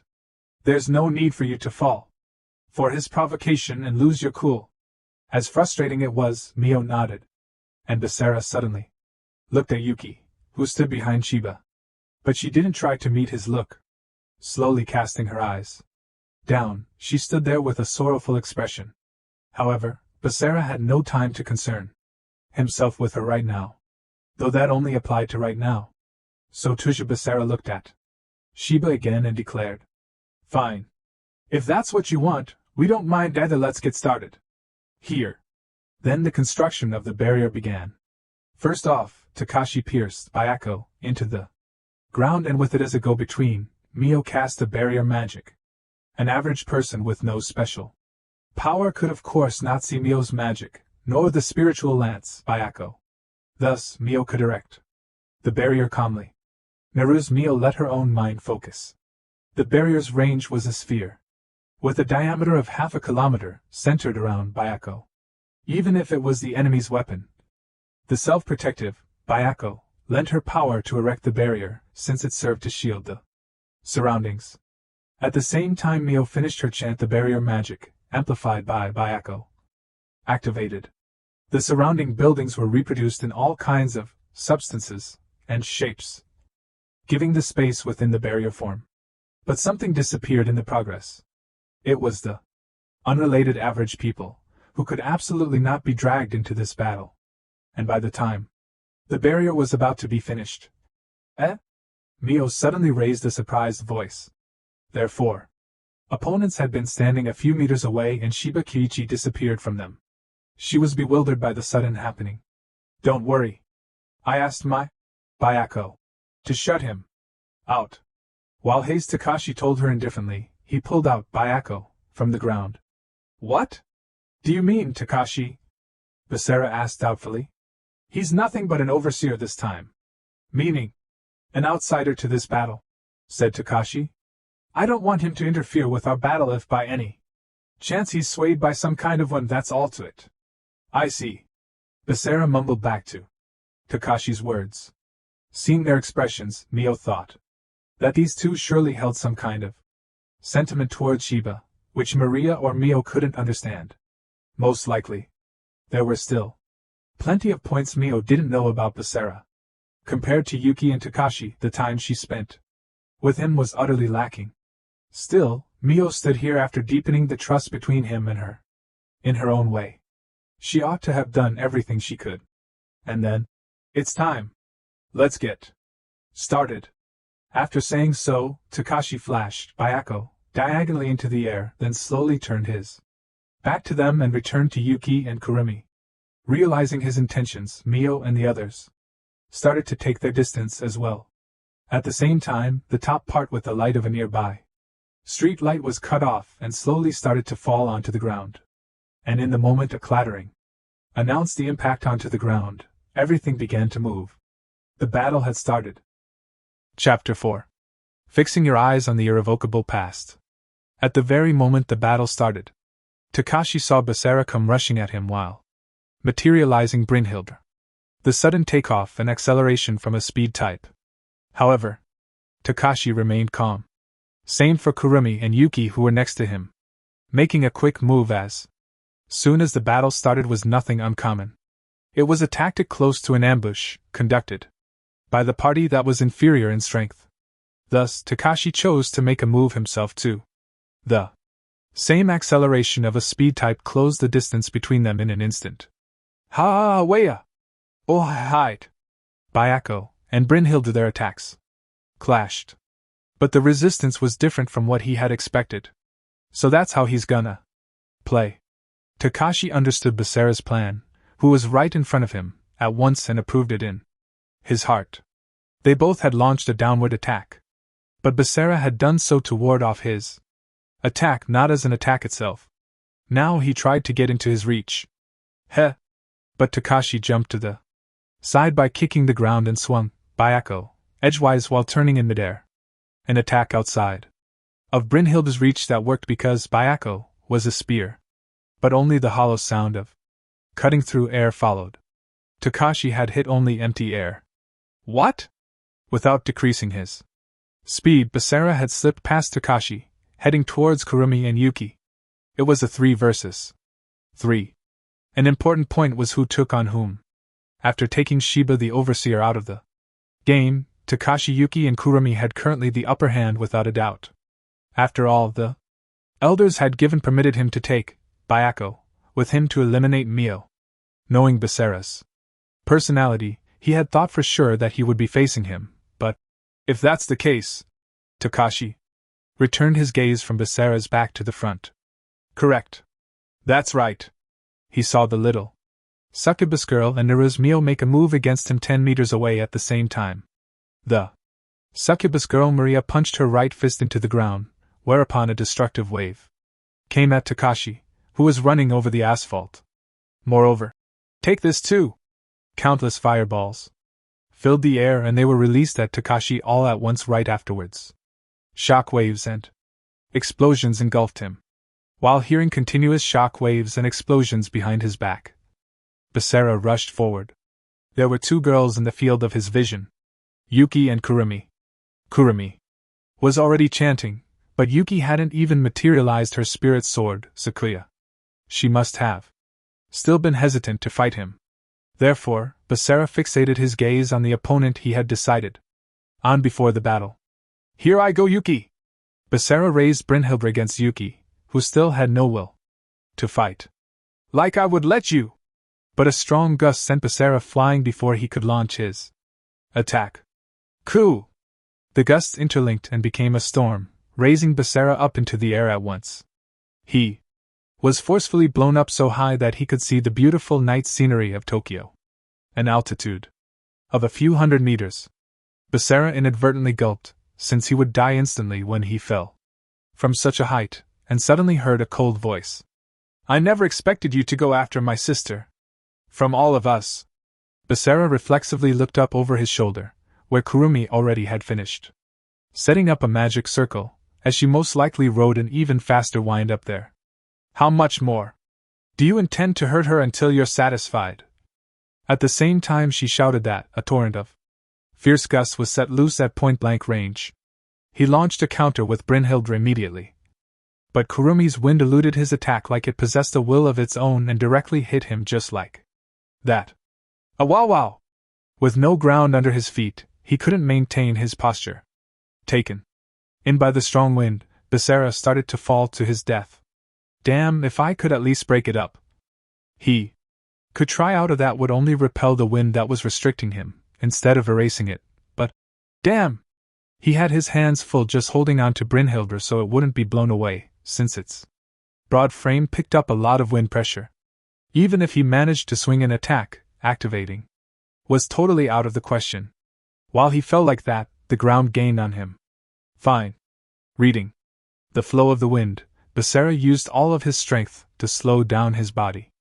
Right there! He vertically kicked the wind that swept over him. He aimed for the point where the knotty, interlinked gusts converged from time to time. By kicking that temporary lump of air, it served as a foothold in midair. Basara narrowly escaped from the wind torrent and landed on top of a building by twisting his body in the air. At the same time, he immediately turned around and launched a horizontal swing, which scattered the wind blades that came after him. And then Kurumi rode on the wind down to the rooftop, apart from where Basara was standing. Nanaka Kurumi looked at Basara, who poised and faced her with a calm expression. Therefore, H.M.P. So you were actually after me. Having seen through his plan, she mumbled so. Indeed. He had shown signs of going after Yuki in the beginning to create this one-on-one situation.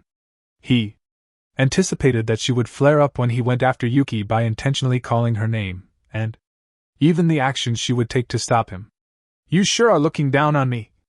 Kurumi was well aware that Yuki would be no use in this battle, because she still hadn't found the resolution to fight him. With Shiba out of the picture as well, it was only Takashi and Kurumi fighting.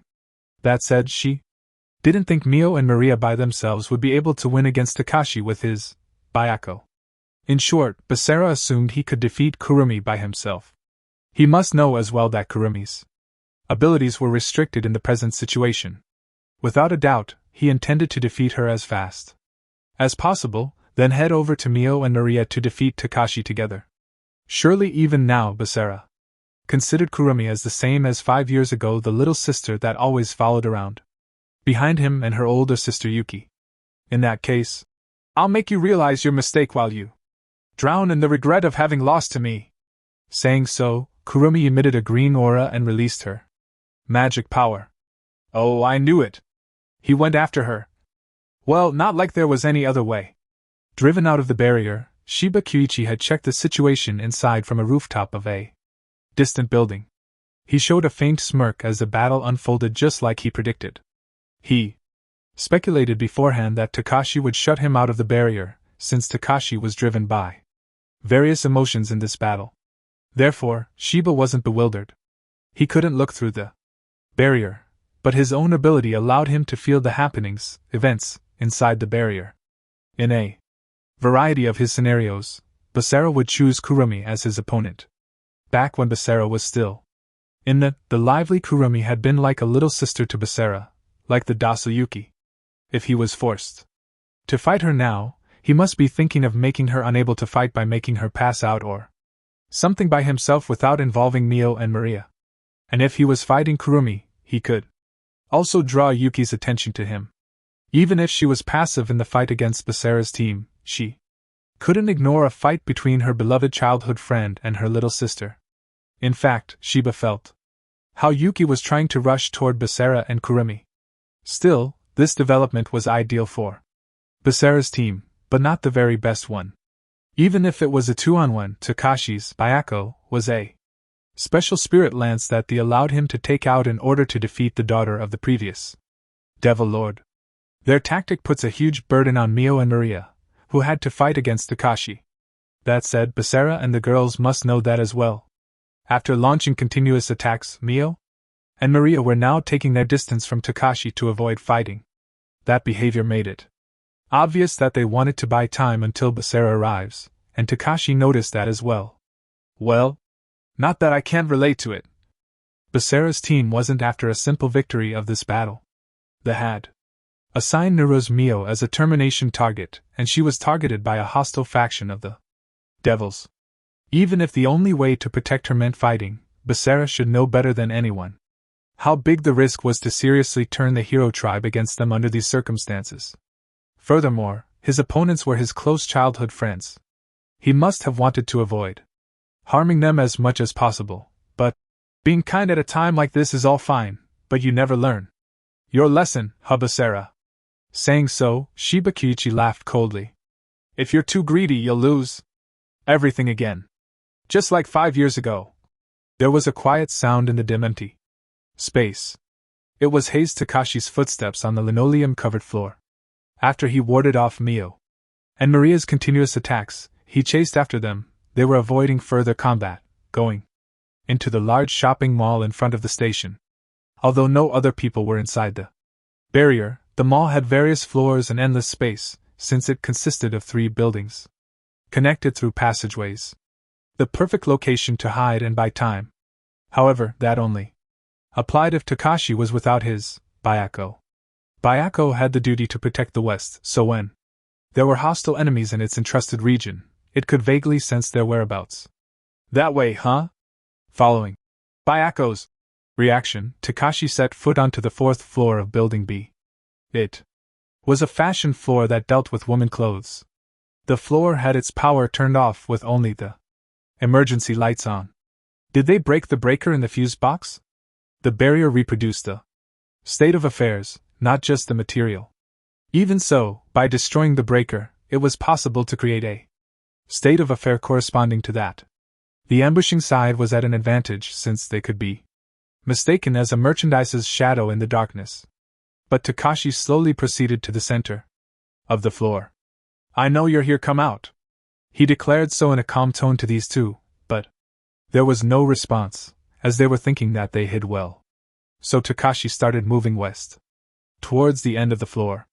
At that moment, the surrounding atmosphere became a bit tense. Basara must have told them how dangerous it was when Takashi with Bayako, got on their west side. Suddenly a mannequin came flying at Takashi with a buzz. He cut it in half with Bayako in one swing. Then, over there, huh? At the same time he muttered, he kicked the floor. When he dashed into the direction the mannequin had come from, a couple more mannequins came flying. Takashi went on dodging them within a hair's breadth by making sidesteps, whereupon he spotted a small silhouette in the dim passage ahead. It was Maria. Takashi accelerated at once, closed the distance between him and her, and was about to be in reach for his Bayako. But right before. What? He frowned with a light surprise. Maria, who he had thought would run for it again, showed a movement against his expectation. She laughed. Here I go. Saying so, Maria kicked the ground and leaped forward towards Takashi. Bending her small body, she launched a flying kick by rotating her waist horizontally. Takashi immediately went into defense. Maria wasn't the only opponent. If he carelessly dodged and took his distance, it was quite likely that Mio would shoot him with her magic there. Therefore, he blocked Maria's kick with Bayako's shaft. Guh. Wah! Unable to stop the blow that exceeded his expectation by far, Takashi flew sideways through the air. While he went flying through the display of a nearby fashion shop for little girls, Takashi nonetheless adjusted his posture in midair and landed gliding on the ground. There. Now here comes more! She closed the distance between them at once with a jolly voice, entering even further into Bayako's reach. She unleashed continuous punches and kicks at close range. By a sudden turn, Takashi was forced to evade. In fact, it was dangerous to take her on carelessly, since these powerful attacks were coming merciless after Takashi one after another. What's going on? He had checked upon the succubus power 1 week ago. Sure, she wasn't an opponent to lower your guard against, but she definitely should have been at a level where he could defeat her by himself. Of course he didn't expect her to sit by idly the last week. She must have trained together with Basara. Still, her current power had remarkably gone up compared to 1 week ago. No, not just her power. All of her physical abilities had leapt up. As if she was seeing through his surprise. Too bad for you. Thanks to Basara-san and Mio-sama, I brimmed in various ways. She said so and increased the force in her attacks even more. Moreover, while fighting at close range, she was always positioning herself so that he won't have his back to the west. However, like I would let you, do as you please forever. Not missing the opening between Maria's continuous attacks, Takashi went on the counterattack. He couldn't activate Bayako's power, but he cornered Maria by combining thrusts and slashes, straight and curved attacks. And then he finally landed an upward cut from below. But the resistance Takashi felt was not from cutting her apart. What? Hazed Takashi looked. Maria had stopped Bayako's blade with her crossed-in arms. Sure, a power type had high physical abilities. The giant devil from the other day that did not even need to dodge Basara. And Maria's attacks was the perfect example. But it was unexpected that a small girl like her could block his attack, even if she was a succubus. Seems I have to reconsider. Takashi had deemed Maria's strength to be B-class, but now recognized it as A-class. And then, how? Bayako. Dot. Right. Away, a whirlwind appeared around Bayako, and sent Maria flying back, diagonally upwards, into the air. Ah! Maria's small body crashed into the ceiling in no time. Breaking through the ceiling like that, she was sent flying to the next floor together with a shock wave, where soon another crash sounded. Most likely, Maria was even blown through the next ceiling. You were unlucky, Takashi said while looking at the fragments falling down from the broken ceiling. To release Bayako's full power, he certainly needed to be on the enemy's west side. However, that didn't mean that he couldn't attack at all when he wasn't on the west side. Although not at full power, he could release Bayako's power for a local attack on the spot. Just like the attack that pierced and froze the giant devil the other day, or the whirlwind against Maria just now. That said, Maria's current strength wasn't to be scoffed at. It was unlikely she was defeated by that. Takashi shortly pondered whether he should go after Maria to finish her or get rid of Mio at once. He turned around to the presence that suddenly popped up behind him in the west. There stood a single girl, emitting a surging crimson urge different from the black aura of the previous Devil Lord and the blue one from the moderate faction. Naru's Mio had already expanded a magic circle in front of her. Speed is the pride of a speed type, right? Then, how about this?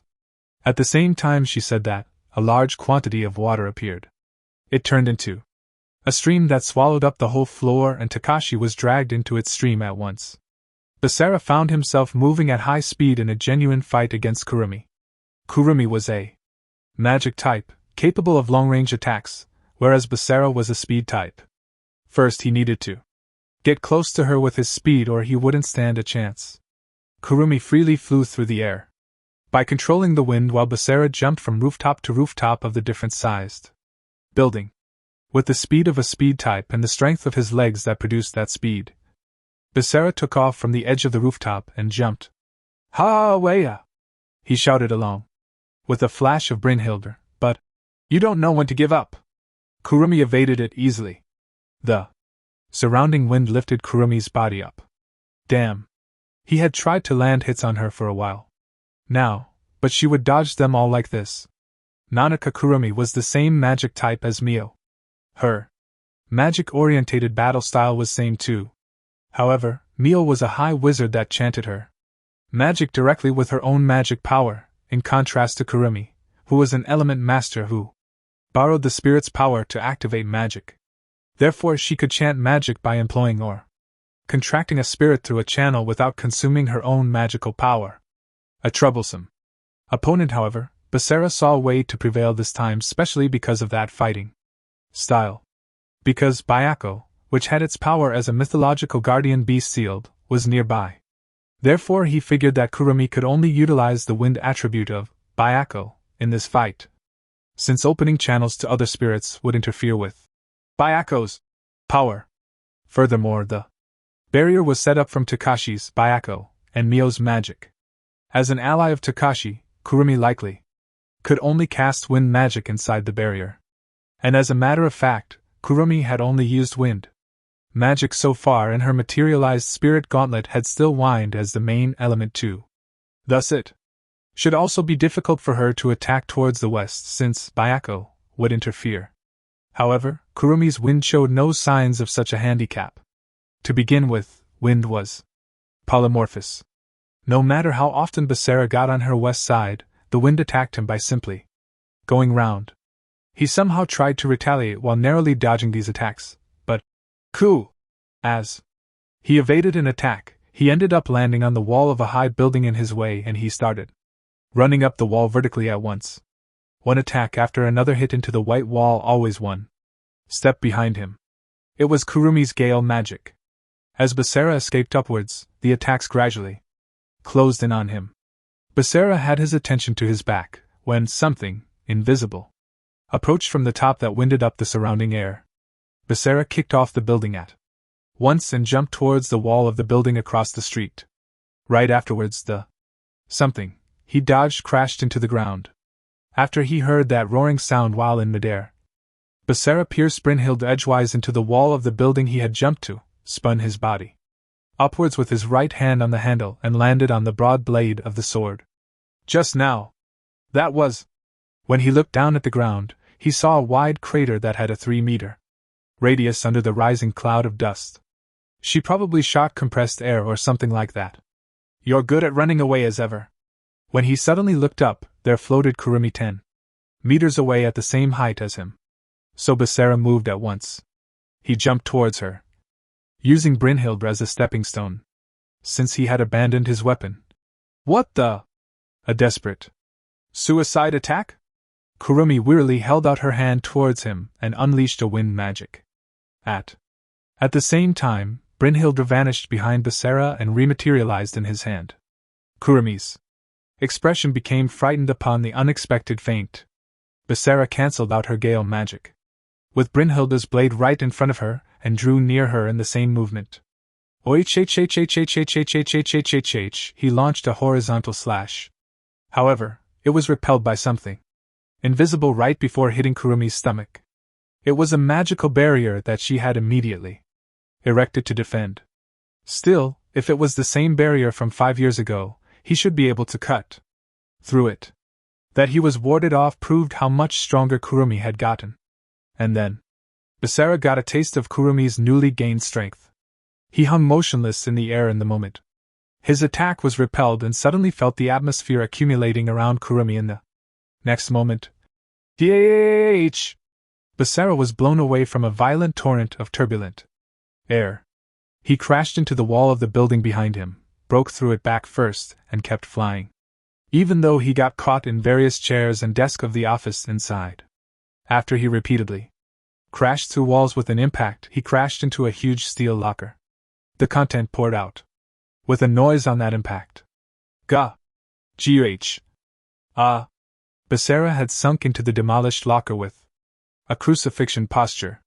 He spit out blood along with all the oxygen in his lungs. Unable to breathe. From the impact on his whole body, his vision blurred from the intense pain.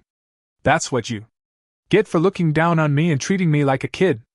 Kurumi slowly walked down the path of her shock wave all the way to where Basara had been blown to. Then she stopped not far away from him. You have only attacked me with the back of your sword so far. Even at a time like this, you think you can make them reconsider their decision on Naruzmio if you show off a strength that defeats us without hurting us? In reply to these acrimonious words. Is that bad? Basara said, groaning, then slowly stood up by holding on to the edge of the locker. My dad and I decided to protect Mio and Maria. To protect the girl that has to fear for her life just because she's the previous Devil Lord's daughter and inherited his power. But for that goal, Jean had told him to fight. After drawing a line, the school nurse Hasegawa also advised him to just protect the line he would never back off from. However, but can I only pick one precious thing? I don't want to fight you. My childhood friends and former comrades. Maybe there's a way to end this without fighting. Even if the chance for that is small, is it such a bad thing to gamble on that chance? He knew that his wish was utopistic. Still, Tuja Basara didn't want to back down. Amongst the ones he definitely wanted to protect behind that drawn line were Mio and Maria. However, Tuja Basara had drawn a final protective line too, which included those he never wanted to lose. Amongst them were not just Mio and Maria, but Yuki, Kurumi and Takashi as well. No matter how rationally he thought about it, he didn't want to back down from that one line. However, not really. Do whatever you want. Just keep crying for your utopia until the end while getting beaten to a pulp. In the end, you'll regret your naivety to death anyway. Kurumi started to focus the wind around her right hand, held out towards him. And then, because when you wake up again, Naruzmio won't be in this world anymore. At the same time she declared so, her wind was unleashed upon Basara. What Kurumi released was a mass of air compressed to the limit. It had a diameter of 1 meter. Hit by that in the stomach, Basara was robbed of his consciousness this time. For sure. Or so it was supposed to be. But, Kurumi muttered dumbfounded. Because the magic she released vanished right in front of her eyes. And without a trace. Don't tell me. On a look, Basara in front of her ended his swing of Brynhilde. In the moment she remembered the name of the skill he could no longer use, he had already drawn near her. Kurumi tried to erect a barrier against the incoming attack, but she couldn't. No way. It didn't just erase the wind. Magic, but also the channel to the spirit? By the time she realized that, Brynhilde was already before her. It was too late for a backward jump. Kurumi realized that fact not from the pain of the horizontal slash, but from being sent flying through the air. In her path was a broad window. Front. Quite the useless object to stop Kurumi's momentum. With a shrill clinking, Kurumi's body was blown outside the building. Since her channel to the spirit was severed, she couldn't use magic. Her inevitable fall began. Her body wouldn't move, maybe due to the impact of the attack. And she could do nothing but look up to the night sky as she was falling backwards. She fell from the 4th floor. Falling onto her legs would be one thing, but crashing into the ground with this Posture was hopeless, it was over. Sis. Kurumi suddenly thought of her older sister. They had always been together. She knew of Yuki's feelings, but Kurumi herself couldn't forgive Basara for putting Yuki through so much sorrow and trampling all over her feelings, as she had desperately gotten stronger in the past 5 years. Would Yuki be sad over her death? And would she take vengeance for her? But Kurumi suddenly closed her eyes. She didn't want Yuki to fight against Basara after all. After all, Yuki had gotten stronger for Basara's sake. She worked so hard for that. So Kurumi wanted to spare her at least a fight to the death against. As she was suddenly tightly embraced, Kurumi opened her eyes in a flash. The person in question, "Why?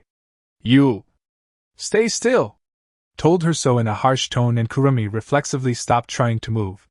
Still holding her in his arms, Basara turned his body vertically and landed on the ground. Basara was injured too. Moreover, he was holding Kurumi. The impact from the landing wouldn't kill him, but his legs should have received quite the shock. However, Kurumi felt nothing of such a vibration. Because right before the landing, she was embraced stronger than that by him. And then, seems we're safe somehow. Basara made a sigh of relief while still carrying her in his arms. Kurumi was enveloped by his voice that had become lower in the past 5 years and his grown body that overshadowed her while she was held. "Ah." In response to the tight embrace, Kurumi said with a powerless voice in his arms, "Let me go. MH? Oh, sorry." Then Basara finally let go of her, but he hastily averted his eyes from her. When Kurumi lowered her gaze on herself puzzled, she saw that her clothes were greatly torn on her right side, exposing her bare skin. It reached from under the swelling of her breast up to near the tip of it. And no. The moment she hastily tried to cover her breasts, a fierce pain ran through her whole body and suffocated her. Kurumi got onto her knees from that, and Basara gently held her around the waist to support her, while saying, "Are you okay? Wait, I did that to you. Sorry. Idiot. Worrying about your enemy, that's exactly what I meant by looking down." The instant she tried to raise her voice, a reverberating pain befell her. She most likely broke a rib or two. After all, she was hit by Basara by the thick sword Brynhildr, even if it was just the back of the sword. She was lucky that she didn't suffer more from it. It could be that Basara weakened Brynhildr's momentum at the last moment. Besides, if Basara hadn't saved her, she would have crashed into the ground head first and died. With slightly tearful eyes from the pain in her side, Kurumi looked up at Basara. Basara's eyes, as he looked at her worried and crouched down, were the same as the time as when they were together in the past. "I see." Even if everything had changed after 5 years, Kurumi was still like a younger sister to Basara. But rather than treating her as a kid, he was treasuring her as a family member, and that feeling was the same for me. Even if she could never forgive. Even if the village's order was absolute. Nanaka Kurumi realized what kind of existence Basara was to her. It wasn't just Yuki, who stayed by Basara's side and kept looking at him from a small age on. Because Kurumi herself stayed with these two and kept watching Basara's back and side profile too, as she closed her lips and looked up at him wordlessly. "You seem fine. Seeing as you can glare at me like that." Basara slowly stood up. "Sorry, if possible, I would like to stay with you until you can move again, but..." Saying so, Basara turned his gaze towards the station. When she followed it, "Sis." Yuki was slowly coming over from the other side of the street. Kurumi thought for sure that she had been worried about their fight, and that she came over here, ignoring Naru's Mio, for that reason. "However, sis?" Yuki raised her slightly lowered head and looked at her. She wore a peaceful expression that made it hard to guess her emotional state. Even so, Kurumi recognized an emotion in that expression and was astonished when she hastily looked up at Basara next to her. "Yuki." He must have already noticed it too. Basara mumbled but didn't materialize Brynhildr despite of it, as to show that he didn't want to fight her by all means. But Yuki came to a halt and wordlessly called out her spirit sword, "Sakuya." In the next moment, she launched a reverse and slantwise slash from afar. Seeing that, Basara immediately bent his knees a bit. Defense for a speed type was basically evasion, and his movement was a preparation for that. However, no. Basara, block it! Kurumi shouted at once. But it was too late. An attack hit Basara from downright. The moment it hit, there was a dull sound of a blow, instead of a slash. It hit his chin, rattled his brain, and made him tumble towards the ground. Kurumi hastily caught his body, ignoring the pain that ran through her body by doing so. Sis. Why? Wasn't she against fighting him? In reply to her question, I can't think of any other solution. When Yuki crouched down in front of her eyes, she pulled out a bottle from her pocket, opened its lid and held it in front of Basara's face, who had passed out. This sweet fragrance was an aroma that was passed down within the tribe to put the target into a deep slumber. Vulnerable as he was from having passed out, Basara breathed it in. Now he won't wake up for half a day. Yuki softly touched Basara's cheek and showed a gentle expression for only a moment. And then, Kurumi, take care of Basara. What are you going to do? Don't tell me. Yuki didn't answer. She stood up wordless and went away like that. Towards the station, towards the other battlefield. What Maria saw first after coming to her senses was Mio's face as she looked worried. Mio-sama? Maria noticed that Mio was helping her to sit up. Oh right. The attack from that man got me. She remembered how she was hit by the shockwave from Bayako at point-blank range in the middle of the battle. When she looked around, she saw a similar scenery from the floor she was on before. She was probably one floor higher up, on the 5th floor. And it seemed that she hadn't been out cold for that long. Where's that man? I somehow managed to land a hit on him. Thanks to you? Can you stand?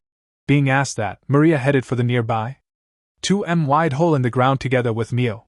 Looking down from there, she saw that the 4th floor, which had been their battlefield, was flooded. The lower floors most likely looked the same. This had been Maria's and Mio's tactic. Maria bought time with close-range combat, while Mio concentrated to use the water in the water pipes and tanks throughout the building for her offensive magic. She launched all of it when there happened to be a distance between Maria and Takashi. That should have gotten us a bit of. Midway in her sentence, Mio staggered and then got down on one knee. Mio-sama, cancel the magic. Any more than this will be. The building wasn't perfectly airtight, so she had to maintain her magic to prevent the water from leaking out of the building. Needless to say, it consumed a lot of magical power to control such a large mass of water. But we've to buy time until Basara comes. Mio said so with a painful expression at that time. A large whirlpool started to form in the water that filled up the 4th floor. This is... Maria widened her eyes in surprise. Immediately afterwards a fierce vibration emerged that repelled the atmosphere on the 4th floor. That shockwave, spreading sideways, blew off the walls and windows on the floor. She might have been able to keep the water inside if it had been small cracks, but not like this. The enormous amount of water spilled out of the building. Maria and Mio had their breath taken away. Haze Takashi stood composed on the still flooded 4th floor while the water drained away. The reason his body, let alone his clothes, weren't wet was because he had erected a wind barrier around him with Bayako's power, and releasing that onto his surroundings must have caused that shockwave just now. I see. This building is standing in the west of the center of the barrier. That being the case, you considered yourself to be in the west and could use the guardian beast's power for protection. Seems your head isn't just a decoration. Takashi replied indifferently to Maria's strained words. This certainly has become grave. Maria realized at once that they were inferior. Let us go, Mio-sama. We are getting away from here. We will hide somewhere and buy some useless. No matter where you hide, Bayako will find you, my enemies. Besides, said Takashi, it seems you desperately tried to avoid that I stand westward from you, but you're too naive. What do you mean? Mio asked. Doubtful. In China, the 4 gods, including Bayako, are made up from star constellations, but in Heian-kyu, they merely originated from feng shui-based geographical features from the land. And it certainly is true that Byakko, as the guardian of the West, has to watch out the most for invasions from the East. Saying so, Takashi aimed Byakko at them. Its blade suddenly started to emit a light. That light gradually converged, at the spear's tip, and before long, the atmosphere started to rumble. However, as you know, opposite of Byakko's west, the Azure Dragon is safeguarding the east. The flying dragon rules over the water and obviously can make it rain. It protected the capital from droughts with that power. Wouldn't it be natural then that Byakko also protected the capital with a power contrasting it? With a power against floods and such a power that blows away rain clouds. You mean? She mumbled, dumbfounded. You were careless. This guy can not only utilize its power against an eastern enemy, but also against the sky. They had no time to flee, nor to raise a voice. And then, sicken Byakko, the moment Hayes Takashi declared, a flash burst open that mowed down everything. The howl from Byakko pierced through the heavens. A fierce shockwave emerged. And then after the long roaring sound and the vibration calmed down, Takashi's snow-white vision finally cleared up. Byakko had released its full power. It was a fierce wind surge that mowed down everything, blowing away all of the building from the 5th floor upwards. Takashi, standing alone on the rubble filled 4th floor, slowly brought down Byakko. It was over. Now their mission was accomplished. Just when he thought that, Byakko suddenly glittered from detecting an enemy. Takashi doubtfully started to move in the direction of that presence. And right in front of a smashed window, he looked down from the very edge of the building's floor. There he saw 2 girls running into the west with their backs to him. As they felt Takashi's look, Naru's Mio and the succubus shortly looked back in their escape. He didn't know how, but they somehow managed to evade Byakko's attack. However, Takashi was not shaken. The speed type he would catch up to them in no time. Unlike in the restricted space of the building, he could utilize his speed to the max outdoors and fight to his heart's content. So Takashi jumped outside. After he landed on the ground without a sound after jumping off from the 4th floor, he started to go after Mio and Maria with his fastest dash. In response to the distance between them closing in a flash. Damn. Mio released blaze magic as a diversion in her desperation, but Takashi cut all of them down with Byakko, and was about to close the remaining distance all at once. He was forced to retreat backwards from the sudden shock wave coming from the side. And then, what's the deal? He asked the girl, who had stopped him with the spirit's sword, Sakuya, in her hand. Yuki, irritated. Attacking me to let Naru's Mio escape. Are you out of your mind, Yuki? However, Yuki remained silent. So Takashi directed Byakko at her. Whatever your reason may be, once you support a devil, you are no longer a comrade, you are a traitor. Even if it's you, I'll cut you down without mercy. Upon that, Yuki finally opened her mouth. With a quiet yet firm voice. Do as you see fit. Yuki muttered that. Don't tell me.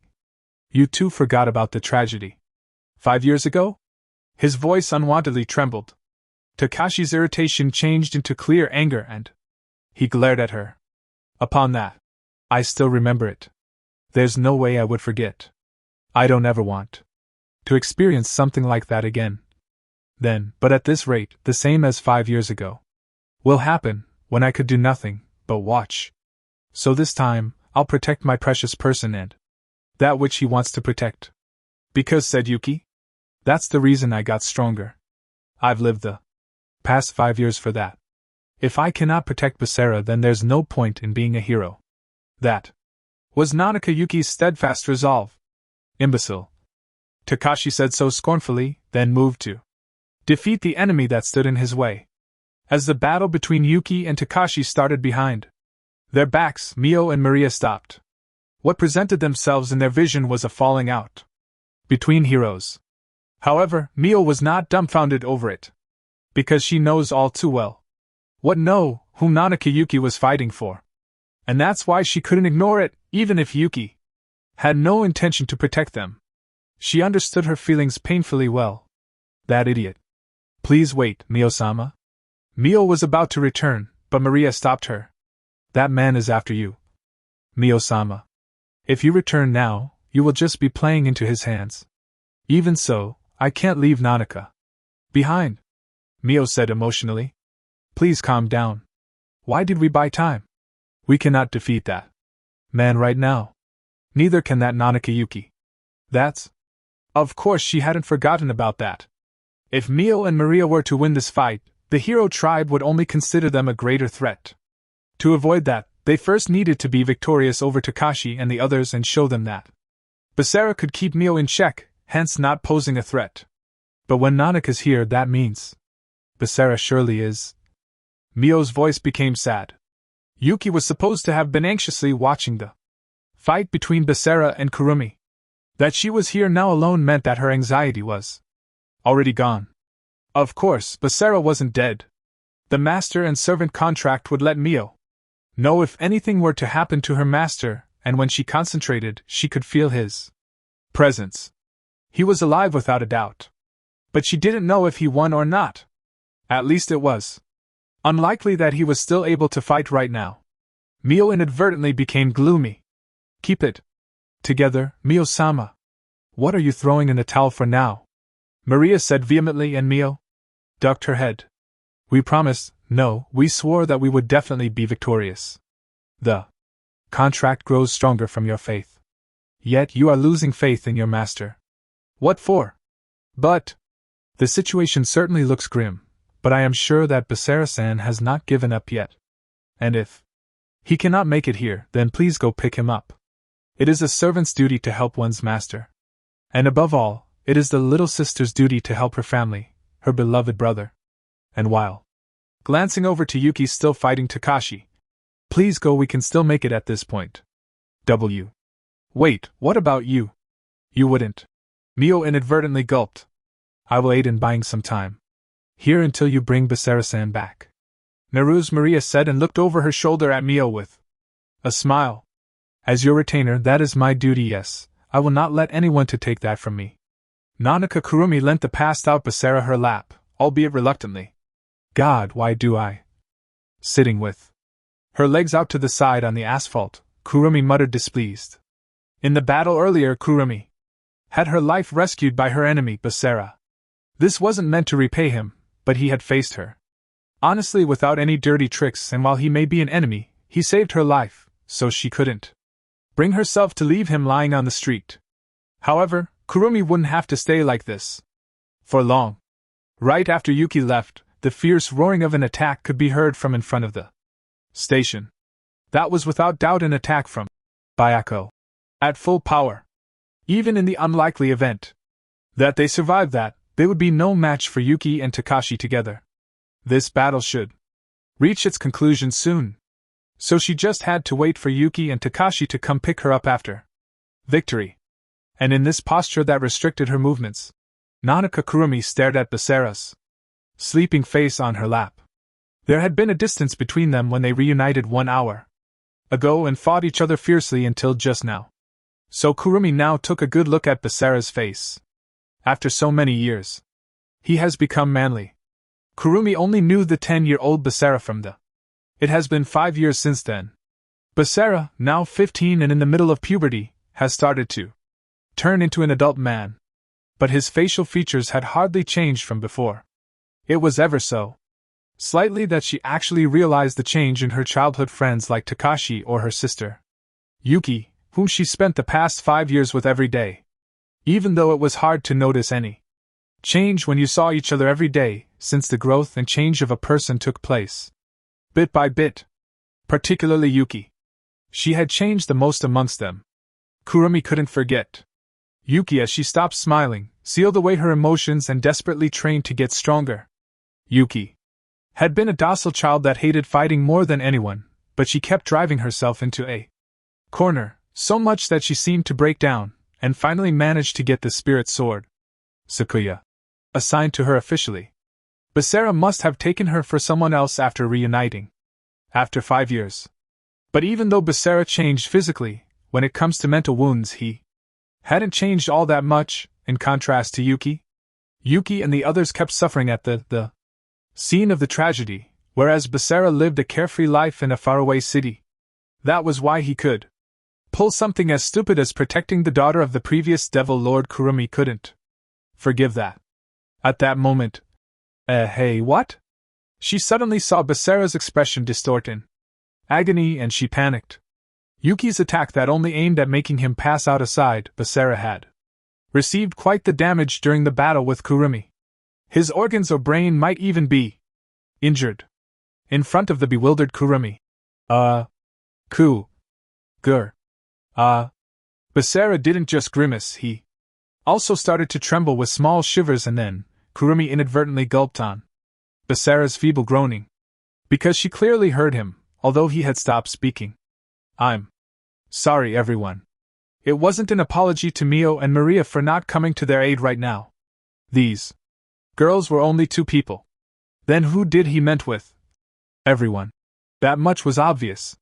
The moment Kurumi came up with the answer, she was inadvertently taken aback. Can't be. Kurumi finally realized. The reason Basara didn't change wasn't because he didn't feel anything from that tragedy. He couldn't change, even if he wanted to. Most likely, Tuja Basara's time had stopped ever since that tragedy 5 years ago. No way. Nanaka. Kurumi was at a loss for words. She had thought they were the only ones who suffered. Still, they could comfort each other, so they were better off. But it was different for Basara. Chased out of he started a new life. With only Jean here. However, Jean wasn't in at that time 5 years ago, so even while Basara had a parent that could stand up for him and consider his feelings, no one shared his pain. Moreover, for Basara it wasn't just a slaughter of his comrade and friends like it was for Kurumi and the others, but it was an irremediable incident caused by his own out-of-control power. His mental wound was way deeper than the others. Back then Basara had only been 10 years old. Even though he was called a genius and had hopes pinned on him, he had still only been a kid. It wasn't something a child could shoulder by himself. Kurumi and the others always had someone around. In the last 5 years, sharing pain and sorrow, they could grow stronger together bit by bit. But during that time, Basara had been all alone in an unfamiliar city while the regret seemed to crush him, unable to change. How much must he have worried? How much must he have suffered? How much must he have cursed himself? As to express that suffering, Basara reached out his hand into the empty air while grimacing. Kurumi tightly grabbed that hand, while suppressing the sobbing that boiled within her. Basara Oniai-chan. She involuntarily called him like she used to. Him, who she adored like a real brother, as he was stronger and gentler than anyone. At that moment, Basara, a girl came rushing to them out of breath. It was Naru's Mio. Why are you here? Kurumi was taken aback. She had only expected Takashi or Yuki to come here. She quickly was on guard. I have no time to fight with you now, shorty. Mio, having reached them, said so loaded with emotion. Do you really think I would trust my enemy on their word? Idiot. If I wanted to fight you, I would have launched a magic from afar already. Now that she mentioned it, it made sense. Kurumi inadvertently stuttered. Then why? Obviously because it's an emergency. Mio shouted, irritated at the confused Kurumi. And then, Basara, wake up, Basara. Come on. She started to vehemently shake Basara, who was sleeping on Kurumi's lap. And directly afterwards, Kurumi heard some unbelievable words. We need you now. Nanaka is fighting that haze guy. Kurumi was speechless for sure now upon Mio's words, but Mio had no time to spare for her. Basara, get up. Nanaka and Maria are fighting. The two of them are in danger. Besides, Maria and I can't do it. You said you'd defeat Bayako yourself to stop any more fights. But no matter how much she shouted, no matter how much she shook his body, Basara didn't wake up. It's no use. My sister used a sleeping fragrance. He probably won't wake up for another half a day. Kurumi said with a bitter voice. So that's how it is. Mio looked grim as she understood the situation. At this rate, all their efforts in fighting up till now would become meaningless. It would still be alright when Yuki and Maria won. But the problem was in case they lost. That man, named Hayes, was absolutely faithful to his hero duties. He surely wouldn't show any mercy to an enemy.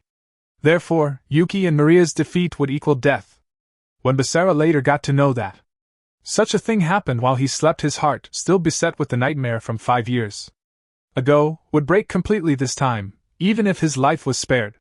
I won't let that happen. She wouldn't let Basara's heart break, nor would she let Yuki and Maria die. Besides, Maria had told her that Basara would never give up. As proof of that, coup. Basara suddenly grimaced painfully. He surely was fighting within a dream. A dream? Mio suddenly realized. If he was dreaming, he should be in a shallow REM sleep, since Kurumi told her that he wouldn't wake up for another half a day earlier. Mio had thought for sure that the sleeping fragrance Yuki used had put him into a rather deep slumber. Is the drug weakening? There were a few possible explanations, like the adrenaline from the fight to the death moments ago, or the power-up from the strengthening of their master and servant contract. It was also plausible that he would develop a resistance against the drug from an increased self-healing or metabolism. In that case, what Nanaka used was a drug of your tribe, right? Didn't you guys have some healing stuff too? If we encourage his metabolism with that, won't the drug leave his body, even if only for a bit? Mio suggested that, as she remembered that Basara recovered previously due to some drug from Yuki. Why, yeah, we have that kind of drug, but I don't have any. It forces the body and mind to focus on recovering, so if a magic user uses it carelessly, one could end up not being able to use magic while recovering. Kurumi shook her head, but Naru's Mio refused to give up. Then what about an antidote or remedy? You need medicine to recover from abnormal conditions that interfere with your concentration for magic, right? Like enforced sleep, hypnosis, poison, or paralysis. Yuki picked the fight with Takashi herself, but it became quite grave for her. The battle took place on the western side of the barrier. Mio and Maria had fled here to keep Takashi from using Byakko at full power. Their judgment was by no means wrong, but as a result, Takashi considered himself to be in the west and could use Byakko's strength as a guardian beast for self-protection. She unleashed air blades from swinging her sword at mid-range and consecutive slashes at close range. But useless. All of them were warded off by the wind barrier around Byakko and the weapon itself. And Takashi's attacks, which weaved their way through the gaps of her attacks, were really fast. Yuki was forced to evade with all her might on each attack. However, Takashi's speed outdid her movements, and he attacked her with a sharp thrust. Not on my watch. Maria advanced on Takashi from the side, but Byakko's self-defense easily stopped the surprise attack from Takashi's blind spot, to which he shouldn't be able to react. Afterwards they pressed onto Takashi together with 2 versus 1, but he had no trouble dealing with them. And then, what's wrong? You're slow. Yuki looked far from happy on Takashi's indication. What troubled Yuki wasn't just the progress of the battle. She wasn't suffering from an injury or anything. The problem was mental. Fighting to protect Basara and those he wanted to protect, she certainly had resolved herself for that. However, no matter how great her resolve was, she couldn't be completely get rid of her hesitation. In front of her eyes was Takashi, an ally, a childhood friend and a comrade that survived that tragedy with her. Nanaka Yuki knew what sacrifices Takashi made in the last 5 years to get stronger. I don't want to be paralyzed in front of a tragedy. This desire made them stronger. Therefore, Yuki's actions were a betrayal to these comrades. She would take responsibility when the battle was over, but it would still cause her family a lot of problems. Of course, she knew that she shouldn't concern herself with that during a battle. She should only concentrate on fighting right now. But Nanaka Yuki certainly treasured Basara the most, but not only / just him alone. Her family and comrades were important to her too. She couldn't forget them. Besides, Basara chose to fight Yuki and the others to protect Mio. He chose Mio over them. She knew it was inevitable. Basara had been a victim of the tragedy too, yet Yuki and the others could only watch as he was chased out of the. Yes. Basara hadn't betrayed them, they had betrayed him. So it made sense that Basara chose Mio. But Nanaka Yuki knew she shouldn't, but she ended up thinking, what should I do with my past 5 years, my endlessly accumulated feelings for him? But these feelings of her were only a hindrance to the battle unfolding in front of her. Her momentary inattention, born of her hesitation, became a fatal opening, and Yuki was blown backwards as she parried Takashi's attack with her Sakuya. She crashed with her back into a parked car. It's over. By the time she thought, damn, Bayako's tip was already approaching her. She couldn't dodge. Knowing that her death was inevitable, Nanaka Yuki reconciled herself to her fate. But she didn't reconcile with the battle. If she lost, there was a chance that Basara would die too. She would never let that happen. So Yuki looked behind Takashi at Maria. Please! She signalized with her eyes the moment Bayako pierces me, defeat Takashi. That's the only way to save Basara and your master Mio. That would only leave Kurumi behind, who couldn't fight anymore due to broken ribs. Knowing Kurumi's personality, she might try to be reckless, but she would surely lose all will to fight once she gets to know that Takashi killed Yuki. Moreover, Shiba was forbidden to fight Basara and the girls by the as he was just an overseer this time. In other words, when Maria defeats Takashi after he kills Yuki, this battle would end. Therefore, Yuki closed her eyes. In her final moment, she uttered the name of her dearest person along with a smile. Basara. Not a day went by where I didn't think of you. Even if your feelings are directed at someone else, I loved you more than anyone. So don't forget me in the very moment, she said. Her farewell. A shrill metallic noise resounded.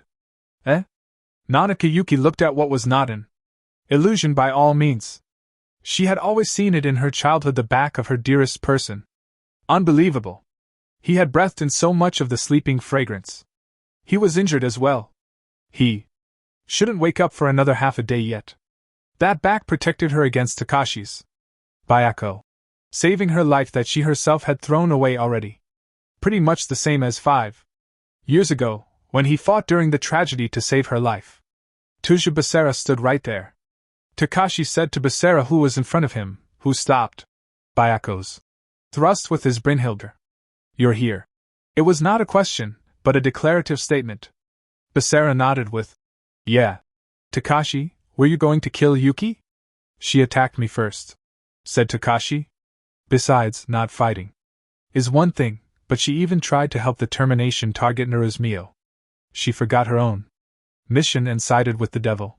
So it's only natural that I take her out as an enemy. Your childhood friends. So what? We are heroes. We protect this world. This mission takes priority over all emotions. Yuki should know that, and so should you, Takashi declared indifferently. Whereas Basara replied with silence and thought. Ah, I see. He finally understood Jin's feelings. From 5 years ago. This was certainly unbearable. The mission as a hero, just from these words, one had to give up an important person? That wasn't possible for Basara, not now, nor 5 years ago. Therefore, okay. Fine. At the same time he said so, Basara moved. If words didn't get through, only violence would. Basara cleared away Bayako to the side due to Takashi's momentarily easing and launched a side slash while lowering his body. Takashi dodged it by jumping backwards, whereas Basara changed into his gear and chased after him. To protect his important people. Reality wouldn't go your way just from imagining or wishing. The initially even battle between Takashi and Basara slowly shifted into Takashi's favor. Bayako was just that. Powerful. Furthermore, Basara's body was still under some the effect of the sleeping fragrance from Yuki, so he couldn't move as he wanted to. In regards, Takashi's physical abilities had skyrocketed in the last 5 years. And not just in power, he even completely outdid Basara in terms of speed, the greatest weapon of a speed type. Basara was one-sidedly pushed into defense. while he fully realized how much heart and soul Takashi had put into his training. Damn. His body felt heavy. So did Brynhilde. Still, Basara didn't throw in the towel while grinding his teeth on his pathetic predicament. He had something to protect now. Something he could not give up on. Jean, who protected him before, and Mio and Maria, his new family. And there was a hero right now, who tried to protect him, even though he had decided to side with Mio and Maria. 5 years ago, Basara had managed to save her life, but that had been more of a coincidence. Because he had let go of his consciousness and let go out of control. But she was different. In the last 5 years, she had become so strong that he didn't recognize her, and she fought for Basara and what he wanted to protect by her own will. Not just today or the incident with Takigawa the other day. She surely had been fighting throughout the last 5 years. Basara would protect her, the girl. Name Nanaka Yuki for sure this time. Because she had and always will be an irreplaceable existence to him. So Basara did what was necessary for that. There was no other way, since there was no point in fighting orderly with his injured body. Thus he made a resolve and gave up on one thing. He abandoned his own fighting style. Soon he would win against Basara. It happened when Takashi's heartbeat rose a bit due to his imminent victory. Basara's movements suddenly changed. What? At first he thought Basara had run out of stamina, since his breathing had become rough and his movement was wasteful. But that wasn't the case. Takashi's thrusts started to cut through empty air, and sometimes Basara moved faster than his eyes. Humans could move faster by eliminating all wasteful movements. To internalize that in body and soul and utilize it in its fullest was the onset and strived goal of a speed type's training. And only those who could muster the utmost concentration to eliminate anything wasteful from heart and body to the limit were able to set foot into the wind domain. Due to that, a fight between speed types consisted of reading each other's movements. Because the more effective one got, the simpler the movements at high speed got. However, Basara was currently showing movements obviously contradicting that idea. You little don't screw with me. Takashi launched a series of thrusts in his anger. But none of it even grazed Basara. He couldn't believe it.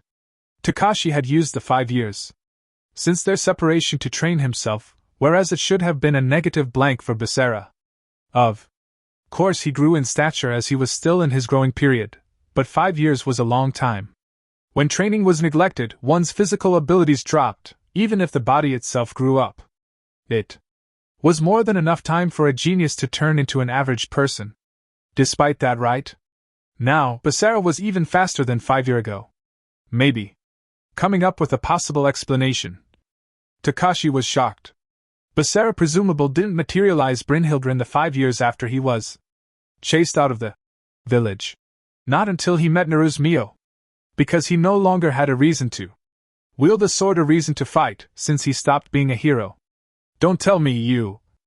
Basara's movements were absolutely messy, yet he was on par with Takashi. That was not something possible for someone who spent his time idly. That left only one explanation. Toja Basara had continued his training. Even while plagued by the tragedy of the past, the burden of the sin he committed, and without a sword he nevertheless had kept fighting these past 5 years, just like Takashi and the others. So what? Takashi slashed at Basara with Byako. Okay, Basara might have continued his training. However, it was a fact that he had decided to protect Naru's Mio, the daughter of the previous Devil Lord and a prospective threat to the world. 5 years after that tragedy, that was Basara's answer. And Hayes Takashi could not forgive that. Even if Basara, Jean and Yuki abandoned their mission, Takashi would see his through to the finish. That was the way he chose after surviving that tragedy. In the time Takashi attacked once, Basara countered thrice and launched a series of 5 attacks and then 8 slashes, robbing the opponent of his chances to attack. That was the true worth of Basara, the infinite slayer. Byako reacted to Basara's Godspeed attacks, individually from Takashi's judgment. Ku. The half-forcefully activated self-defense bereaved Takashi of the option to retaliate. And in time even, that defense couldn't keep up anymore, resulting in the setup of a wind barrier. Bayako must have judged Takashi's judgment and movement as too slow to ward off Basara's attack. It meant that Bayako judged Takashi as a hindrance to protect him. No way. He couldn't accept it. So, Takashi, flying in a rage, tried to destroy the wind barrier by raising Bayako over his head. Because he wouldn't be able to attack himself like this. He convulsed. As Takashi was regarding himself to be in the West to have Bayako's protection, his action exposed himself to danger. The mystical guardian beast, protector of the West, was used to bring danger to the West. Takashi was painfully made aware on his own body what that contradiction would bring about. The moment Bayako touched the wind barrier, a fierce shockwave erupted and blew Takashi away. Basara was caught in the shockwave before him and blown backwards, but he managed to land properly. Takashi. He had tried to help Takashi in a haste. However, he was unable to. In his field of vision stood a giant white beast. Tuja Basara knew its name. The mystical guardian beast. Protecting the West Bayako. At that time, Basara, rushing towards him, was Mio, who woke him from his slumber and told him about Yuki's crisis. Of course they needed to help Yuki right away, but Mio had been totally wasted. Not to forget the wounded Kurumi. So leaving them behind, Basara had rushed here by himself with his god speed, but Mio surely couldn't bear to just sit around and wait. On a closer look, Kurumi was following behind Mio as well. Then, Mio-sama, you are all right. Maria, who had watched over the fight between Takashi and Basara, regrouped with them too, and the four of them focused on Bayako. It emitted a dreadful aura from its huge body. What's that? Is that also the doing of that guy Hayes? No, not quite.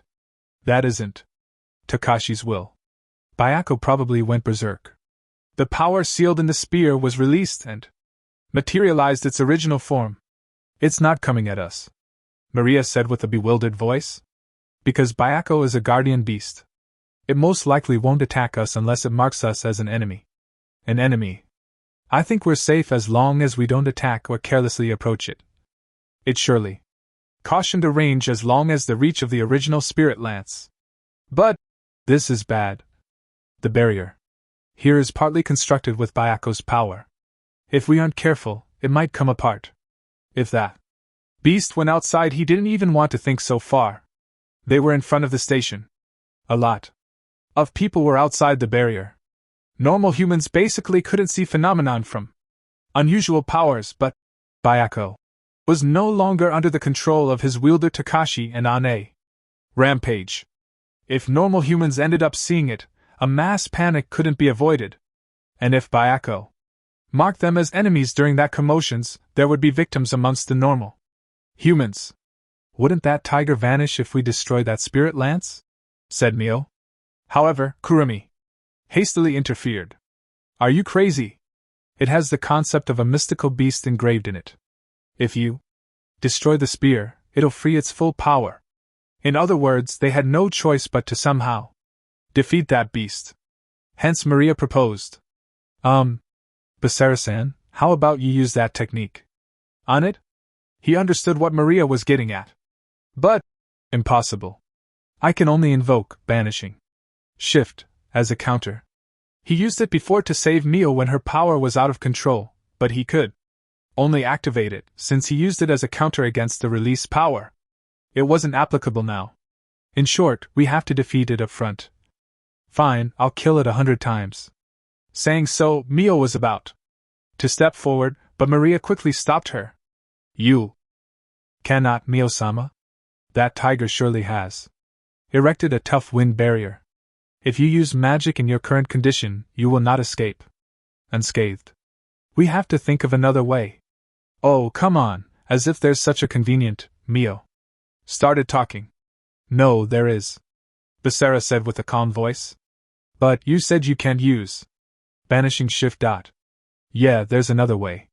But it should work if all goes well. However, I need to plunge into its side for it. So we need to destroy the wind barrier at least before, Basara declared. Then leave that to me. A quiet voice volunteered. It belonged to the last person remaining inside the barrier. The beautiful female hero that fought to protect Basara Nanaka. Yuki. Yuki volunteered to take down Byaku's wind barrier. Sis. Kurumi raised a flustered voice at her. However, Yuki smiled peacefully at her little sister that tried to stop her. And faced Basara again. Let me do it, Basara. I know I can do it with my Sakuya. Saying so, she called out her spirit sword into her hands. I don't think there's any other way. Like Maria had said, it was impossible for Mio. The same held true for Kurumi, since she was an elemental master and thus disrupted by Byaku. It would be possible for Maria, a power type, but as a hard striker, specialized in close combat. It was far too dangerous to let her fight that tiger, whose strength they didn't know by herself. Therefore, Basara, please, believe in me, Yuki said vigorously. Then, she just looked Basara in the eyes.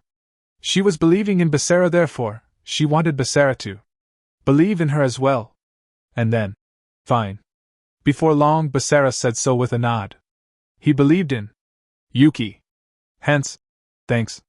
Yuki showed a smile, then rushed at Byaku. Upon that, at the same time Byaku marked Yuki with his eyes, a dreadful pressure was released from its huge body. However, Yuki wasn't intimidated. All she felt was a shaky delight. Basara believed in her. She could fight for his sake. Right now, Yuki felt really glad that she had become stronger. Now she could finally find meaning in the harsh and painful last 5 years.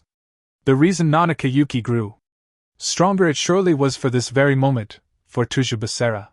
Thus she no longer had any doubts. Like in the fight against Takashi, Yuki confronted Byaku at a distance of 10 meters. Here. Me Sakuya. She muttered, and at the same time, she swung down her spirit sword from above her head. At that time, Basara and the others saw a shockwave that let the atmosphere tremor. It collided with Byaku's wind barrier and made a loud roaring sound. In light of this terrific destructive power, hey. What the? Nanaka, is this strong? Oh please, a bit late for that. Mio became dumbfounded, whereas Kurumi said with the HMPF. While they watched, Yuki started a chain of attacks as the barrier wasn't destroyed with just one attack. Sis got the important mission to observe you, the previous Devil Lord's daughter, all by herself after all.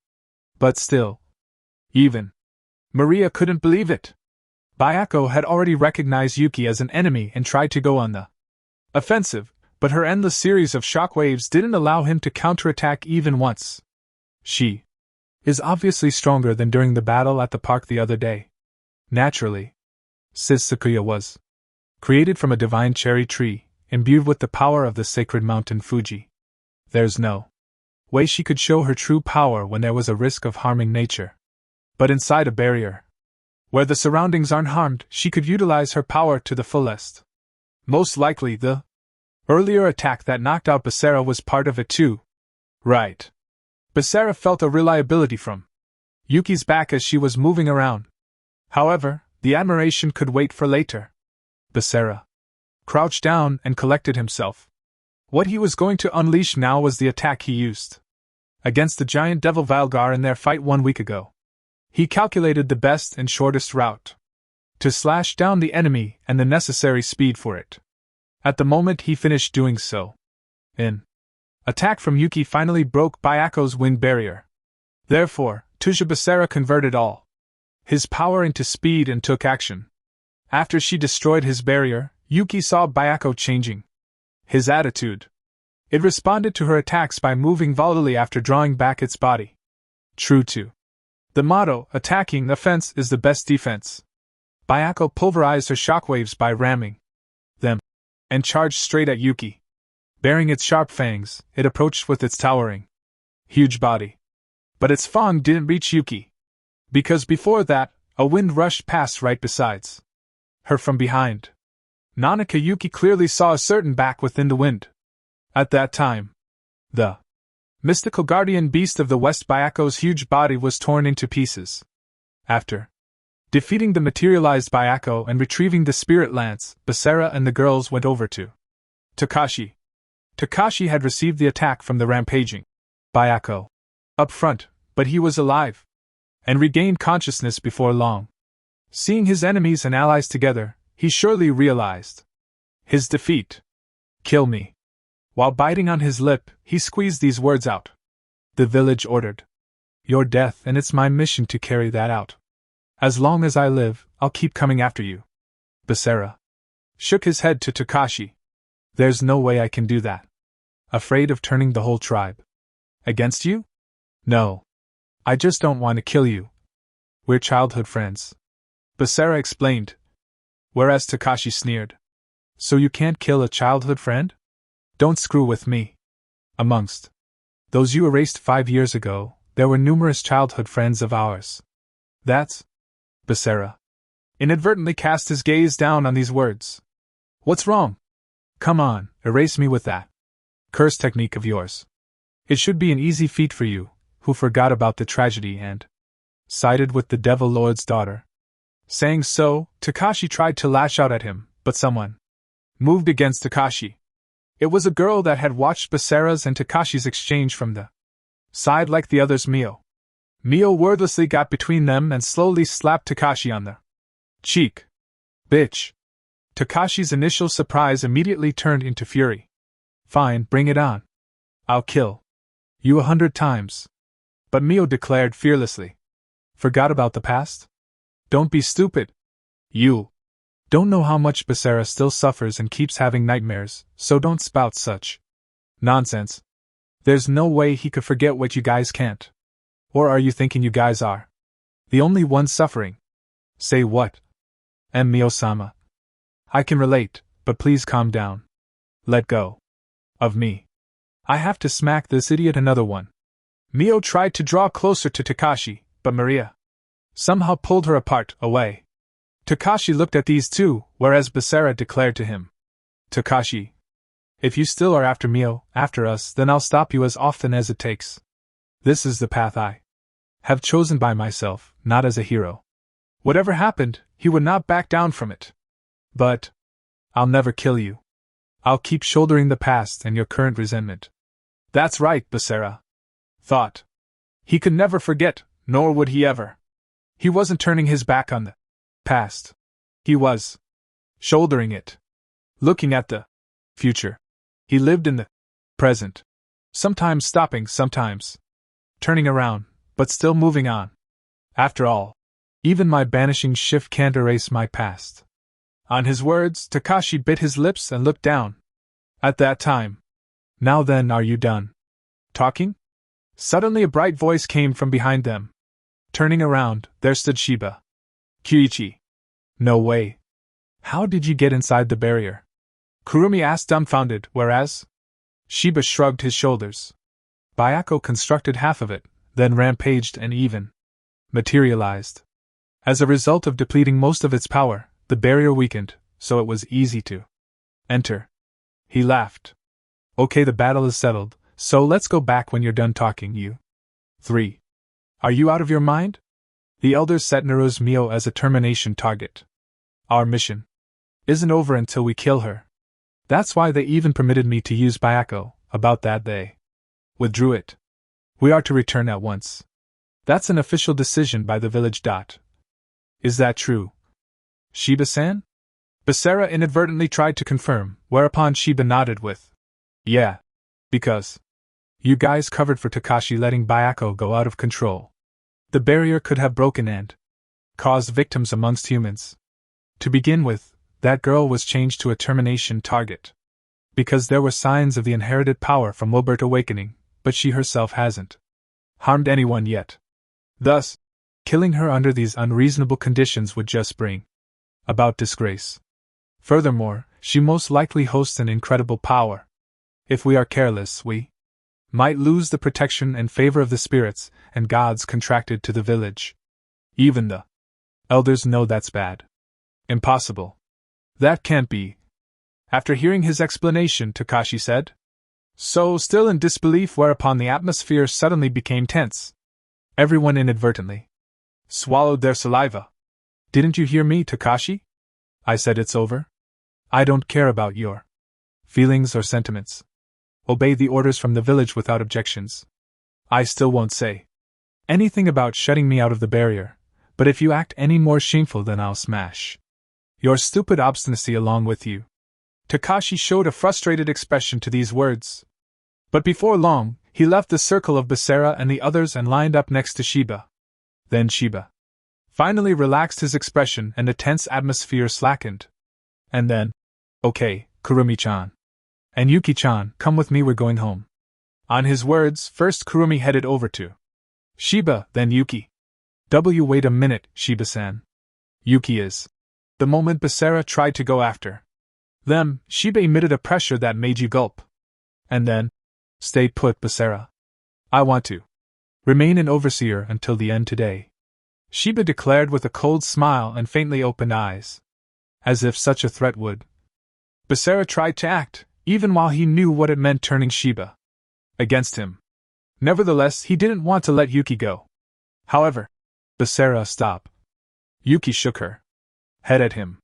I'm fine. I had planned to return to the village once the fight was over. I have to take responsibility for what I did. I can't cause Kurumi or my father any trouble. There you have it. If you don't let Yuki-chan return, you will ruin the hard-earned consent. It'll just worsen your situation unnecessarily. Everyone will become unhappy when you're swayed by momentary emotions, you know? Basara fell silent, frustrated, and Yuki smiled quietly. Thanks, Basara. It was only for a short while, but I was really happy to see you again. These words marked the farewell between Tuju Basara and Nanaka Yuki after a reunion in 5 years. Basara and the girls could only watch Yuki leave with Shiba in silence. Epilogue. Future possibilities. The chime heralded the end of the class. Stand up, bow. Usually the class representative was in charge of this routine, but today, the assistant class representative of Class 1B did all of it. Because the class representative, Nanaka Yuki, was absent. Knowing the reason for it, Naruzmiya looked at the frontmost seat in her window row. Yuki's seat that has been vacant since this morning. Then Mio looked at Basara's back, sitting in his own seat. He, like Mio, was looking at Yuki's seat. Mio quietly averted her eyes from Basara's back. Mio and the others had fought against Yuki and the others 3 days ago. On Friday last week. After the fight had ended, Yuki obeyed the man called Shiba and left with the other two to take responsibility for betraying her comrades in her desire to protect Basara. Therefore, she wasn't at school today. And she most likely would never come again. After all, yesterday, Mio and the others had paid a visit to Yuki's mansion. They knew she wouldn't be there. Nevertheless, they couldn't sit tight, and their legs brought them there on reflex. However, they witnessed something unbelievable there. People were carrying Yuki's stuff out of her room. Moreover, they weren't moving guys, but waste collectors. They quickly asked the men and the manager of the mansion about the circumstances, and they were told that Yuki had cancelled the contract for the room and asked for the disposal of her remaining stuff. When the gang returned home absent-minded, there was a single mail for Basara. It was from Yuki. But inside it wasn't a letter, but the key to the Tuju house.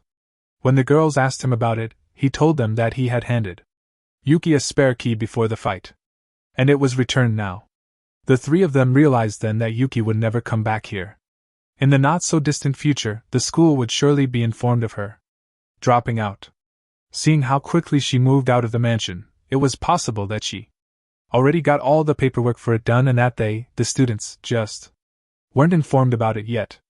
Nanaka Yuki chose to do all that by her own accord. But if Mio had never met Basara, if he had never decided to protect Mio, then Yuki wouldn't have had to betray her comrades.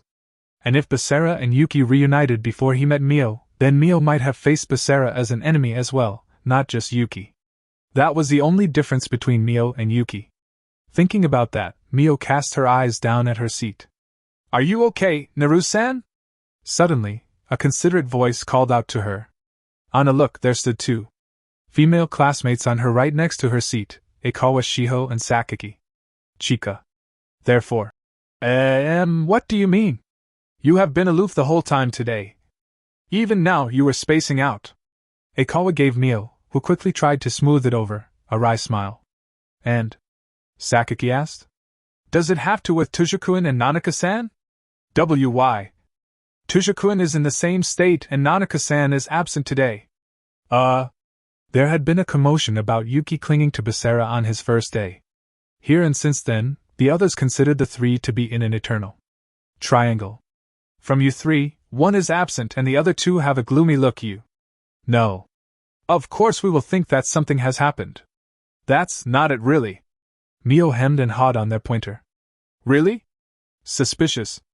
Aikawa's and Sakaki's bantering gave her a doubtful look. However, it wasn't harassment to find out about their relationship out of curiosity. They surely wanted to cheer up the depressing-looking Mio. Mio treated everyone at school the same. But since her life was targeted by the current Devil Lord faction, she had made it a principle not to make any friends in particular, so they wouldn't get dragged into anything. Nevertheless, she enjoyed talking or spending time with people her age and couldn't reject someone who took the initiative to befriend her. Thus she usually ate lunch together with Aikawa and Sakaki and often was together with them during non-classroom lessons like physical education. Those two were the only ones Mio would call friends after getting into high school. Then, well, if anything does worry you, you can talk to us anytime. Yeah, as trivial as it may be. You can always call me without reservation. Saying so, Aikawa Shiho and Sakaki Chika grinned. I mean, we're friends. Part 2. In the end, he finished classes vacantly today.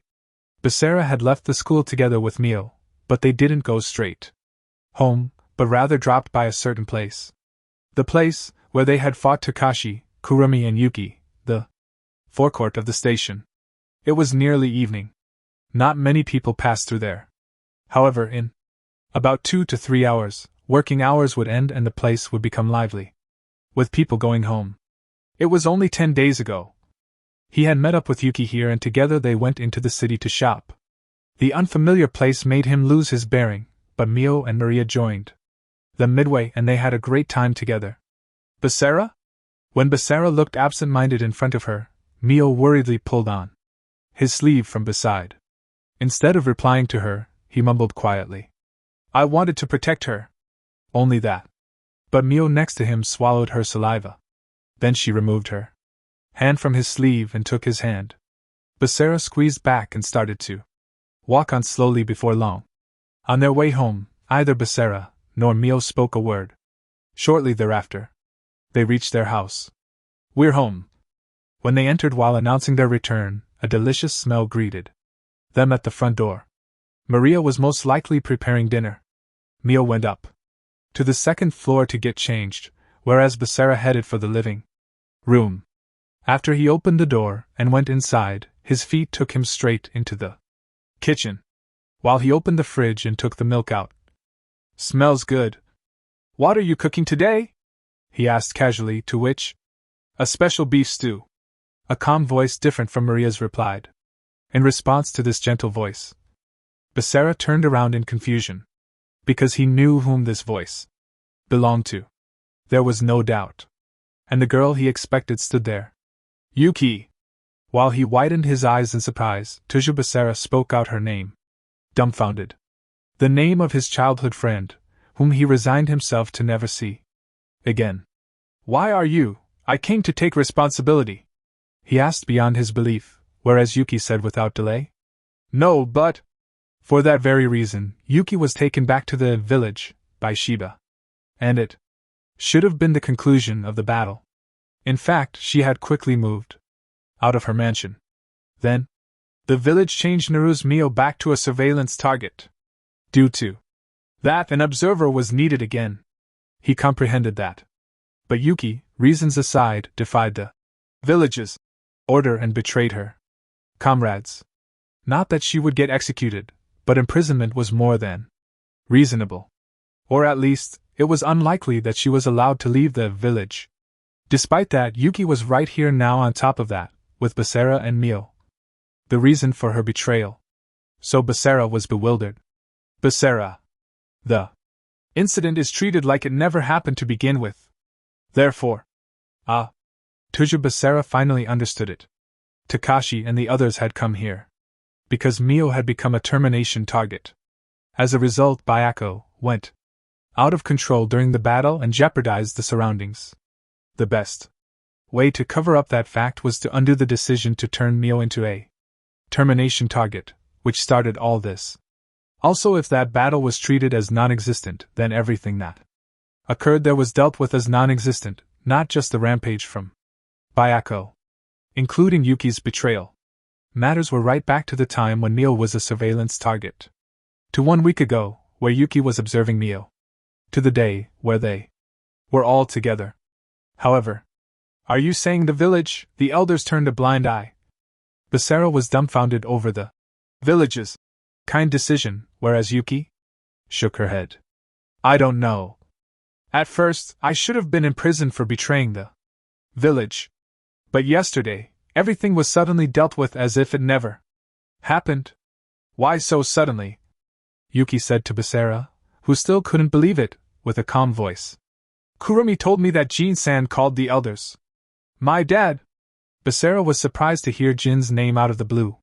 Ever since opposing the decision regarding Basara 5 years ago, Jin hated the village and elders' guts. It would be one thing if they contacted him, but Jin would never ever get in contact with them on his own accord. Then why? That was only obvious. Basara remembered what Jin told him after it became apparent that they would fight Yuki and the others. I'll take responsibility. It doesn't matter that the opponent has Bayako go. Beat him up. Right. Jin had certainly said that.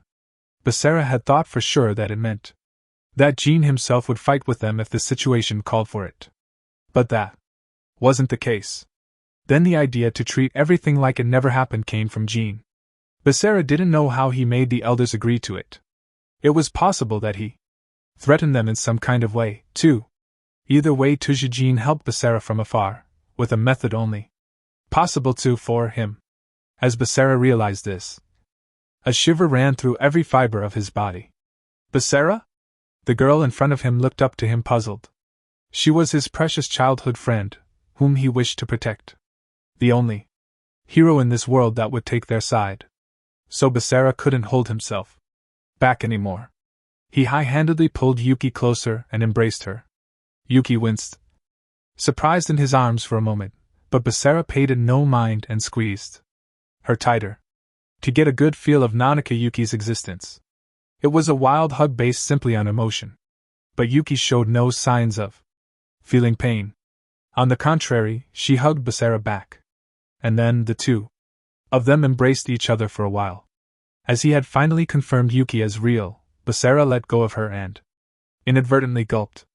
Because Yuki's face with closed eyes was right in front of him. Basara. It was a total surprise attack.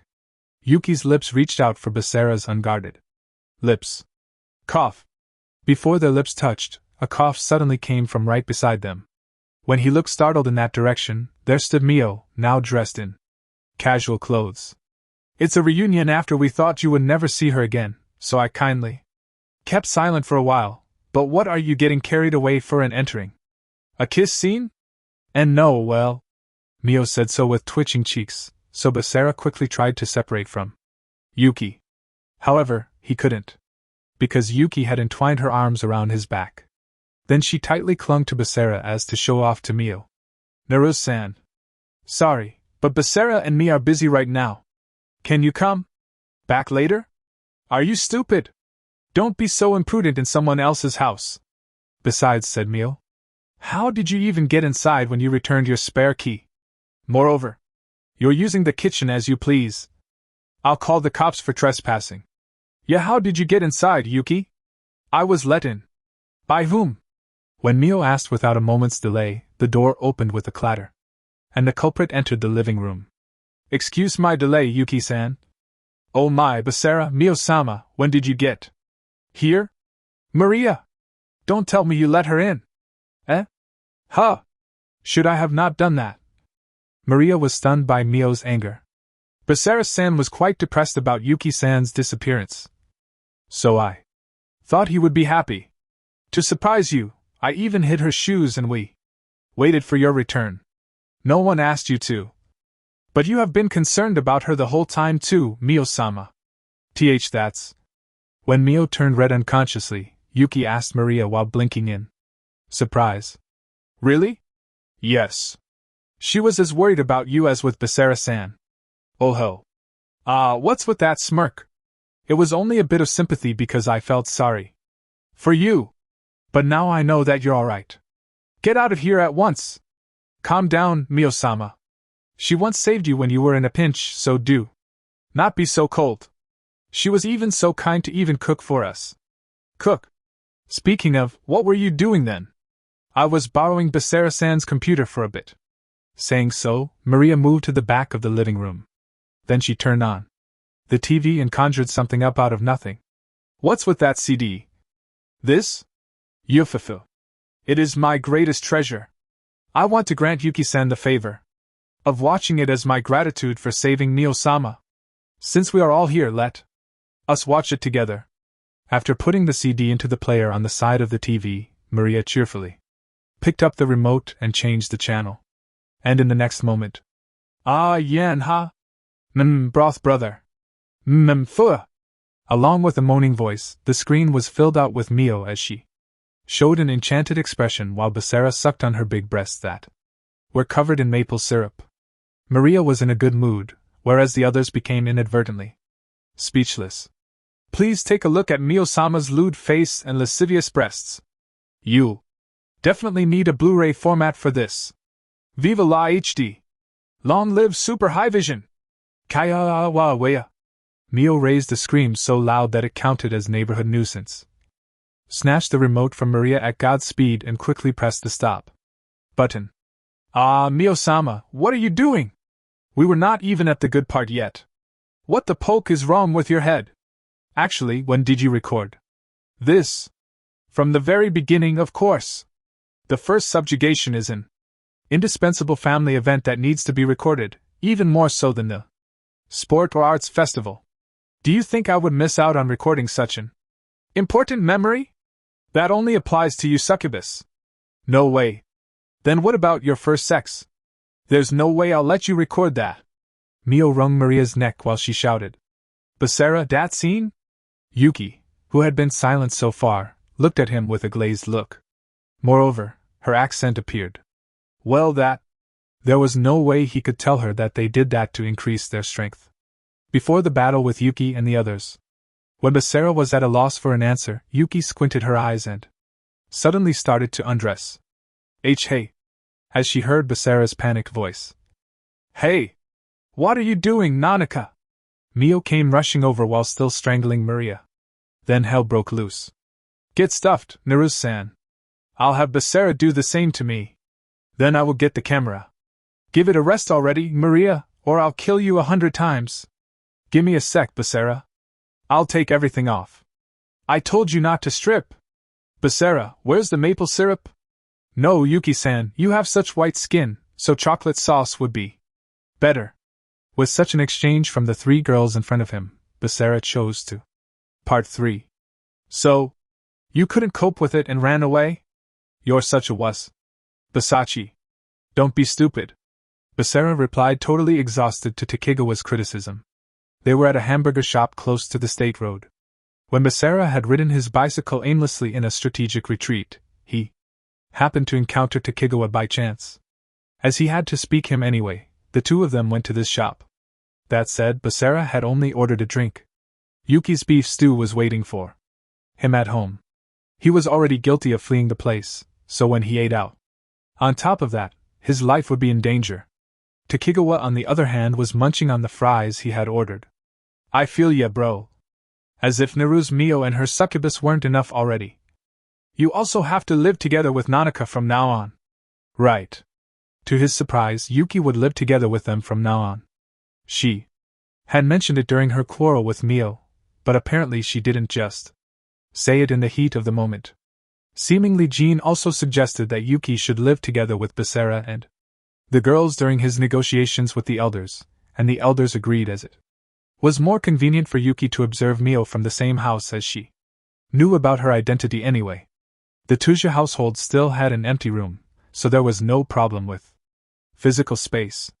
If anything, the problem would be Basara's inner peace. which faded when he imagined Yuki and Mio quarreling like earlier. No, the latter one was surely more pressing. Well, enough about me. What about you? Everything all right? I think you told me that a troublesome fellow showed up besides the new observer. MH? Well, for now it is, Tokigawa said with a shrug of his shoulders. She got what she came for and saw something quite interesting, so she went back to report. Something interesting our battle?